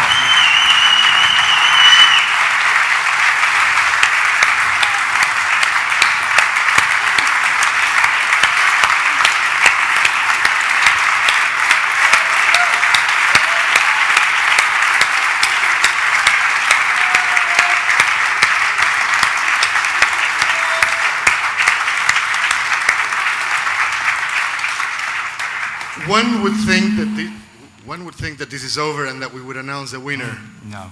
No. We're still not sure. We're not sure. Standing ovation for these three candidates. Thank you very much.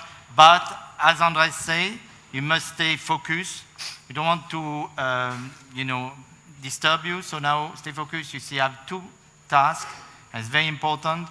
Obviously, you are three extremely talented sommeliers. We saw the performance you've given. So I don't know the mark because, neither Andres or myself know the mark. We will discover. But I would imagine it's very close. So stay focused.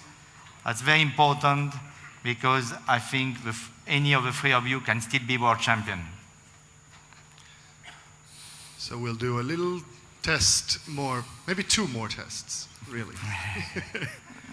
Two more tests. I'm just going to check if we are ready. And if we're not? Oui, il y a le quiz. So, fancy a beer? Absolutely. Two, at least. Glass of bubbly, maybe. Scotch. I'll take anything, but the beer sounds good right now. Just bring it. Ça va être le quiz maintenant. Est-ce qu'on est prêt là? I love it when he mumbles. And he thinks we don't hear what he says. We need, well, no, I think we can leave it like that. Okay, I think we are ready for the first test of the second part. Eric.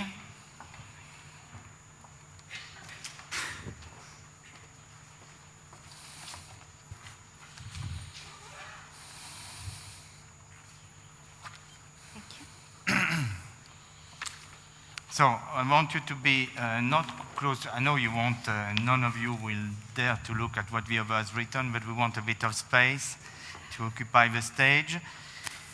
In a moment, so you're going to have 10 slides. Each time, you will have only 15 seconds. So as soon as you recognize either the person or the chateau or whatever, you just have to write what it is. It's not long, it's a 1 word or 2 words if it's a person. And after 15 seconds, I will say, stop, you cannot write. So when the slide comes, we'll say, go. You have 15 seconds to write what it is, and that's it. And then after, you will show the audience what you've written. So try to write clearly. So if it was, for instance, the President of France, we would expect you to write or the President of whatever. But it'd be wine personality, estate. We just want the name. Are we ready? And for the audience, you can see it on the screen.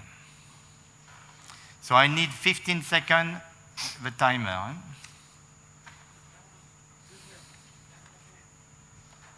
Go.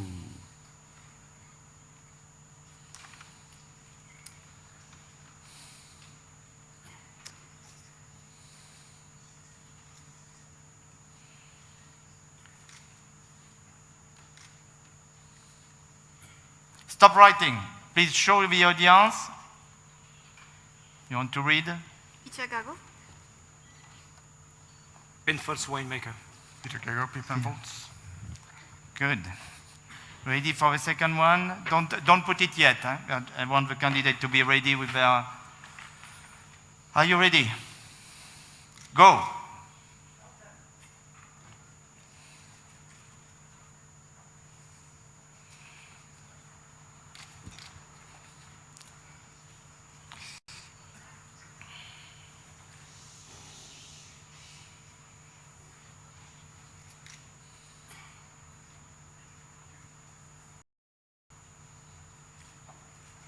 Stop writing. Well, we don't want the next one.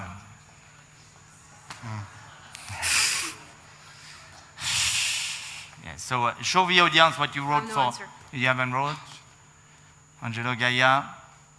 No, okay. Well, we write something there, but can we please not having the next one? I only give the start, so, you know, and then you can write if you know what the person is. This one would be. Okay. Okay, you can write if you want. This one we won't put any time because... no? No? Nothing? René Barbier. René Barbier. Okay, can we not put the next slide until I say so? Are you ready to write? Go!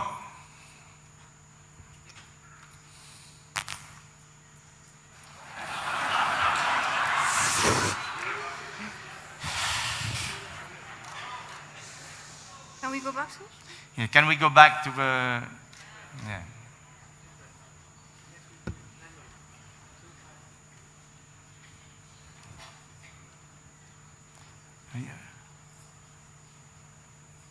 Stop writing. Chateaubriand. Chateaubriand, Chateaubriand. Okay. Are you ready for you to write? Next slide.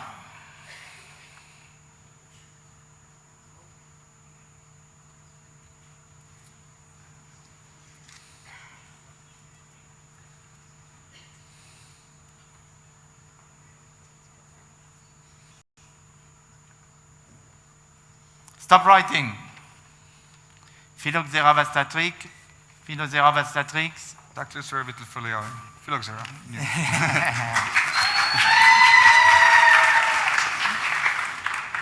Are you ready to write?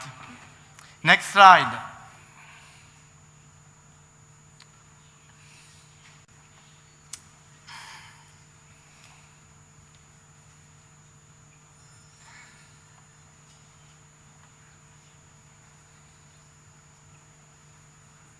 Stop writing.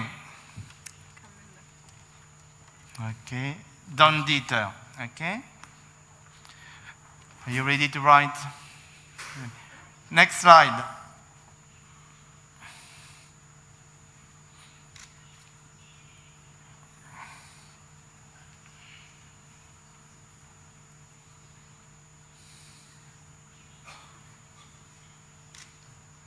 Stop writing. Vin de Constance. Crème Constantia. Vin de Constance. Okay.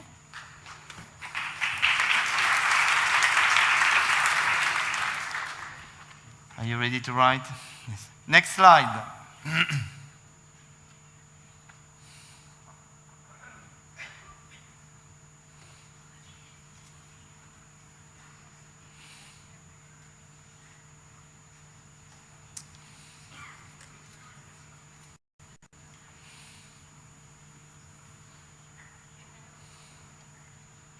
Stop. Very blank.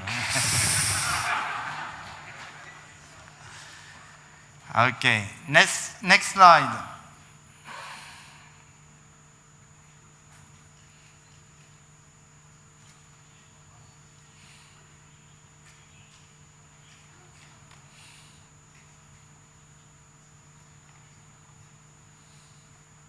Stop writing. Dinosko and Schke. Okay, are you ready to write? Next slide.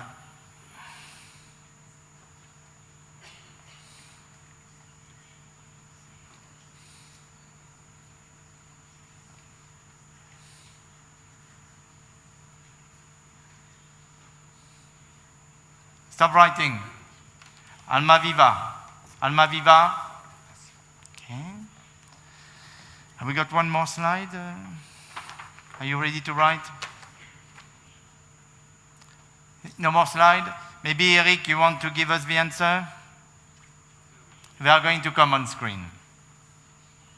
But shall we give them after, Eric? They are not ready now. So we are going to do the very final, so we collect that. Thank you very much. And you can give them.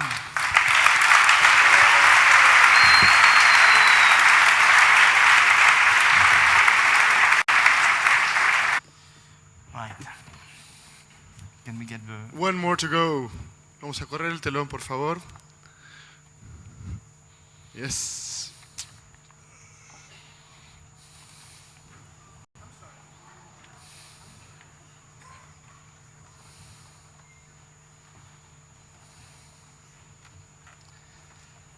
Oh, sorry. Okay. So if you can come here, you look first. So here, on your table.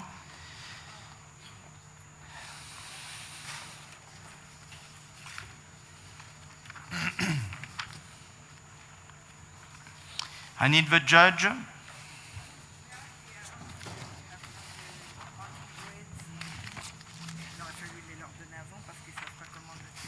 On va aller derrière. Voilà, explain. Tiens, Marcus, tu veux expliquer, faire un debriefing.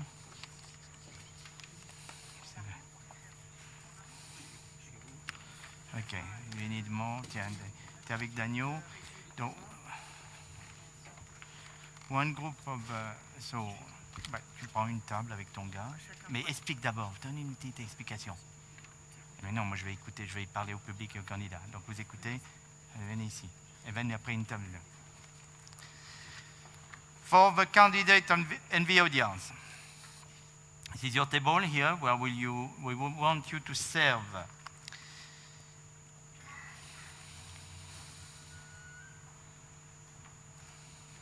15 glasses, a magnum, and pour it in 15.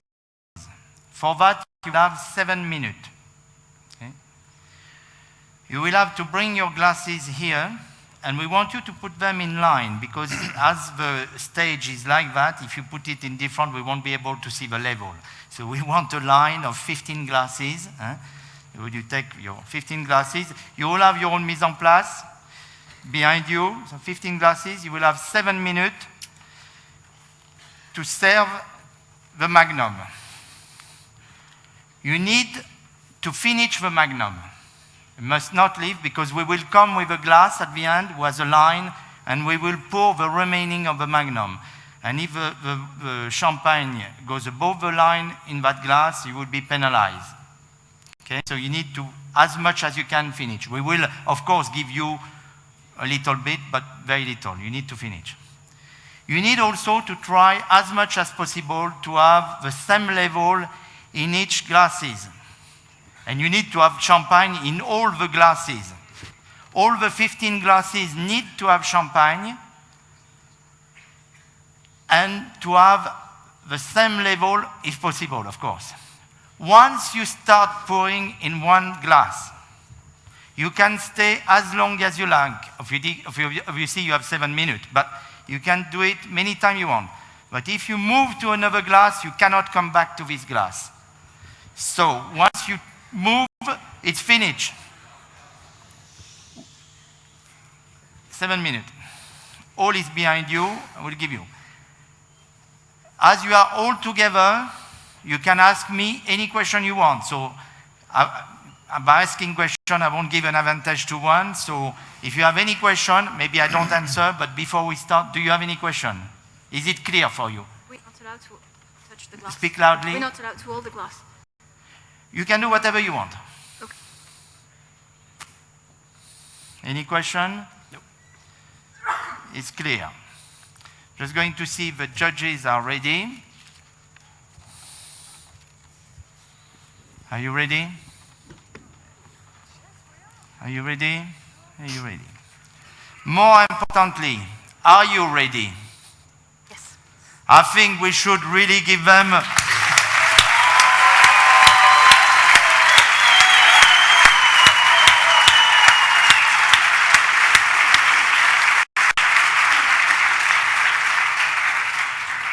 timer ready? 7 minutes. Go!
Well, the judge are going to check. Come here. I'm sure the audience want to see you.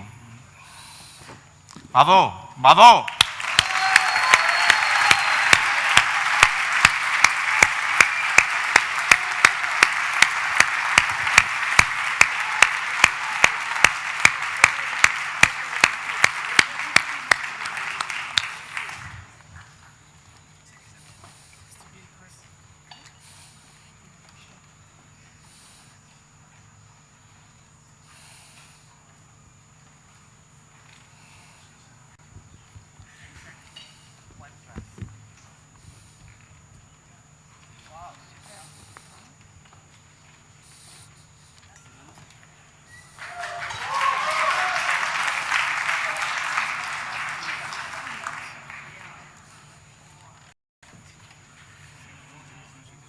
Il faut verser ce qui est...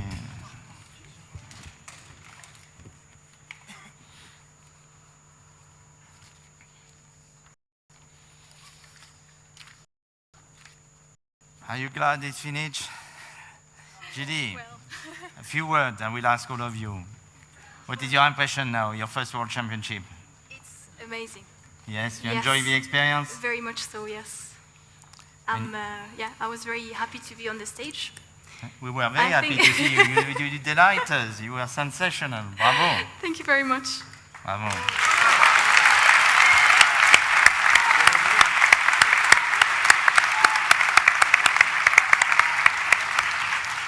David, not your first championship. No, but not easy to become the best sommelier in the world. But you have a lot of inspiration for making new exercises, so that's fun. But you two were absolutely stunning, brilliant. So chapeau, chapeau. One word, maybe.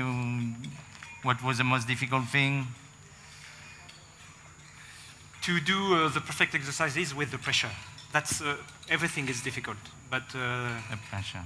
That's life. And if you want to become the best sommelier, you have to do it with the pressure. Bravo.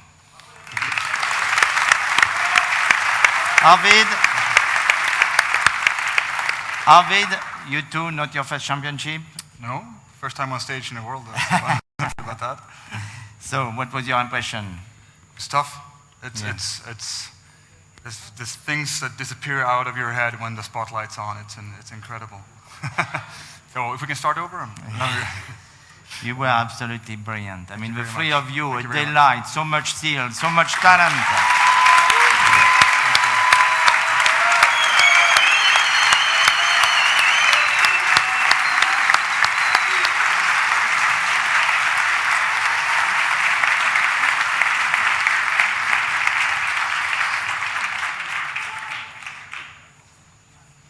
The judges are finishing marking. All the notes have been collected of the previous task. Then they will be added and a final count will be done. And in a few moments, President Shinya Tazaki will come and reveal who is the best sommelier in the world 2016. Few minutes.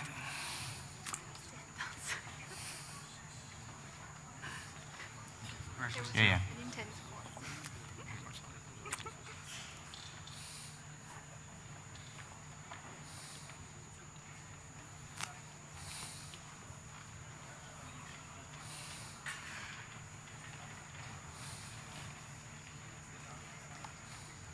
No.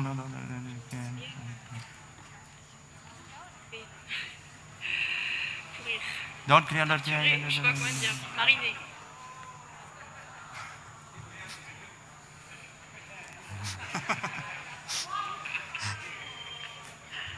It's the high altitude. Bubbling. Merci d'en renverser, ça fera moins.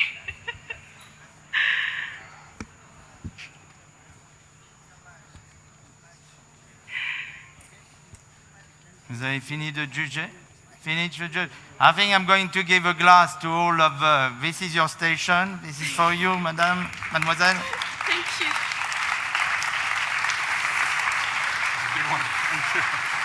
Merci beaucoup. You can leave the rest of the candidates.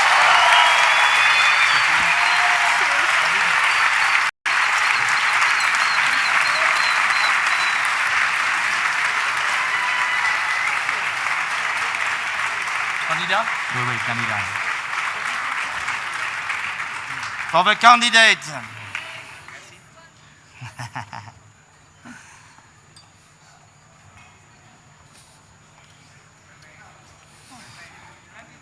At least I'm glad it's over. Ouais, il faut les donner aux candidats. Voilà.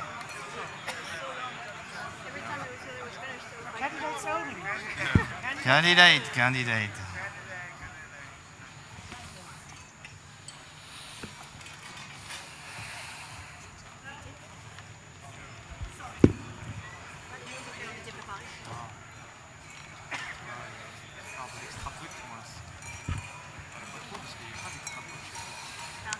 Bravo, hein.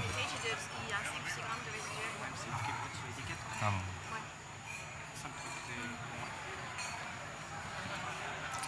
The three of you, huh? Wonderful final. It was a pleasure to watch.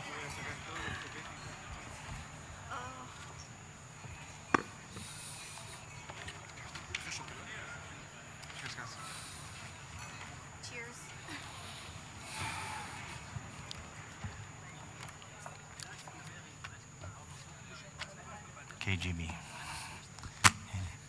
Okay, guys, thank you very much. You can go, take a seat, have some rest, relax a little bit. My pleasure. A big hand to these guys.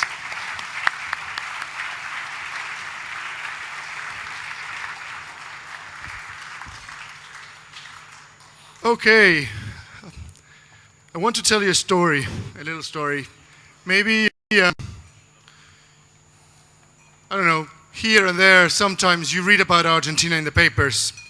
And maybe a few weeks ago, you saw in the papers that Barack Obama, the President of the United States, visited Argentina. Did you see that? Did somebody see that? Yeah. And yeah, exactly. Did you see a picture of him dancing? Yeah, he was dancing. Do you know what he was dancing? He was dancing the Malbec of dance. Right? And, you know, tango is Argentina. Just like Malbec is Argentina. Just like Arauco, olive oil is Argentina. But tonight we have the most important, the most prestigious tango dancer in Argentina, and therefore in the world. Sorry about that. And which is an honor to have dancing for us here tonight. Mora Lugones, together with, Mora Godoy, together with Jose Lugones. Thank you very much.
So,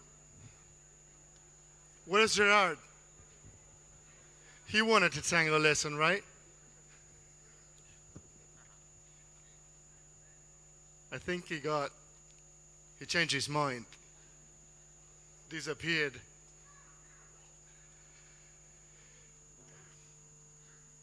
Do we have the results yet? Hello?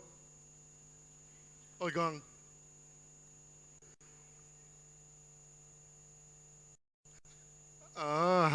No, we don't have the results. We're going to show you what they tasted blind.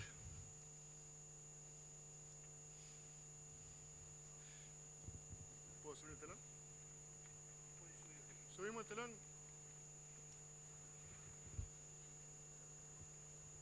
You were wondering about the blind tasting.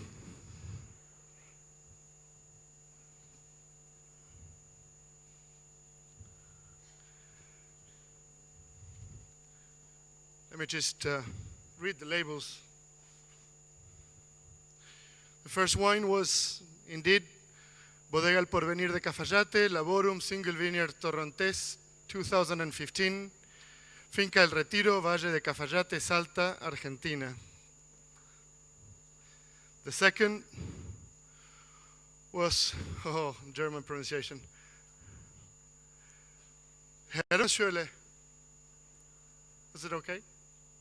Riesling 2012 and 11 of Dunhoff.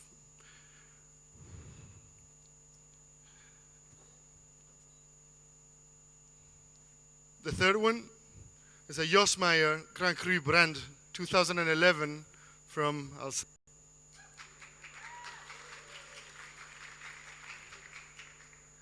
The fourth one, you probably all know this label, Terras Gauda Rias Baixas 2015, or Rosal from Spain. Oh, okay. Here we start the other way around. This is Finca La Nación from Rudeles, Old Vines, Ribera del Duero, 2009. The second wine is Nebbiolo d'Alba, 2012, Valmaggiore Sandrone from Italy. The third wine is Miguel Escorihuela Gascon Malbec, Pequeñas Producciones, 2012, Mendoza. And the last one is Chateau Ponte Canet, 2003, Pauillac, Bordeaux.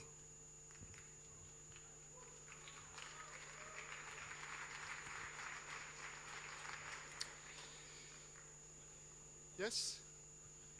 What? First one? Yes. One. Yeah, yes. And the last. Of course.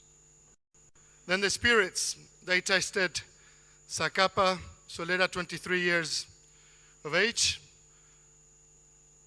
a rum from Guatemala, a Bas Armagnac d'Arros, Le Grand Assemblage, 12 years of age,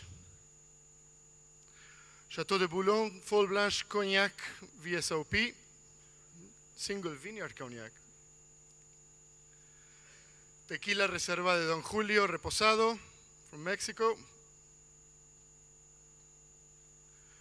Bulleit Bourbon, whiskey from Kentucky, US, Eau de Vie de Vieille Prune, so Eau de Vie of plum, from Alsace, from a producer called Mette. Hey. Yamazaki single malt, 12 years old, from Japan, of course. And Pisco Mistral añejado en roble from Chile. And last but not least, the last liquor that they were tasting was indeed a 1 liter bottle of Chartreuse VEP green label from France. Fantastic. Do we have an announcement to make yet?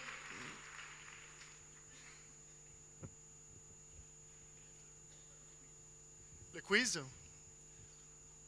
The answers, yes. Are we going to show them in the... Yeah, the first one was indeed Peter Gago from Penfolds. They all got it.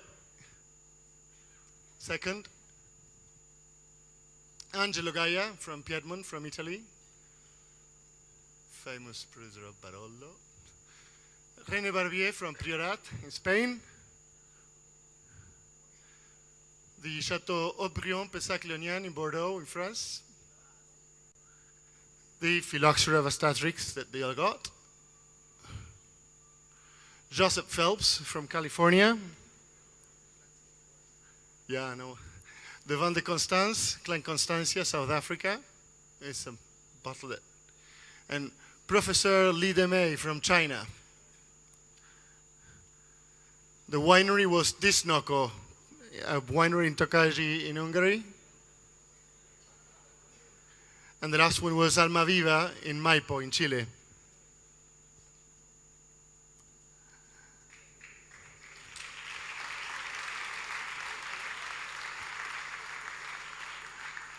I can't think of any more things to delay the communication of the best sommelier of the world 2016. I leave you with Mr. Shinya Tazaki, President of the International Sommelier Association. So, I'm President Loic. So now, 3 finalists is on the stage.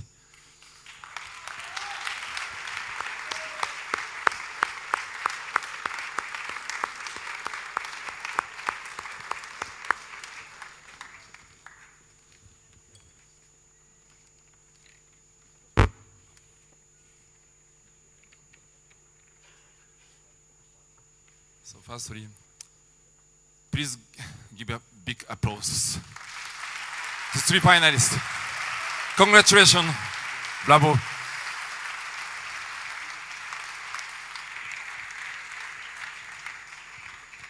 So I'm very honored to announce winner of 15e Concours A.S.I, the Meilleur Sommelier du Monde.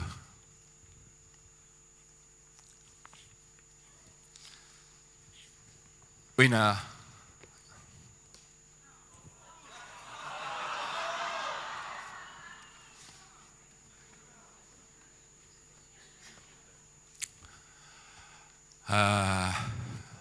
before I'll announce, Mr. Benoit Goez, please come on stage.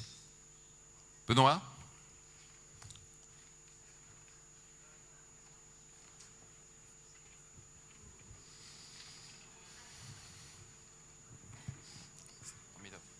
Il vient ici. Mr. Goez? Oh, yeah, yes. Okay. So,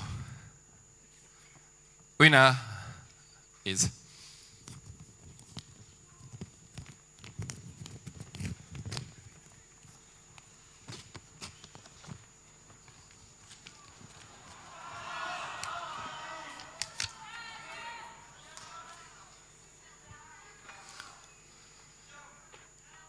John Arbit, Rosengren, Sweden.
Sorry, I'm a little shaky. Wow, that was unexpected. Whew. It really felt like a very, very, very tough final. And I did not expect to be the winner. Thank you so much, Shinya, Andres, Gerard, the whole technical committee, Benoit, the Argentine Sommelier Association, all the sponsors, all the beautiful people in this room who have given wonderful feedback and comments along the way. Right now I love you all. Thank you to the whole Swedish team in the back for supporting. Thank you for the... Thank you to the Danish team as well, who always support. It's my second home. They always support me as well. Thank you most of all to my family and my beautiful girlfriend, who is still hiding in the back. I'm not sure why. For putting up with the thousands of hours of work that this took. I know I've been less than pleasant at times. And thanks to everyone back at home at Charlie Bird, if you're still watching, and everyone in New York who helped me out, Michael Engelman, Pascaline, Aldo, the whole Bernardin team, everyone who has helped me get this far. But most of all, thank you to Soren Polonius, who have helped me from day one. Day one.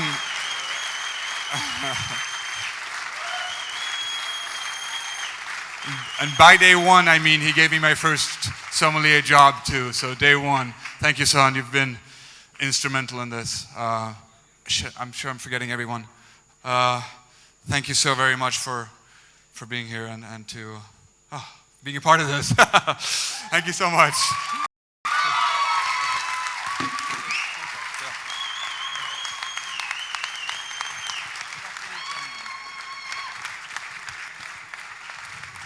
Please take a picture. And also congratulations to David and Julie. Congratulations.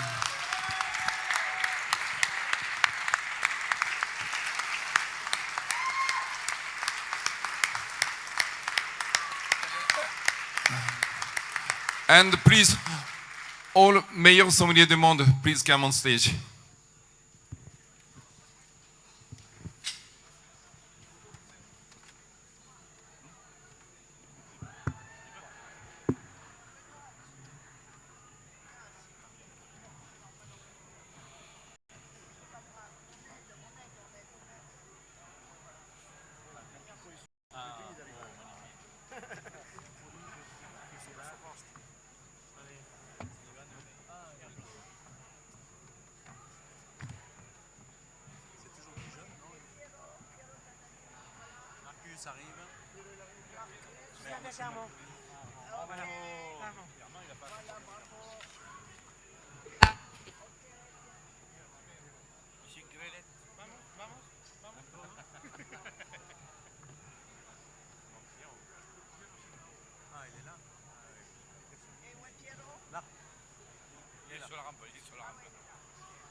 Hola.